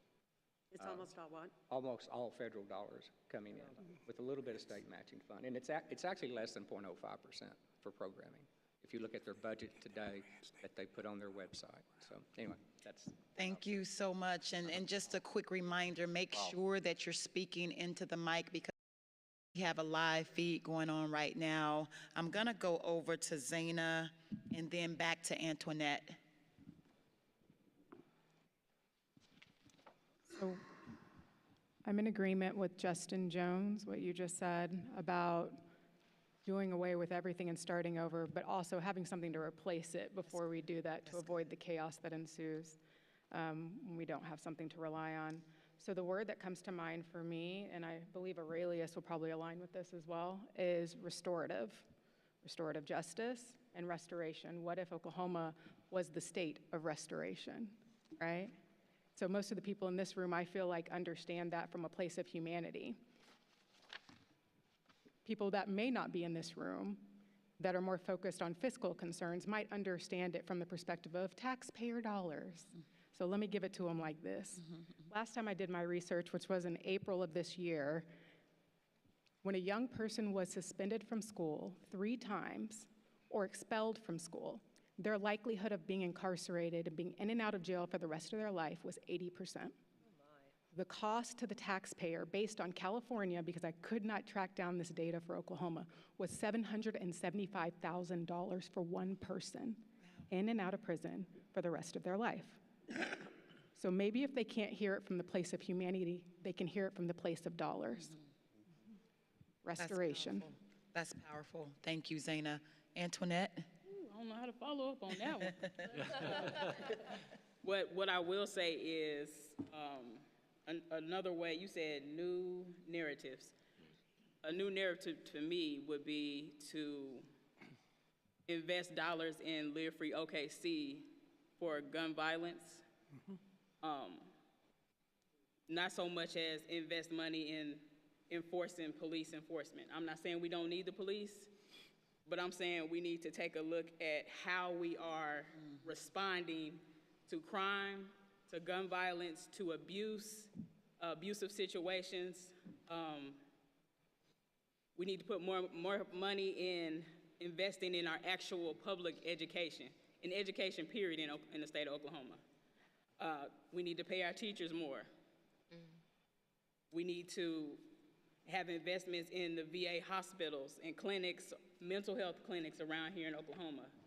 When we took away those clinics, those years, I want to say, what, 4 or 5 years ago, when we took away those mental health clinics, crime it rose.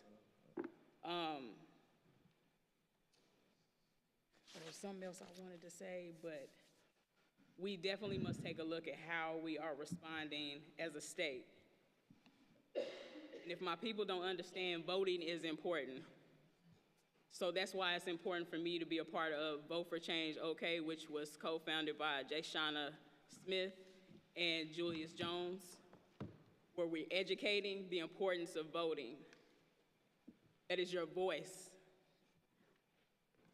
It is important for us to research our candidates that are running in races. It is important for us to be in close proximity of situations. If we want change, we must be involved in that change in close proximity. We must go visit Mabel Bassett. Go visit all the facilities. I don't want to pinpoint so that people think I'm targeting, but we must go visit in close proximity. Be a part of volunteering for the Department of Corrections. Go in and see exactly what's going on. Hear the stories, the unique stories. Everybody has a story, right? Thank you. Thank you, Antoinette. And you're really talking about some of the actions that we can take as stakeholders. The question is, what new narratives could be used to promote human dignity and socially integrated responses to harm? And so I want to go to Nakona and then back over to Tina. So, in terms of the new narratives, so I just spent 11 months as an Oklahoma County public defender, and what I left with is this. So we have the Supreme Court, we've read into certain constitutional clauses that everybody has a right to a defender, but they don't have to fund it. So, you know, what happens? We've got more cases than we can handle, and that's not, you know, we're just talking about the fact that, you know, you don't get to, so by definition, my clients were already indigent, right? And they live all over, and the judge is just like, go to school. Well, are these schools that you're going to put your kids in? And then also, what are the barriers, right? What is poverty? And these people don't know. And then so the things that would get my kids in trouble and stay on probation, not going to school for places that were not even safe for them sometimes. And I'm all about teachers, but I am very much about administrative graft in our public school system. Who gets enriched? Let's go over that. And then the direct correlation between incarceration and education. We're pushing our kids straight out of school, starting at 3rd grade, and straight into that pipeline. And it's really a birth to prison pipeline. And so one of the things Cornell and I have talked a lot about is how about like birth to the grave education. That's one for me. And education means anything. Education means growth. You know, it doesn't mean college. It means what is it that fulfills you? And so I just want to keep our kids here front and center. And there's some things in Oklahoma we got to change. We got to change the youthful offender law. Everything that is an 85% crime, the kids have to do Title 22 procedures, which means they get stuck in detention for months because they have to have a preliminary hearing. And the judge will say to them, well, you'll get it in 2 months, not 6 months like downtown. These are teenagers. The percentage of their lives, you know, and so I don't want to get on my soapbox, but also like Tanya was saying earlier about the vote in rural Oklahoma, because there aren't programs for Oklahoman kids in rural Oklahoma, they'll get sent to a group home instead of community probation. So what are the narratives? I think the narratives are, for me at least working with kids, is about their brilliance. Yes. If you're told you can't read, that's because somebody didn't know how to tell you that you know how to read, because nobody can get through society with knowing how to read. So if you figure out how you learn what a stop sign is, how can we generalize that? And so I won't keep harping on it, but I think we just have to keep telling everybody what the beauty is inside of them. And I was always taken by the fact that sometimes nobody even smiles at anybody. And especially if you're a person of culture in Oklahoma, you walk into a hostile environment anywhere you go, and that's just all it is. So those of us who are white, let's make family, and let's make sure everybody feels everywhere that they are family and community. And you don't even have to like me. I'm not very likable. But at the end of the day, it's not about that. It's about, do I, with my humanity, build up your humanity? Because if I don't, I'm less human. And that's what the people that abuse prisoners do. They are sadistic and they're less human, but how do we get them there? It's all the stuff we're talking about. But I just want our kids to just be here in the middle of our room, because moms and babies, and you know, I love men, I'm married to one, but I also know until we save the mamas and babies, and we can't save the kids without the mamas, and we got to quit getting women in prison in Oklahoma for nuisance crimes and disrupting families. So we got to keep families together, and I just want to say that's more bad narrative, but y'all got the good narratives, and I'm listening. Thank you. Thank you so much, Nakona. Tina. I think in order to promote human dignity, you've got to really challenge people to ask the question, like, what happened to you? What is your story? There's a lot of this work being done across the country. I think Arillis has his 1 and 2 platform with the Foundation for Liberation of Minds, and also the Marshall Project has very robust storytelling platform. And the thing is, Mabel Bassett yesterday, you know, which most of the women had mentioned being abused, there was a lot of no one intervened. No one, you know, when I was acting out, there was no one to help me. One of the ladies talked about, you know, her mom losing custody of her, being forced to go live with her dad who raped her at 6. And just being abused by her dad, and you know, going to school and not a teacher, not a principal, like no one intervened. There was another woman who was there who mentioned like just being abused and wanting to leave and not knowing she could go to, you know, a shelter or just having the resources. And so oftentimes, you know, drives me nuts how we bring up ACE scores and and the children and they had these ACE scores and they're going to be, but we don't think to ask those questions with those who are incarcerated. Most of them have really high ACE scores if we want to get into it, but it's not important as we're thinking about services and rehabilitation, those folks who are incarcerated and what their ACE scores was. Back when I was a public defender, I would find out, I wouldn't ask them what their ACE score was, but just asking them what their story was. And you would hear like these threads of just trauma and abuse and hopelessness. And I think we've got to get people to understand that these are human beings. And I'll admit, prior to going to law school, I went to law school to be a prosecutor. And even I was ignorant to the real challenge that people face. I mean, I had some stuff in my family, but even for me, it was like, black and white, the laws. And it took me interning with the Innocence Project one summer, going on death row and talking to people where, I left out of there in tears one day. I was like, oh my God, there is some real trauma and some real things people are going through. And so I think we've really got to figure out ways, like I said, start a What's Your Story campaign, hashtag What's Your Story, and really uplifting those voices. And even with our laws that are so, strict on women, and with them being criminalized, I think the more we can, uplift their voices and have them tell their stories, the more we humanize them. Thank you, Tina. And I'm just gonna, we're a little bit behind time, and so we're gonna wrap this up. But before I go back to Aurelius, just to give us a recap about what we heard, I wanna give space to just a few other people to share out what are some of the actions that Square One stakeholders can take to catalyze narrative change around the community or around community safety and violence. And so, Chris, I haven't heard from you. Tyler, Reggie, can I just, I see Ola, can you? Alade. Alade, go ahead, and Chris, if you want to share, and then Tyler, and then we will end there and turn it over to Aurelius just to give us a readout and close us out on this session. I actually want to go back to the conversation that was just happening about the kids and mental health. I feel like when it comes to scores, it's always being asked, hey, what is your score? How did you do so well in this? How are you doing in this? It's never, how are you? How does your day go? It's like, it starts off at home normally, and then it brings up to like school. It's always mainly with the adults. They always want to know how well we're doing education-wise, instead of like mental wise. And I feel like if no one wants to start that conversation with a student, no one, like, it won't get anywhere. So that's why we see mainly people of my age group normally in outside joining gangs, not going home, in jail. But it's like no one is ever asking them, how are you? Like, from what also going back to what you said, from when I lived in Houston, no one really everyone knows in Texas, no one is nice in Texas. So when I came to Oklahoma, everyone is like, you see people like opening the door saying, hey, like people are actually speaking to you first. Down in Houston, I did not get that. I had to speak first. So instead, like, that's why I feel like it all starts from where we're coming from, and it also goes back to the adults before it comes down to the kids. And I just want to say to you, thank you for being here and sharing your voice as one of our youth. Let's give her a hand. Yeah. Thank you so much.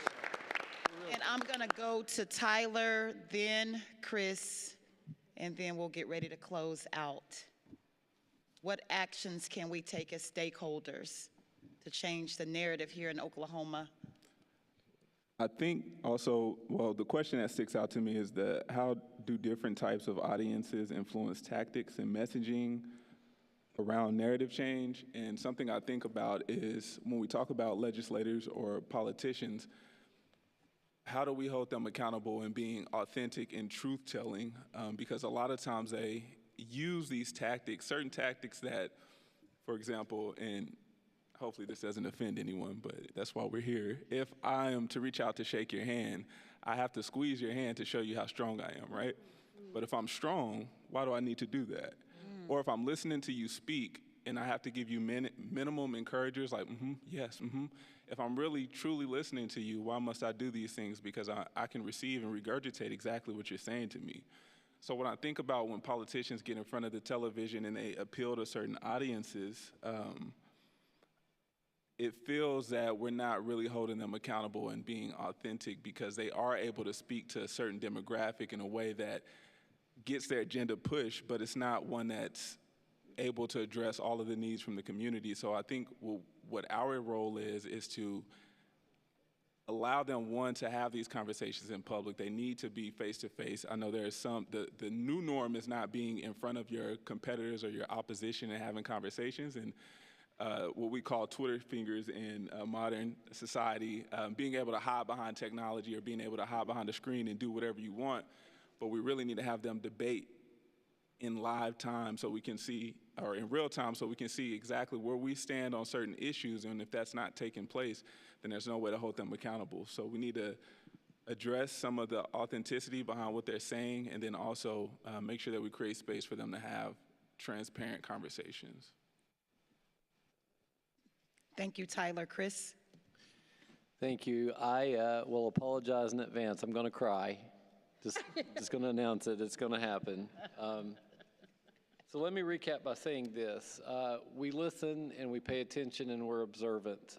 In the video, Voices from the Inside, and in continued conversations, here is how the voices on the inside feel like they are labeled. Different, less than, dangerous, flawed, broken, violent, irreparable, and trash, directly from their mouths. I have been privileged, thanks to an invitation from Justin Jones, to be a part of this work for nearly 12 years, and I haven't found anyone with lived experience who fit any of those descriptions. What I have found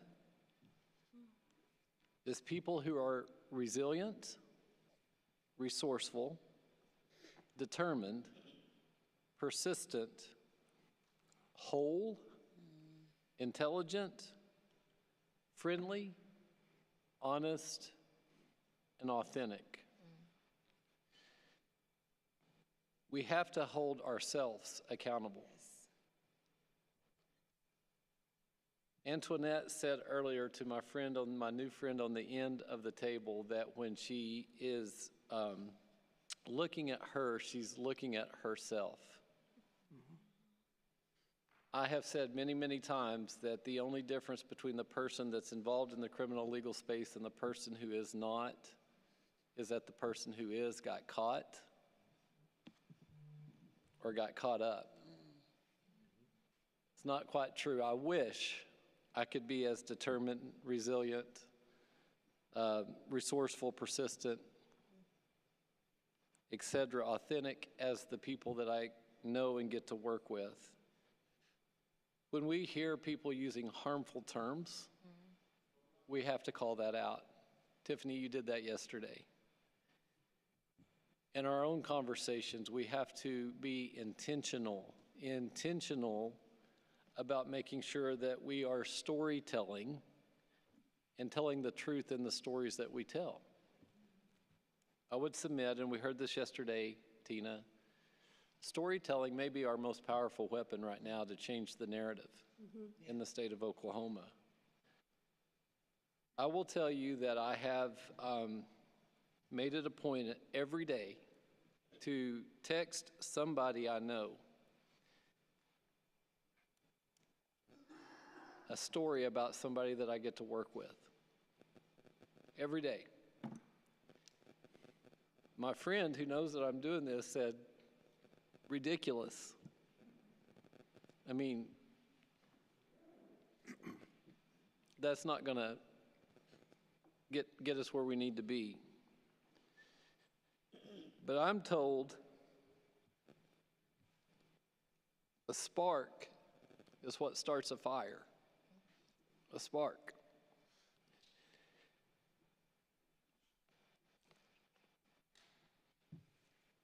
Yesterday,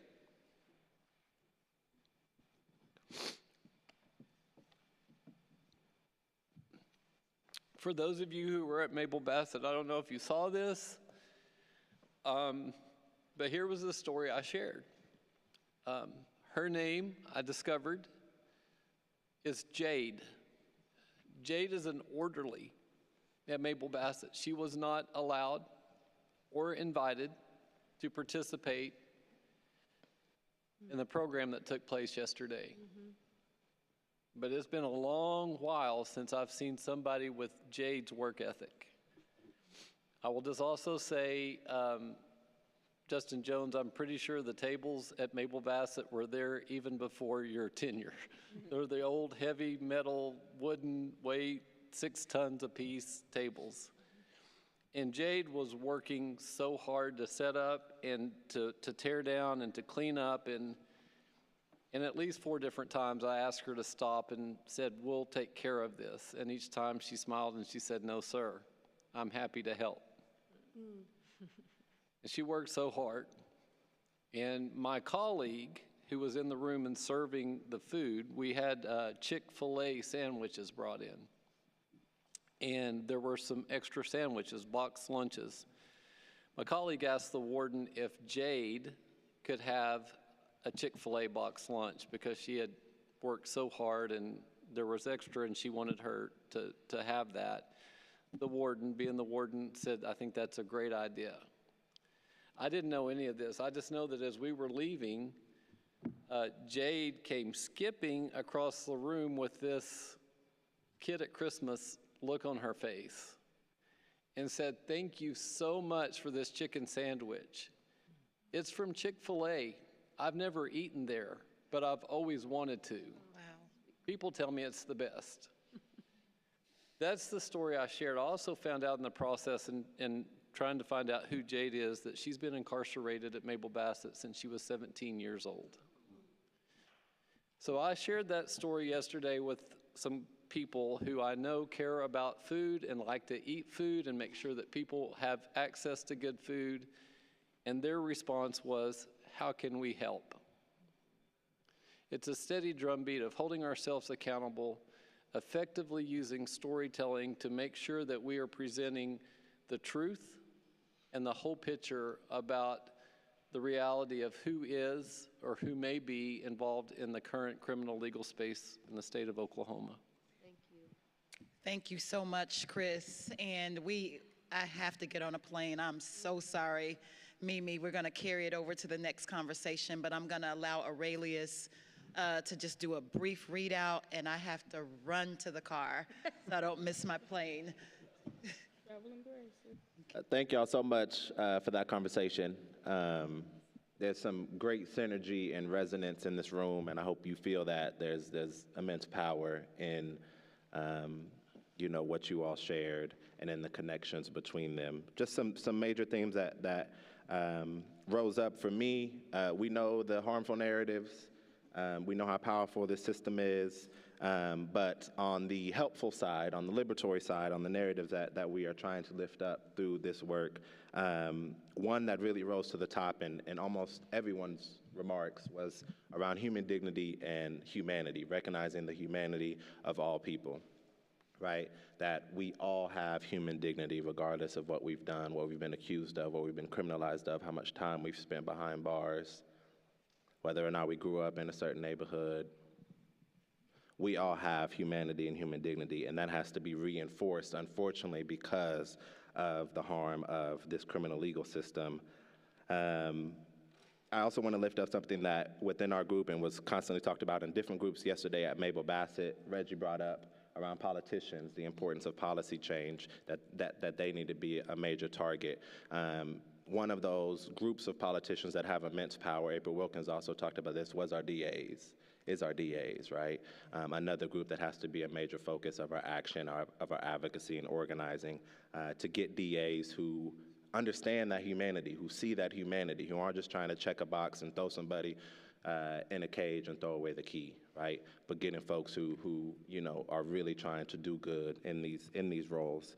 And we've seen, how much change can be made really quickly when a DA who has a different set of ideals and concepts and who holds that human dignity can make And then Antoinette also, and I want to lift this up because I feel like it's crucial, and it's also in our group at Mabel Bassett, resources. Lack of resources often leads to being involved in the criminal legal system, where we invest and where we don't invest, right? Investing in policing, investing in incarceration, we're throwing our dollars away. If we invested in community violence interruption, Live Free OKC, if we invested in restorative justice, transformative justice, if we invested in community organizing, if we invested in education, and not just any kind of education, but education that is culturally competent, right? That really brings up the whole of the child. At FLM, we do a lot of this work around that. Our education system has to be transformed. That our education system also has carceral elements. That our education system is a school-to-prison pipeline or a school-to-prison nexus, right? That our education system, as Olade brought up, right, really has to prioritize the wellness and the mental health of our young people and our students. That we have to invest in healthcare and mental health care. And that if we invest in these priorities and these systems and institutions and focused on these things, right, rather than on policing, criminalization, and incarceration, there would be so much more healing, so much more safety in our communities and in our state. And you all lifted that up within this conversation, and it's important that we follow up and that we continue to take action towards these narratives that we're bringing to the fore. So thank y'all so much. Back to you. And I just want for you all to finish this sentence. The sky is the what? The limit. The sky is the what? Not the limit. I need y'all to play along with me. The sky is the what? Limit. The limit. So we all had the same teachers growing up, but we're going to push back against that narrative. The sky is no longer the limit. It's just the beginning of a new level. And so I challenge each and every one of you at this table to shoot for the stars. The narrative North Star, that is, mistakes don't make us. Care creates us. The practice of liberation is our legacy. I love you all. Thank you for this very rich conversation. Thank you. Have a safe flight. We're going to take a quick We're going to break. Get ready for our next conversation. Thank you so much, Tiffany. Have a safe flight. Safe travels. Thank you, Aurelius and Tiffany, for facilitating us. We are going to take a break for about 10 minutes and then come back for our next discussion. Space all cleaned up.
No, why does everyone keep asking? Like 2 days. Yeah, you lived in Houston. No, I didn't. I watched them all on TV. Yeah, and it'd be like when Hi, everyone. Can we please start making our way to our seats and coming back to the table? really? Okay, whatever. If you see someone that's not here, text them, yell at them.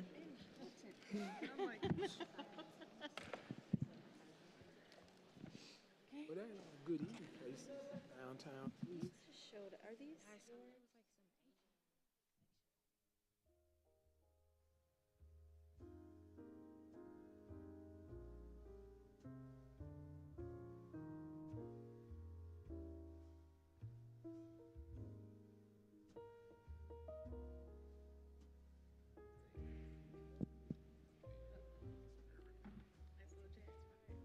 All right, everyone. So we do have one more discussion that will be facilitated by Clarence and Barid.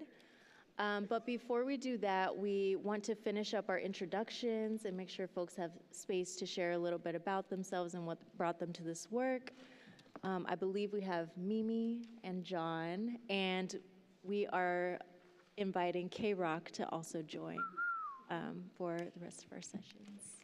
So who would like to kick us off?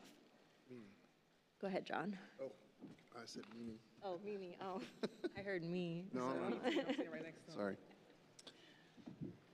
Hello, everyone. My name is John. I am pastor of a Nazarene church on Northwest Expressway. We're the one across from Red Lobster. That's how everybody finds us. Across from Red Lobster. I am here for a couple of reasons. I am here because my faith compels me to be here. That is a faith system that completely fell apart, and the local church hung on to me even though it fell apart while I was their youth pastor, and they said, well, we'll send you back to get a graduate degree. And what came back was a faith structure that makes all of these conversations make some sense. The other reason I'm here is that my brother has been involved in the system for about 35 years now. He is an addict, continues to be an addict. And I was able to watch while for 20 of those years, while the system tried to punish him out of his addiction, and strangely enough, it didn't work. So I'm here on behalf of all of the Jimmies of the world and all of the other people who find themselves in the system. I'm also here on behalf of those people who are starting to wonder if faith makes any sense. At my church, like so many others, I'm watching people file out because of the rhetoric that is called Christian. And in my involvement with the Square One Project, I've been confronted over and over again with this reality that I think part of what we suffer here in the state is it has to do with the broken criminal justice system. We suffer because of evangelical theology that understands God first and foremost as a punitive God and the law as the ultimate expression of faith. And so I find myself not believing in that God, and find myself in league with the people who are leaving faith, who are saying, I don't want to be Christian if that's what it means. I don't either. And so I'm here on behalf of all the people who wish that religion could be something better and something more than that. And I think it can be. I think mercy is a better representation of the God that I have given my life to. And I am grateful for the people around the table who have also given themselves to this undertaking of mercy, whether it's Christian or not in their minds. I just love what JB and Jess and the Live Free folks are doing. I think that is a move toward mercy as opposed to a punitive understanding of how to fix things. And so I'm glad to be here and a part of this. And still glad to be a Christian, but perhaps not a Christian in the way that so many others understand themselves to be Christian. Thank you. Yeah, I'll go next. I have a few notes from last night that I took in prep for this. So I'm here because I was given a challenge, and that challenge was to address the high rate of female incarceration. And it happened to be a challenge that I believed in. And I took that challenge, and that challenge actually turned into an honor. So that honor drove the need for really life-changing work for myself and for actually everybody that I came in contact with, because avoiding incarceration seemed like the really obvious thing to do, and probably something that all of us in this room can and do believe in. And I think it's really a challenge for people when the cards are stacked against someone, and when those cards and when those people are behind bars, there's even more cards that are stacked against them. I'm sensitive to actually many, many things, and I'm particularly sensitive to children. And often the parents of children are treated as though they don't have any rights. So my story is a little bit different. I'm a daughter of a Holocaust survivor, and I'm here not through my faith. I am here because I had an incredibly strong role model in my mother around social justice.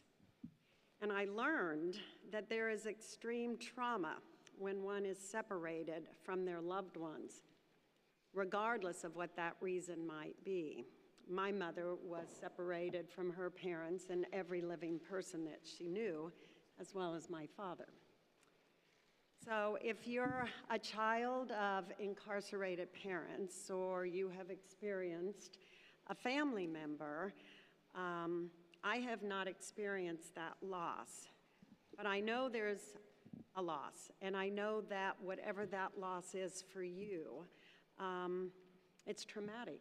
It's a traumatic loss that requires healing, and I believe in healing. I embrace in my work the opportunity for healing, particularly in my work, that trauma is often masked by addiction. But addiction can also result in recovery. And that recovery can happen if one is provided with all the right services and compassion and an opportunity for restorative self.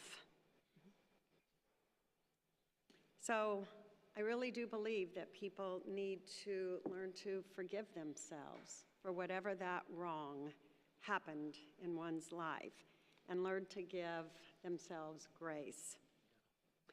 And I think you can hold, we talk a lot about the criminal legal system and its incredibly rigid accountabilities, of which there are many rigid accountabilities.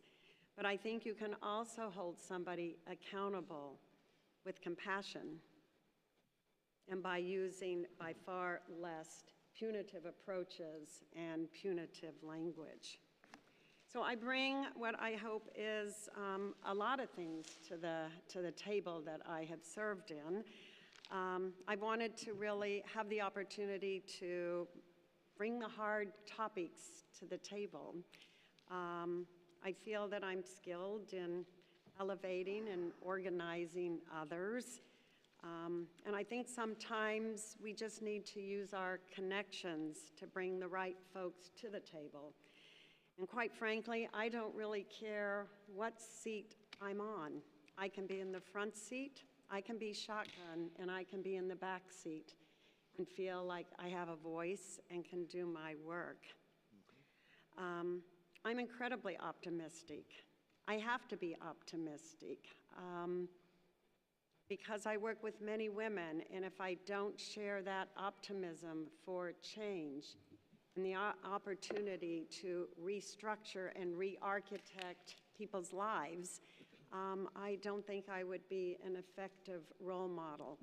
That doesn't mean that I don't have setbacks like we all do, but I also have a lot of fire, and I go back to the fight. And when there's a fight, it actually just enlights my fire a little bit more. I also feel hope because I knew I was coming into this room today, and we are all affecting change in our own voices and in our own ways.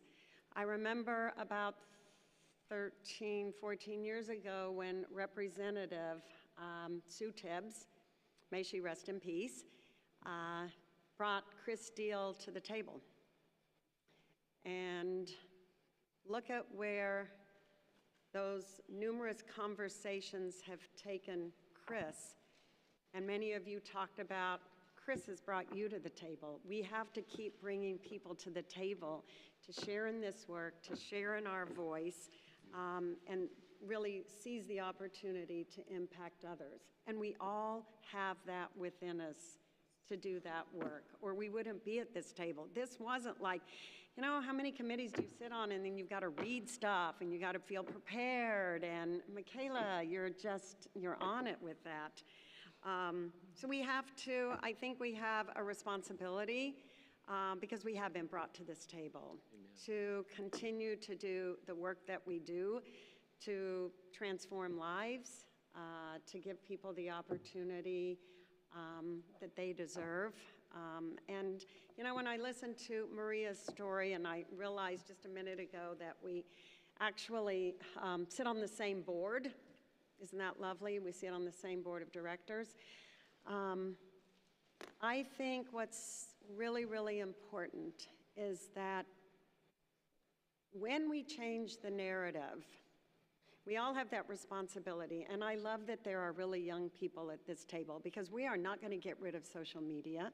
It's not going away. We're not getting rid of phones. We're not getting rid of whatever it is that you are all using out there. But I think every time there is an arrest, every time that there is something happen that comes into our paper or into a story, we have to remember to share that story. And we have to learn to create the narrative. Otherwise, one is judgmental. And in my opinion, it's really easy to be judgmental until you know the story. And we are storytellers, and we have to tell the story, because just showing somebody in grays or orange is really not sharing the story. So I think we have to all own in that responsibility. And thank you for being a part of this today and throughout this past year. Thank you, Mimi and John. K-Rock, do you want to introduce yourself? Good afternoon, everyone. My name is Kenneth K-Rock Brandt. I am an organizer at the Terrence Crutcher Foundation. I believe what brings me into this work is intersectionality, my understanding of it.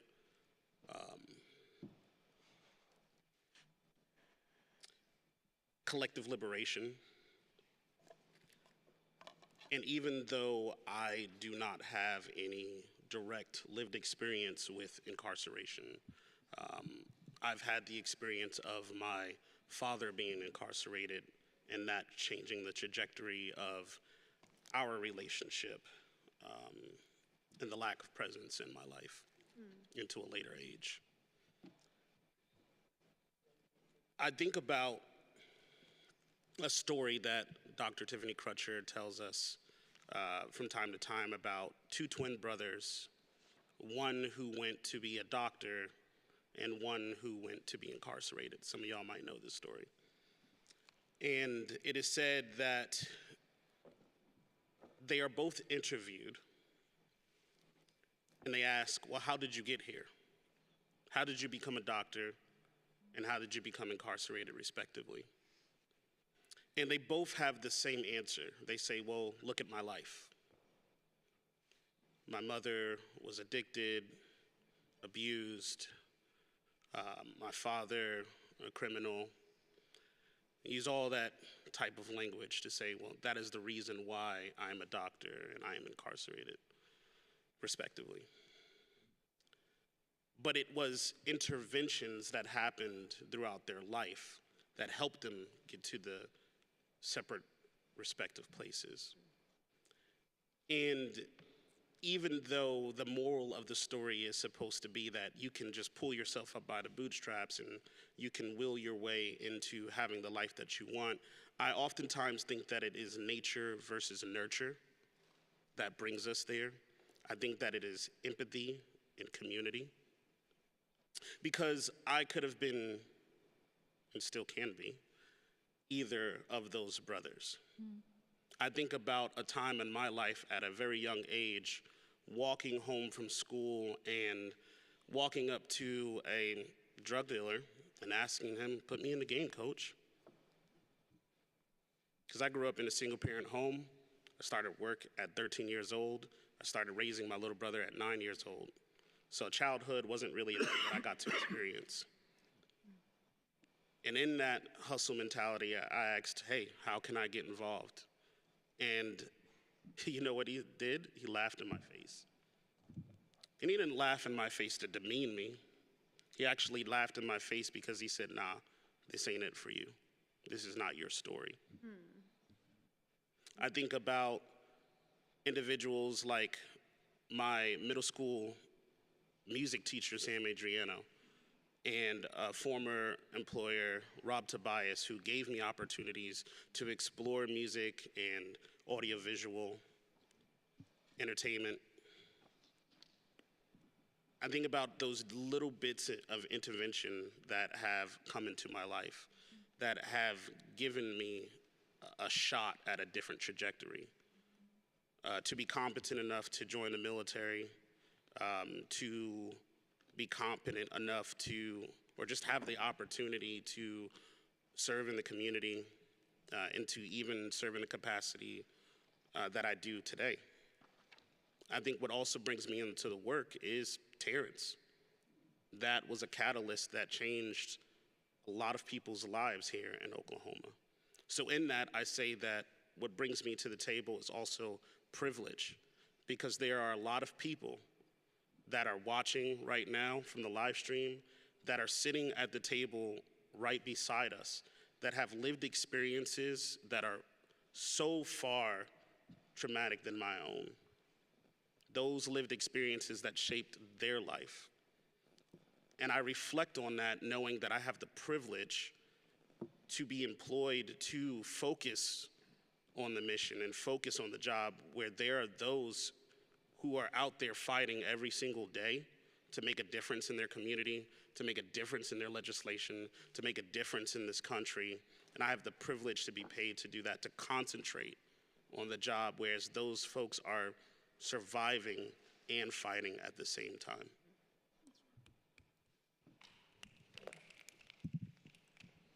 Thank you all so much, and thank you for continuing the introductions. I think it was just really important for us all to have space to talk a little bit about why we're here today. And I've heard, just as everyone was talking, I feel like consistently I just heard this theme of hope, and that it feels like many of us do still feel hopeful in doing this work, and I just want us to hold on to that. And what brings me to this work is that I am hopeful that another world is possible. And as my abolitionist brother Aurelius brought up earlier, hope is a discipline, the words of Miriam Kaba, and it's messy and it's hard, and it's not always easy, but it is life-giving to always have hope. And so I think for me, my hope for the future of justice in Oklahoma is that the people power that I see when I interact with all of you is realized, and that you all harness that in some way and move this work forward even beyond this table.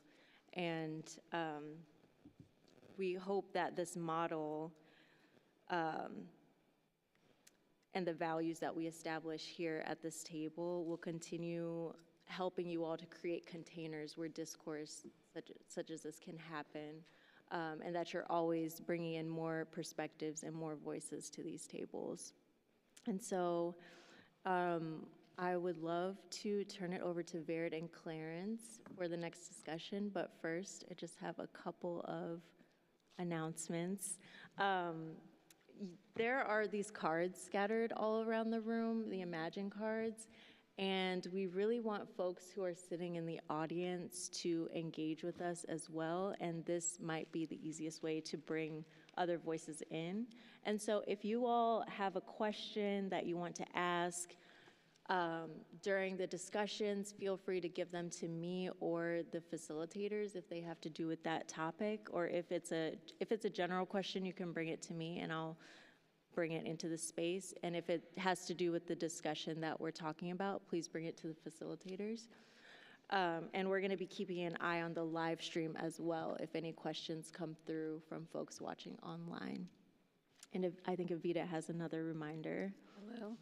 Just a reminder that we have a very beautiful space upstairs that has pillows and rugs and painting for you to go and take a mental break, an emotional break, to just, a body break. If you need sitting for a long time, can be strenuous. So please utilize that room. We've tried to make it as comfortable as we could. And there's a really beautiful view of the lake. And so it's a very healing space. It feels very serene. Can I provide a thank you? I know you rearranged the date of this, and I just want to end on another positive note here. Thank you for making that happen, Chris Steele. As many of you know, I just hosted a conference, and when I think about the positivity, I want to thank this group for many of you attended this conference. We had over 350 people, and we had 23 states that were involved in either presenting or attending. And so when I think about I feel very hopeful about the work that is being done, and through research and programs and changes and institutional change. And I want us to all feel really invigorated by the fact that this is happening in a broader sense, that yes, there are changes that we are making in Oklahoma, but there are also some really significant and positive things that are happening within our country.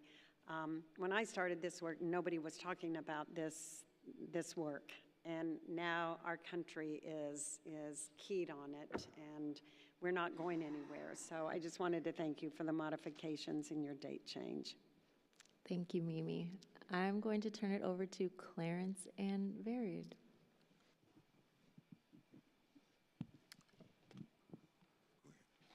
So thank you. We are facilitating the role of values and faith in Oklahoma's criminal legal system. We're only 45 minutes behind, so we're good. We're in good shape. We can totally get this done. As I said earlier, my name is Vered Harris, and facilitating with there. And again, I'm Clarence Prevost. And just to contextualize a little bit of our discussion, we spoke at the Mabel Bassett Center on yesterday, and this was our topic as well, realizing that Oklahoma is nicknamed the belt buckle of the Bible Belt, and just getting some of the feedback from some of the ladies on yesterday when we discussed this about how does faith play a role or not into the justice system. And some of the responses were very interesting. Financial, not religious, has nothing to do with their faith. They use faith to justify their decisions. They use the Bible to justify decisions that are not equitable or fair or redemptive. They misrepresent the word. One young lady said, it's strange that they would put their hand on the Bible before you make a statement, and not realizing whether you're a Christian or not. Doesn't matter, but it's based on the fact of the God that they believe. What is the church's role? Before you go, while you're in and after you are released? Where does the church fit in? Where does the faith fit in? One young lady shared with us the fact that her father had been incarcerated for 8 years, and upon his release from prison, didn't find a job. He looked and he searched, and no matter where he went, his criminal past followed him.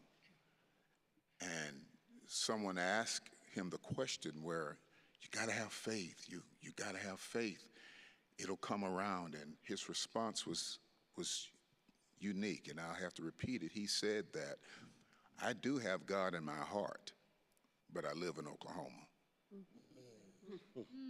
And I think that's a sad indictment on the state as a whole, since we're talking about Oklahoma, the belt buckle of the Bible Belt. To reimagine it, we talked about support systems, resources, and where does faith fit in? Where does the church fit in? Restorative, mental health, hope, forgiveness, redemption. And these are some of the things that they shared with us. And we were tasked with reading several articles on faith in the community. But faith has a role in some of the readings that we read, saying how to dismantle mass incarceration, calls to dismantle it. And specifically the Isaiah Project, which is a project we had in our readings, talked about there's no way to dismantle mass incarceration without first addressing white supremacy. Without addressing what? Mass incarceration is a concentration on socioeconomic systems, disadvantaged individuals, black and brown, and female ladies. Faith-based organizations tend to avoid addressing race, gender. In fact, if there's a book I read by Althea Butler called White Evangelical Racism, and one of the things she points to is the history of racism through the church. The history of gender bias through the church, and how this eventually evolved into this conservative compassion that said we are colorblind, really meaning that the dominant color is white, that the rest of them did not matter. And so white evangelicals support racist, sexist politicians. Evangelicals support policies. It supports draconian policies, policies that are unchristian. And the focus on the justice system of reform gives a challenge, a certain challenge, a challenge that the church has to, or your faith-based organizations have to reach outside of itself. You have a lot of young people leaving the church based on the fact that they see socio-economic and racism and gender bias and sexual biases in the church, whereas the real reason for the church is to bring together, is to pull people into it. The misogyny is vivid. The legal system seems to be run by white men, bringing their biases into the decision-making and use faith to justify or misrepresent faith to justify the Bible and to justify their decisions. And so we have to build into and elevate something called redemption. And so when we talk about the role and faith of Oklahoma's criminal legal system, we're not talking about a system that developed overnight. It's one that took a long time to get where it is. And it's a lot of biases and hands reaching into it. Because if you're not sitting at the table where the decisions are being made, you're probably on the menu. And we have people who, I heard one young lady said yesterday, and it kind of blew my mind. She said, they go into these rooms, these closed rooms, and they make these decisions, the DA, the district attorney, the prosecuting attorney, they go into this room that no one is allowed into. Maybe someone can shed some light on that for me. And they make decisions on our lives. Yeah. And then they go to church on Sunday morning to justify the decisions they make. And so that's my spiel for now. For context. Go over to Vered and let her. So I'm going to do my contextualization similar to Clarence's, which is I'll start a little bit with Mabel Bassett, and then I'll talk a little bit about the readings or my reaction to them, and then Clarence will open it up. I do want to say that I'll be the note taker for when we are having open discussion, and I am having a little bit of trouble hearing people, so if you can really kind of eat your microphone, that would be helpful for me to get good notes. I tell our bar mitzvah students, pretend it's an ice cream cone and you just can't quite get it. So in our conversation yesterday with the inspiring women at Mabel Bassett, we talked about this adulteration of biblical teaching that is called faith, that is used, as John said, to punish people. So as somebody who has Hebrew scriptures and no New Testament in my religious life, it grieves me deeply to see the Hebrew scriptures misrepresented as punitive and an angry, vengeful God, because that can be understood to be the God of Judaism, which it's not at all. So that's a really, to see, well, this is our faith. God says an eye for an eye, and, you know, we're going to bring the kid out and stone them to death and all, right? That's hard for me personally to hear. And what I heard repeatedly from the women yesterday was this idea of faith in something greater than themselves. For some of them, that was God, and through a particular religious tradition. And for some of them, it was a belief in a higher power and a spirituality in that which is greater than them.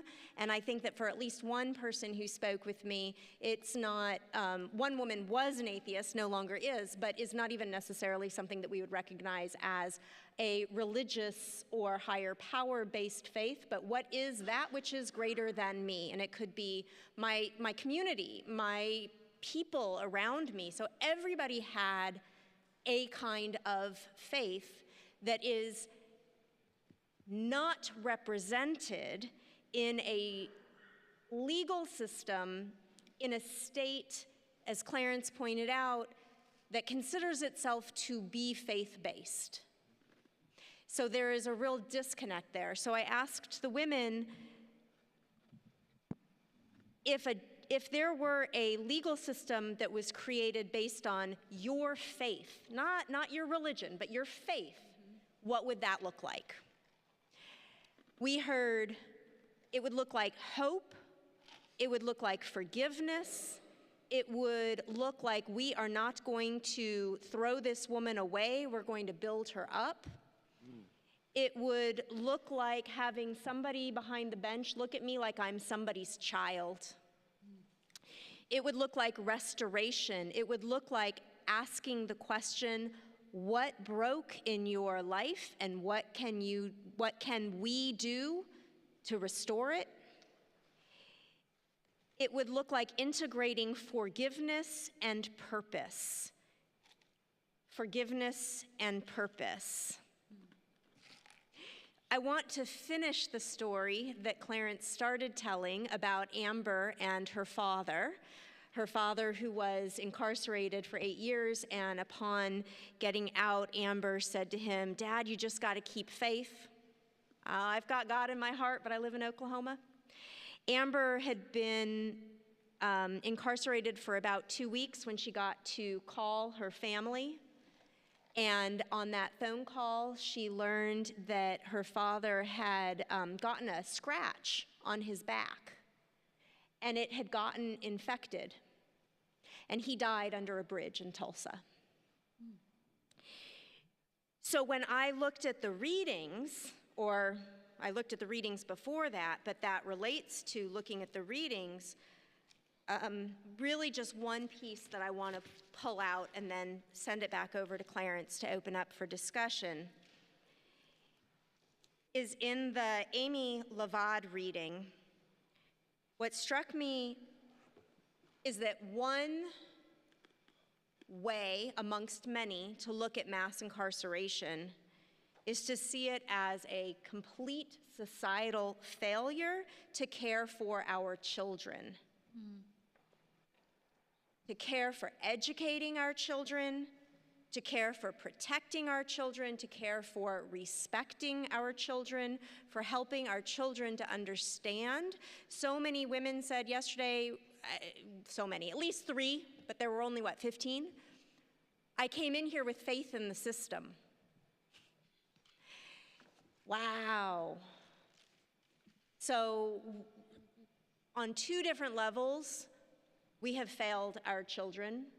We have failed to raise them up in a society that helps each of us to be both competent and confident adults with support systems to help us to function. And we have failed them by separating them from their families or grown-ups who care about them. So my questions with that are really to take a step back, that square one.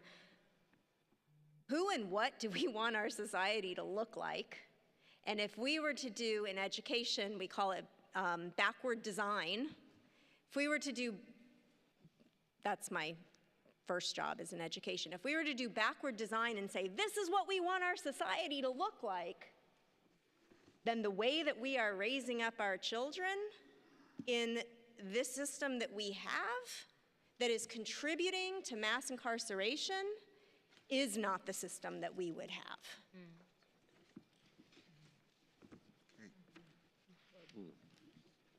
Thank you, Vera.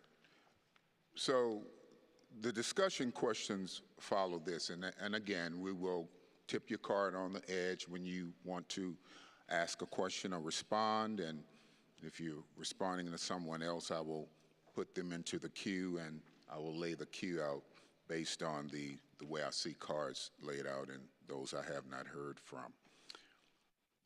But here it says, Oklahoma's criminal legal system disproportionately targets women, people of color, and other marginalized groups of people. Not only does Oklahoma incarcerate women at one of the highest rates in the world, but also of the 25 people who have been sentenced to death in Oklahoma since 2020, nearly all of them have a significant vulnerability, which is mental illness, child neglect and abuse, or youthful age at the time of the alleged crime. And people of color are disproportionately represented on death row. So the first question I would pose to the table is, what roles do faith have and values have or have not in driving such high rates of incarceration in Oklahoma, especially of the marginalized people?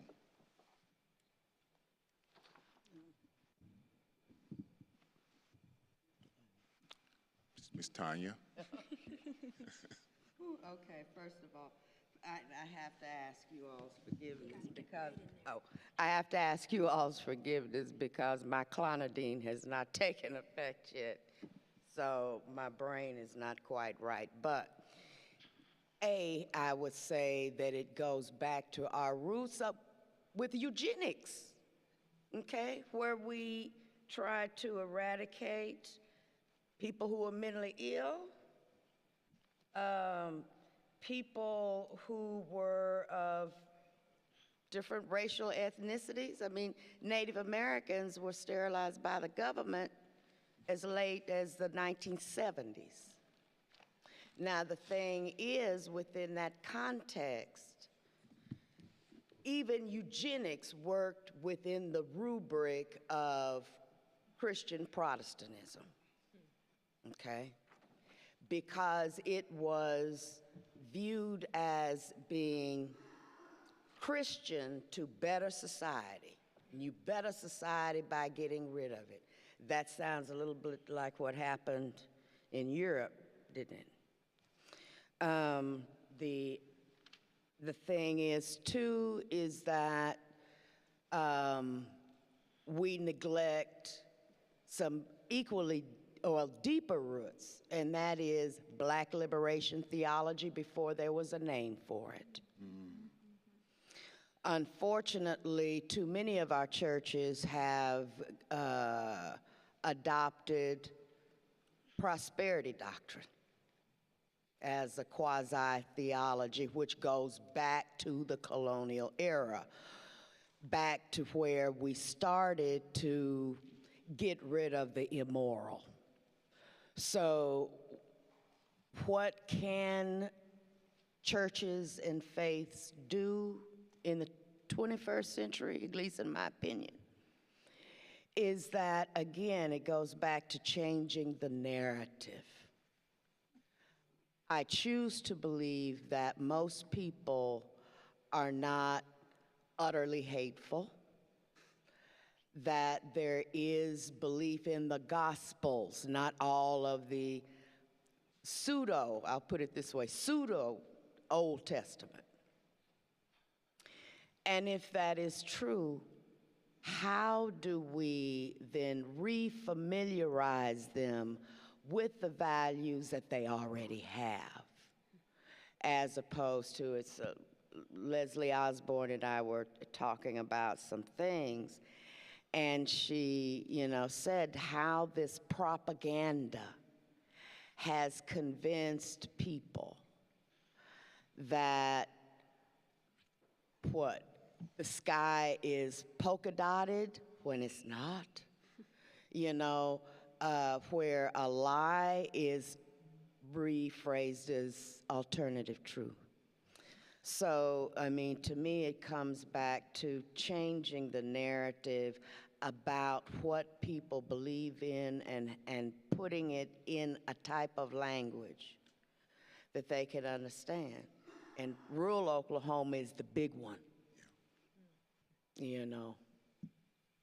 So. Thank you, Ms. Tanya. I appreciate that response. Chris, then we'll go with Ms. Sherry. Cece was before me. Ms. Cece, then Ms. Sherry. Yeah, I'll be super brief, but I just want to lift up that last night the messenger said it's poor theology. It's poor theology.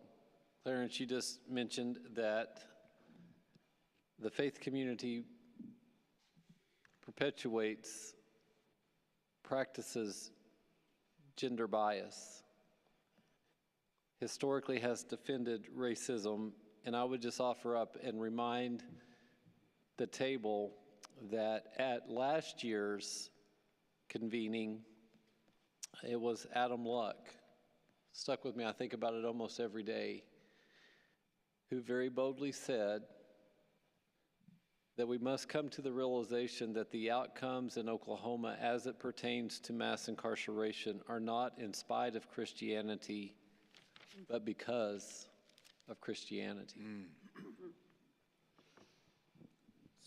Thank you, Chris. Thank you. Before I answer, we got a recording from Julius about what happened today and a little bit of his perspective that I would love to play. Is that okay? Yes. Sure. Is that okay? Let me see if I can get it to play. Oh, wait. Let me go back. In the past 3 years, the Oklahoma Pardon and Parole Board has recommended clemency in 4 death penalty cases. Mine, I'm Julius Darius Jones, is the only one that has actually been granted, and that was November 18th, 2021. Since then, 10 people have been executed, and I believe, once again, the governor did not even take the time to actually address the Pardon and Parole Board's recommendation for clemency. Is this the Christian mentality of the state of Oklahoma? Because to be Christian is to be Christ-like, and Christ came to redeem his lost sheep, not to condemn. How do we get here? Is this acceptable to show no mercy yet proclaim to follow the line of the right hand of the throne, who became the great man so that we could have mercy and redemption? To execute people is not to say we're going to just reward those who negatively impact society. But we see murder as wrong, no matter who is carrying it out. Because all life is truly precious. Some just need to be monitored for the rest of its existence. Let's have the courage to carry out what we were claimed to be, and that is Christian or Christ-like. So I think that one of the caveats that's really important to note is a word that our sister brought up earlier, which is a religion, right? Which we are naming faith here, but I think what we need to name stronger, maybe to be more helpful to us, is religion. And religion is an institutionalized set of ideas that people come around for a very long time, right? What we know about religion is that it's been dangerous for a very long time. When we think about what has happened throughout history, religion has oftentimes been at the forefront of most of the massacres that have happened throughout human history. We can look at Palestine and Israel right now as a sort of religious war, right? Having said that, I think that we need to come to faith.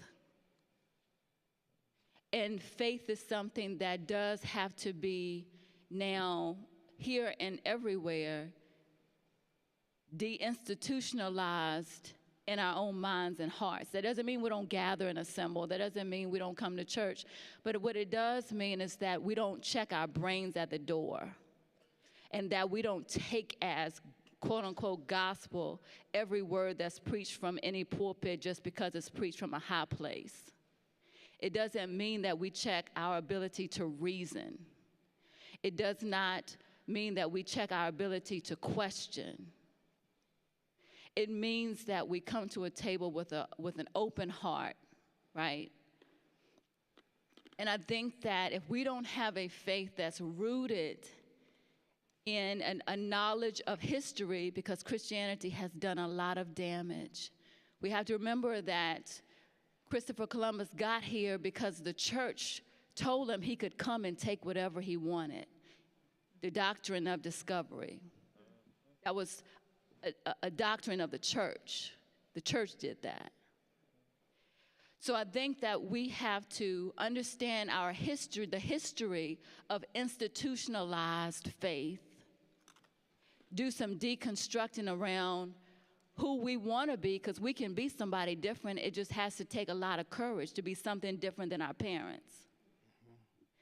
And decide that harmlessness is actually going to be a value of our faith. If I've got to harm somebody and do that in the name of a God, that just can't be my faith. If somebody's got to die, if some little child's got to lose an arm, that has to be done in the name of a government or an institution, but it cannot be done in the name of my faith. So I think that we have to make some distinctions and clarities between religion and the damage that religion has done, and then the faith that we want to exude. I think that it's also important in this room to lift up, even though these are the minority cultures, that Christians are not the only people walking the face of the earth. I'm a Christian. I'm on the evangelical spectrum, but I am not the only person walking the face of the earth.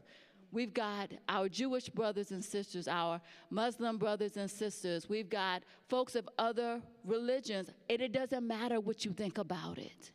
What it matters is that those people's voices are represented and that they are respected. So I think when it comes to faith in Oklahoma, we have even a ways to go in acknowledging that we live in a society that's not very different than Jesus, a pluralistic society. Not everybody was like Jesus when Jesus was walking the earth. The Samaritan woman and everybody else, right, was living in the midst. So I just think that those things are important. Thank you, Ms. CC.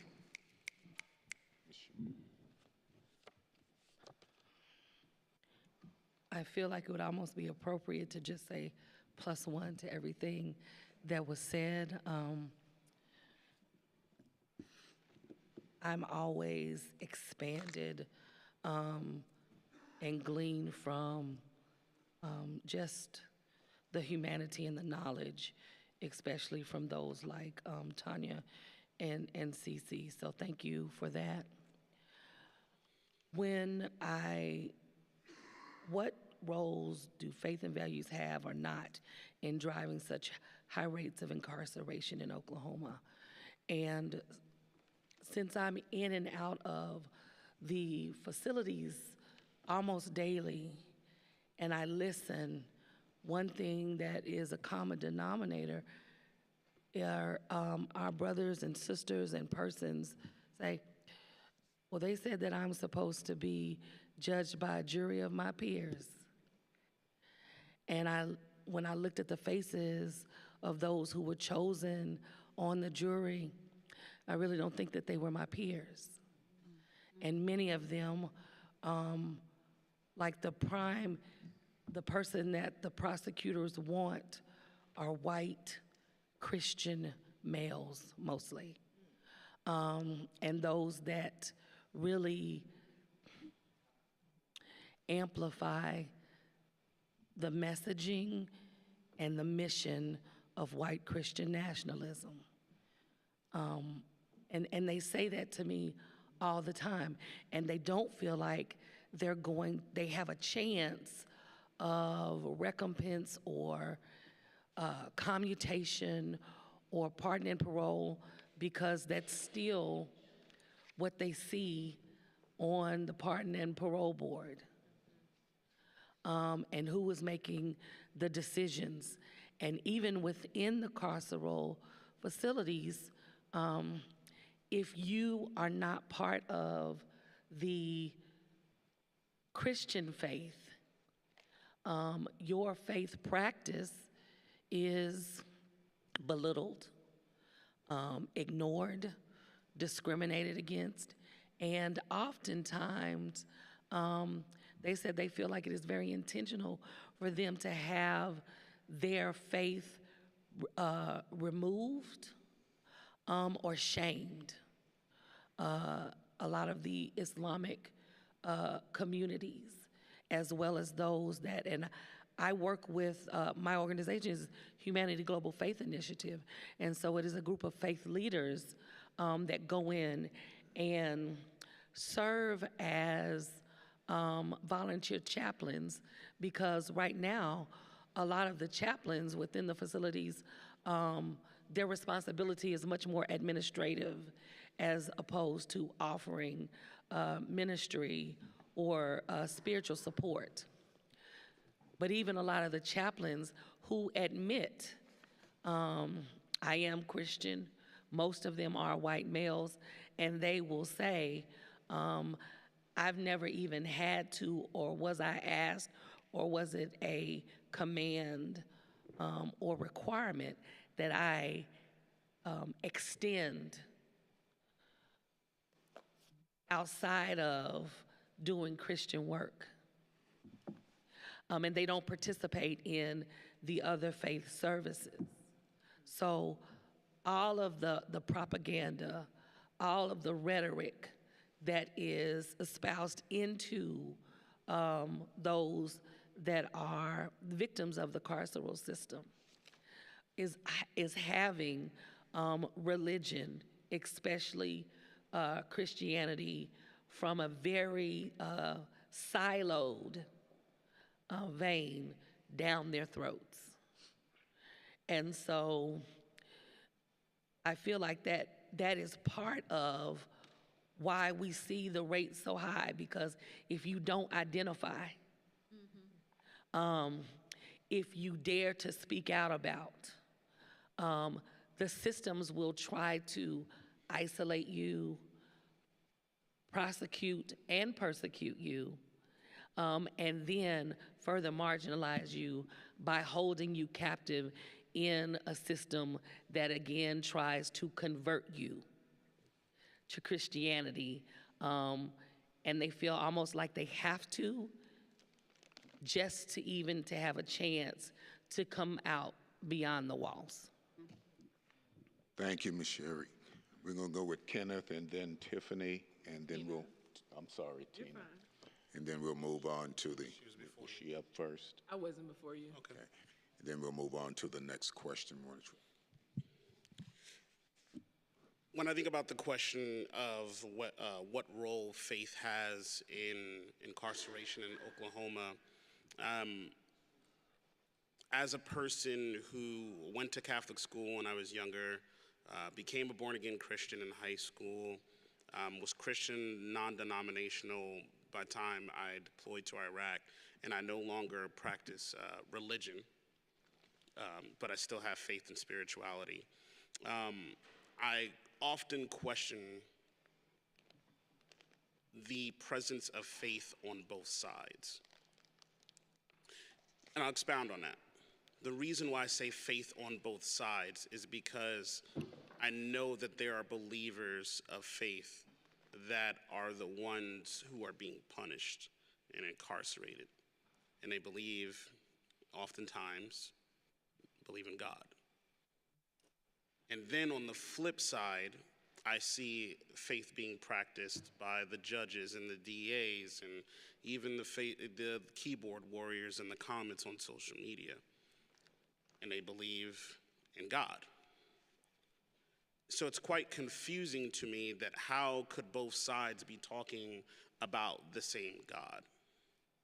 The side that's doing the damning is asking and demanding for punishment, that whole notion of an eye for an eye. And that individual being damned is asking for forgiveness and for peace. And I thought that was the message. So it seems like there's a belief in the same God, but two perspectives, two different perspectives of that same God. And even though I don't practice religion anymore, I like Jesus. I think he's a cool guy, right? But the particular Jesus I like is the table flipping, whip wielding, disrupting power, I'm gonna go upset a white man in power Jesus. Because he did believe in justice, he did believe in accountability, but like myself, he hung out with houseless folks and sex workers. So I don't understand what side of that coin does that Jesus fall on, especially if Jesus is God in the Holy Trinity. What it seems like is that side of the faith that is asking for the punishment, the damnation, is that following, as Sister Cece talked on, that doctrine of discovery. From a historical context, that's manifest destiny, that's colonialism, that's white supremacy at its very will. And I think a lot of that has still carried over because, as somebody stated before, Oklahoma is the belt buckle of the Bible Belt. There's churches everywhere. So it makes me question what is that lens that the judges and the DAs are looking through, and what is their lived experience within that faith versus the lived experience of those being damned? How many times has that judge or DA rode on a bus? How many times have they warmed up water on the stove or in a microwave? How many times have they walked with the houseless, fed or hydrated them? Have that no sex workers, and I don't mean in the aspect of having an affair. What is that lived experience that drives them to be so punishment focused and not peace orientated? Not orientated with love? Because I want to guarantee that if that was the lens in which they were looking through, that of peace, that of accountability, that of love, that agape love, that there would be a difference on how their role would play. Because that seems like the huge factor when it comes into how someone is handled. But let's not be coy about this. We do know that there is a racial and a gender and, God forbid, a sexuality lens that comes through that, and which targets that marginalization in that same breath of doctrine of discovery, manifest destiny, colonialism, white supremacy. So I think that if there is an education of history and understanding that role and how it's played, and a dissecting of what that faith is driving folks to want that violence instead of peace, then maybe we can start having an honest conversation about the why. Thank you, Ken. Appreciate you, brother. Ms. Tina? When I think about the roles of faith and the values, I do think it's important, like CC mentioned, to just delineate faith from religion. Because Brother Rock, you're absolutely right. Well, I haven't been to church in probably over 2 years, but I do identify as Christian. And when I hear that word thrown around, I'm like, not my Jesus. I'm going to do. My Jesus was, hanging with thieves and sex workers and praying for people and showing love and didn't care, like, your background, what was going on. It was all about love. And so for me, I'm like, you must not be a Christian. But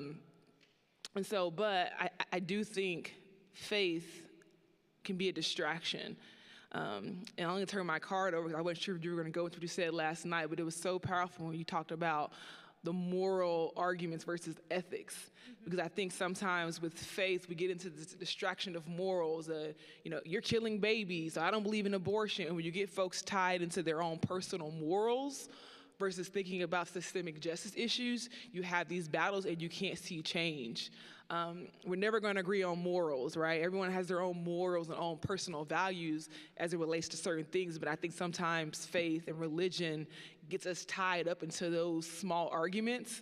And then oftentimes those on the other side of that who, do say they're Christian or say, they believe in God and an eye for an eye, they tend to be more punitive. And so Cece said it better than I can last night, but I really loved how she talked about how we could all agree on what our ethics are and get outside of what our morals are. That's when we can see change. Okay, thank you. I think we're strapped for time, so I'm just going to jump to question 3. We have time for a couple. You have time? Super. Okay, the next question I'd like to put on the table is what role might faith and values play in decreasing the reach of the criminal legal system in Oklahoma? How may faith decrease that amount of reach that they have, or overreach that the legal system may have?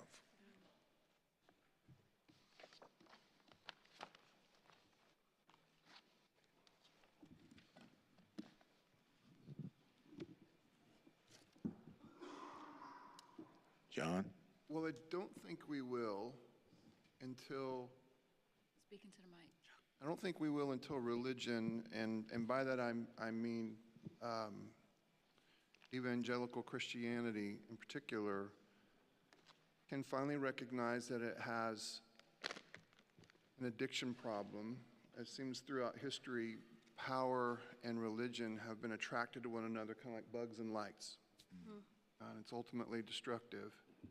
So I don't know that we can be a part of decreasing the reach of the system until we determine that mercy is a better representation of this Jesus character than punishment. Until we recognize that there is more energy for change in mercy than there is in power, intimidation. So, I mean, I didn't say it earlier, I have my doubts.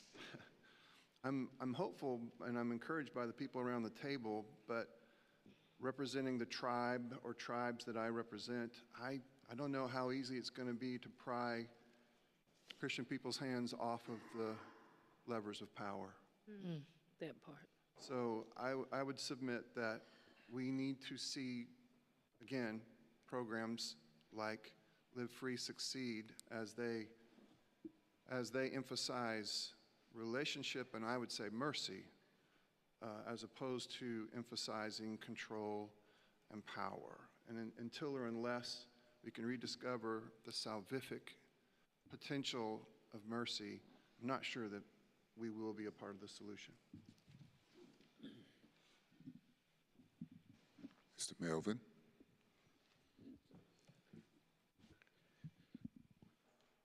You know, word that comes to me when I think about this is when Jesus said, I didn't come to be served, but to serve. We have to get that in our spirit. We, as people of faith, whatever your faith is, if you have a spirit of, you serve me, then I'll serve you, you've missed the boat. One of the things that I've always said is if there's any man who is worthy of saying you need to respect me, that was Jesus Christ. And he never said that. Whether you respected him or not, he was going to respect you. And he was going to love you. No matter what position you stood. That's where he says, God is love. And love covers the multitude of sins. So, to me, we have to get into it as I believe that this conference is about it, but this is what we're about. We're here to serve. We're not here to be served. And if we're here to be served, then we don't need to be here. I'm not here to be served. I'm here to serve. I want to serve. I love to serve.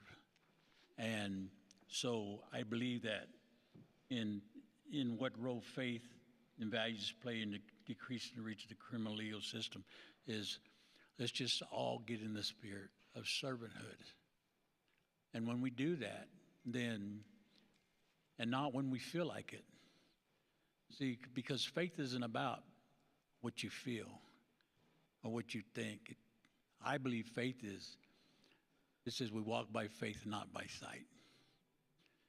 If I'm waiting to feel like it, I might wait forever.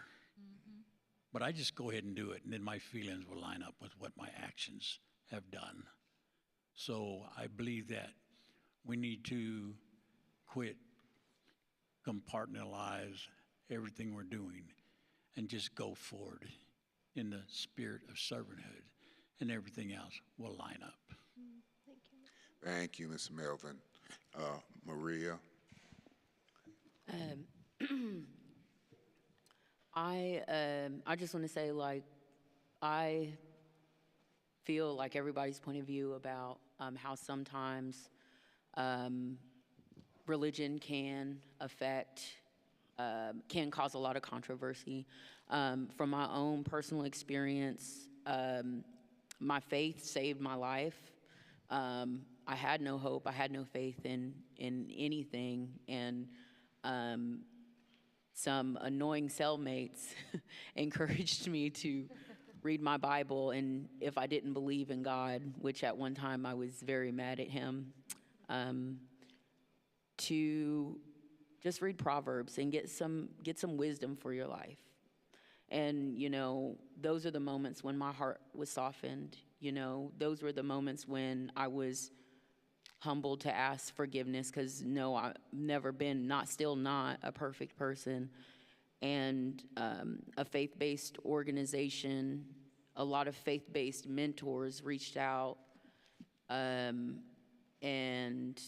covered me when I felt like I was untouchable, and not in a prideful way, but like somebody that no one wanted to deal with, you know, and somebody that wasn't worth the time. Trash, I think, is one of the words that were used. And so I feel like my faith and my community, the people that I'm closest to, the mentors in my life, they provided accountability. They helped me stay on the path, you know, stay connected, and really, I watched, you know, them give back, and I was like, man, I felt like they were somebody that was a superhero, you know.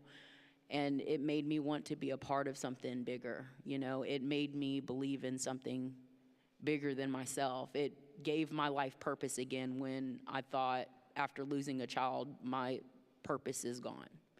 And so I think that faith can, in ways, play a role that provides accountability, that can decrease the need for the justice system involvement. Thank you, Ms. Maria. We're going to go ahead with recognize Chris, and then we'll do the wrap up. So I appreciate what Cece had mentioned earlier and said we probably need to make a distinction between religion and faith in this conversation. John, I think it was you at one point, I think it was at a Julius Jones rally, that you pointed out that Oklahoma has more churches per capita than virtually any other state in the nation. Square one allows us to push, allows us to challenge. This is a brave space. I wonder if Oklahoma's incarceration rate would be less if we had fewer churches. Me too. Wonder what our incarceration rates would be if we did not find our identity in faith. Yeah. That's the question I've been wrestling with, to determine how faith and values are impacting our incarceration rates. I invite you to ruminate on that as well. Thank you. Thank you, Chris. Barrett, I'll defer to you. For my impossible task of highlighting and... Rabbi, before you go. Sorry, I think that we're out. It's one statement. I put my card up, I put my card down, I put my card up, I put my card down. Did you notice it? Yeah, go for it. Because I don't have a statement, I have a question, and it kind of aligns with where Chris was going. Would this be a conversation that we would be having if we weren't in Oklahoma? Square One is going to Oregon next. Will that be a conversation that they have in Oregon? So it was a statement, not a, I mean, it was a question, not a statement to you. Okay. Thank you. So by way of summarizing what I have heard and going backwards, I'm going to answer Mimi's question with thinking about what Maria said, which is to say, I sure hope so, because the role of believing in something bigger than ourselves is to help to give us meaning and purpose, and to help contextualize our lives as people made. Care creates us. For those who believe that we are created not just by happenstance of science and biology and two people coming together and oops, there's a baby, but that there is a larger purpose to our creation, then to be created with care by something greater than ourselves or bigger than ourselves, then I'm going to say, I hope so, and it doesn't have to look like religion.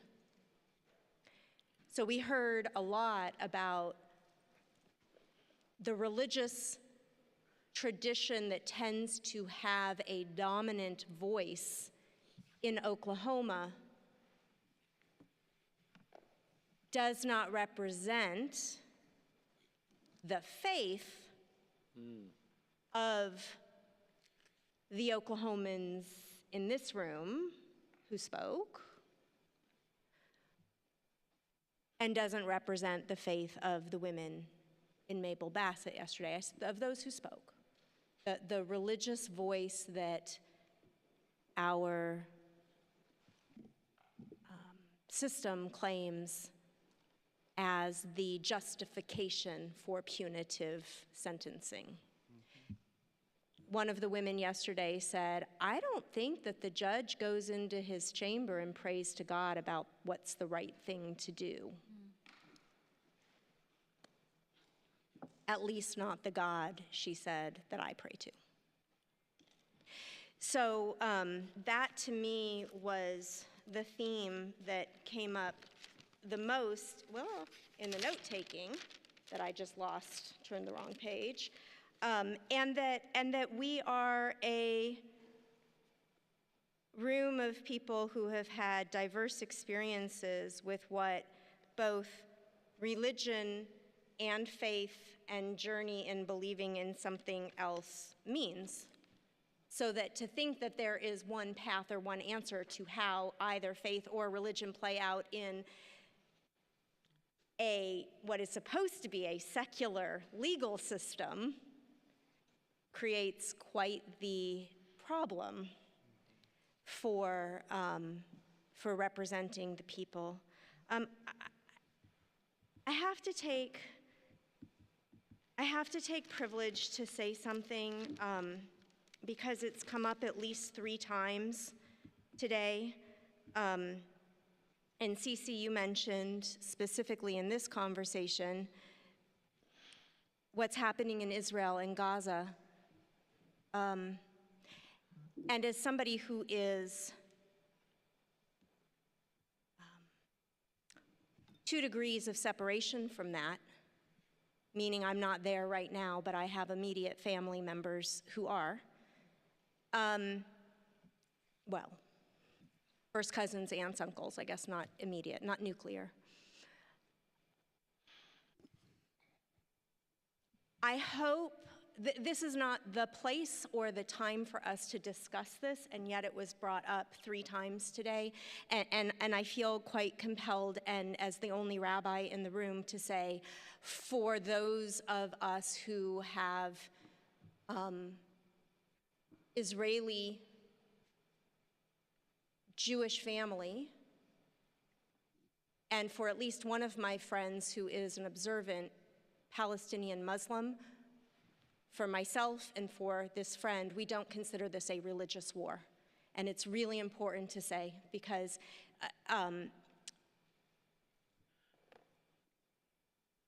this is not a war between Judaism and Islam. There are Jewish people involved, there are Muslim people involved, there are Christian people involved, there are Baha'i people involved, there are people from Thailand involved who don't follow either of those faiths, there are people from the Philippines involved, don't follow either of those faiths. There are atheists who are of Jewish descent and don't follow Jewish religious practice. This is not Judaism and Islam, which I don't think is what you meant, but the words are something that, that I feel like I have to say. I would love for it to be side conversation if anybody wants to talk to me about it, and also I would love for it not to come up again tomorrow, because I'm here to not have to think about that. So, Clarence, I'm sorry to throw that in there, but I feel like I have to. You're fine. That's my summary. Okay, thank you, Vered. Let me just sum up right quick, the 5 B's, be brief, brother. Thurgood Marshall said something that I hold in my heart. The deceased the Supreme Court Justice, first black to sit on the Supreme Court, he said, do the right thing and let everybody else catch up. And the church, our faith-based organizations, should do the right thing. You may be the only one on that path. You may be the only one walking there. I work and pastor in a community where oftentimes I may be the only one that speak out on certain issues, particularly in incarceration and the district judges and DAs. And one of the things it says here in the readings, and I'll read this quickly, it says, most of the gospel is about redemption. It is about forgiveness. It's about new starts. Mass incarceration is the exact opposite. Okay. Redemption talks about the sacred creation of all human beings. I think God talks about the sacred creation of all human beings. But when you look at mass incarceration and the people that it is impacting the most, the people that is impacting the most are people of color, particularly African Americans and African American men, and God help us, the women of Mabel Bassett, and so many around this country like them. And so, if you're gonna do the right thing, and you may be the only one that's doing it or saying it, you just worry about going ahead. That's what I'm going to do, and I'll just let everybody else catch up if they can, because that's what this whole session is all about. A few people in this room that are doing the right things. Thank you. Thank you. I'm done. Chris, I think you're doing the wrap up. Okay. Listen, we have covered a lot of ground. I want to say as we wrap up that the thing that I'm struck the most by is the vulnerability. We took extra time in our introductions so that we could get to know each other and we could hear where one another are, what we may be struggling with, and what we're feeling. You brought your whole self to the table today, and I thank you for it. We are going to continue the conversation tomorrow. We've heard themes. We've leaned in. We've started the process, continued the process rather of diving deep. We are going to continue that process tomorrow. I am particularly proud of the attention and the thoughtfulness that each of you have brought to this discussion today. I hope you get some rest and bring your whole self again tomorrow. Some in this room have not contributed. You have contributed. You've not spoken verbally. And I just want to reiterate that we want to make sure that you have the space to do that. So feel good about sharing your perspectives. Thank you for being here. And we'll see you tomorrow. Also, please leave your table tents and your name tags, and we'll reset the room. It will be different spots tomorrow.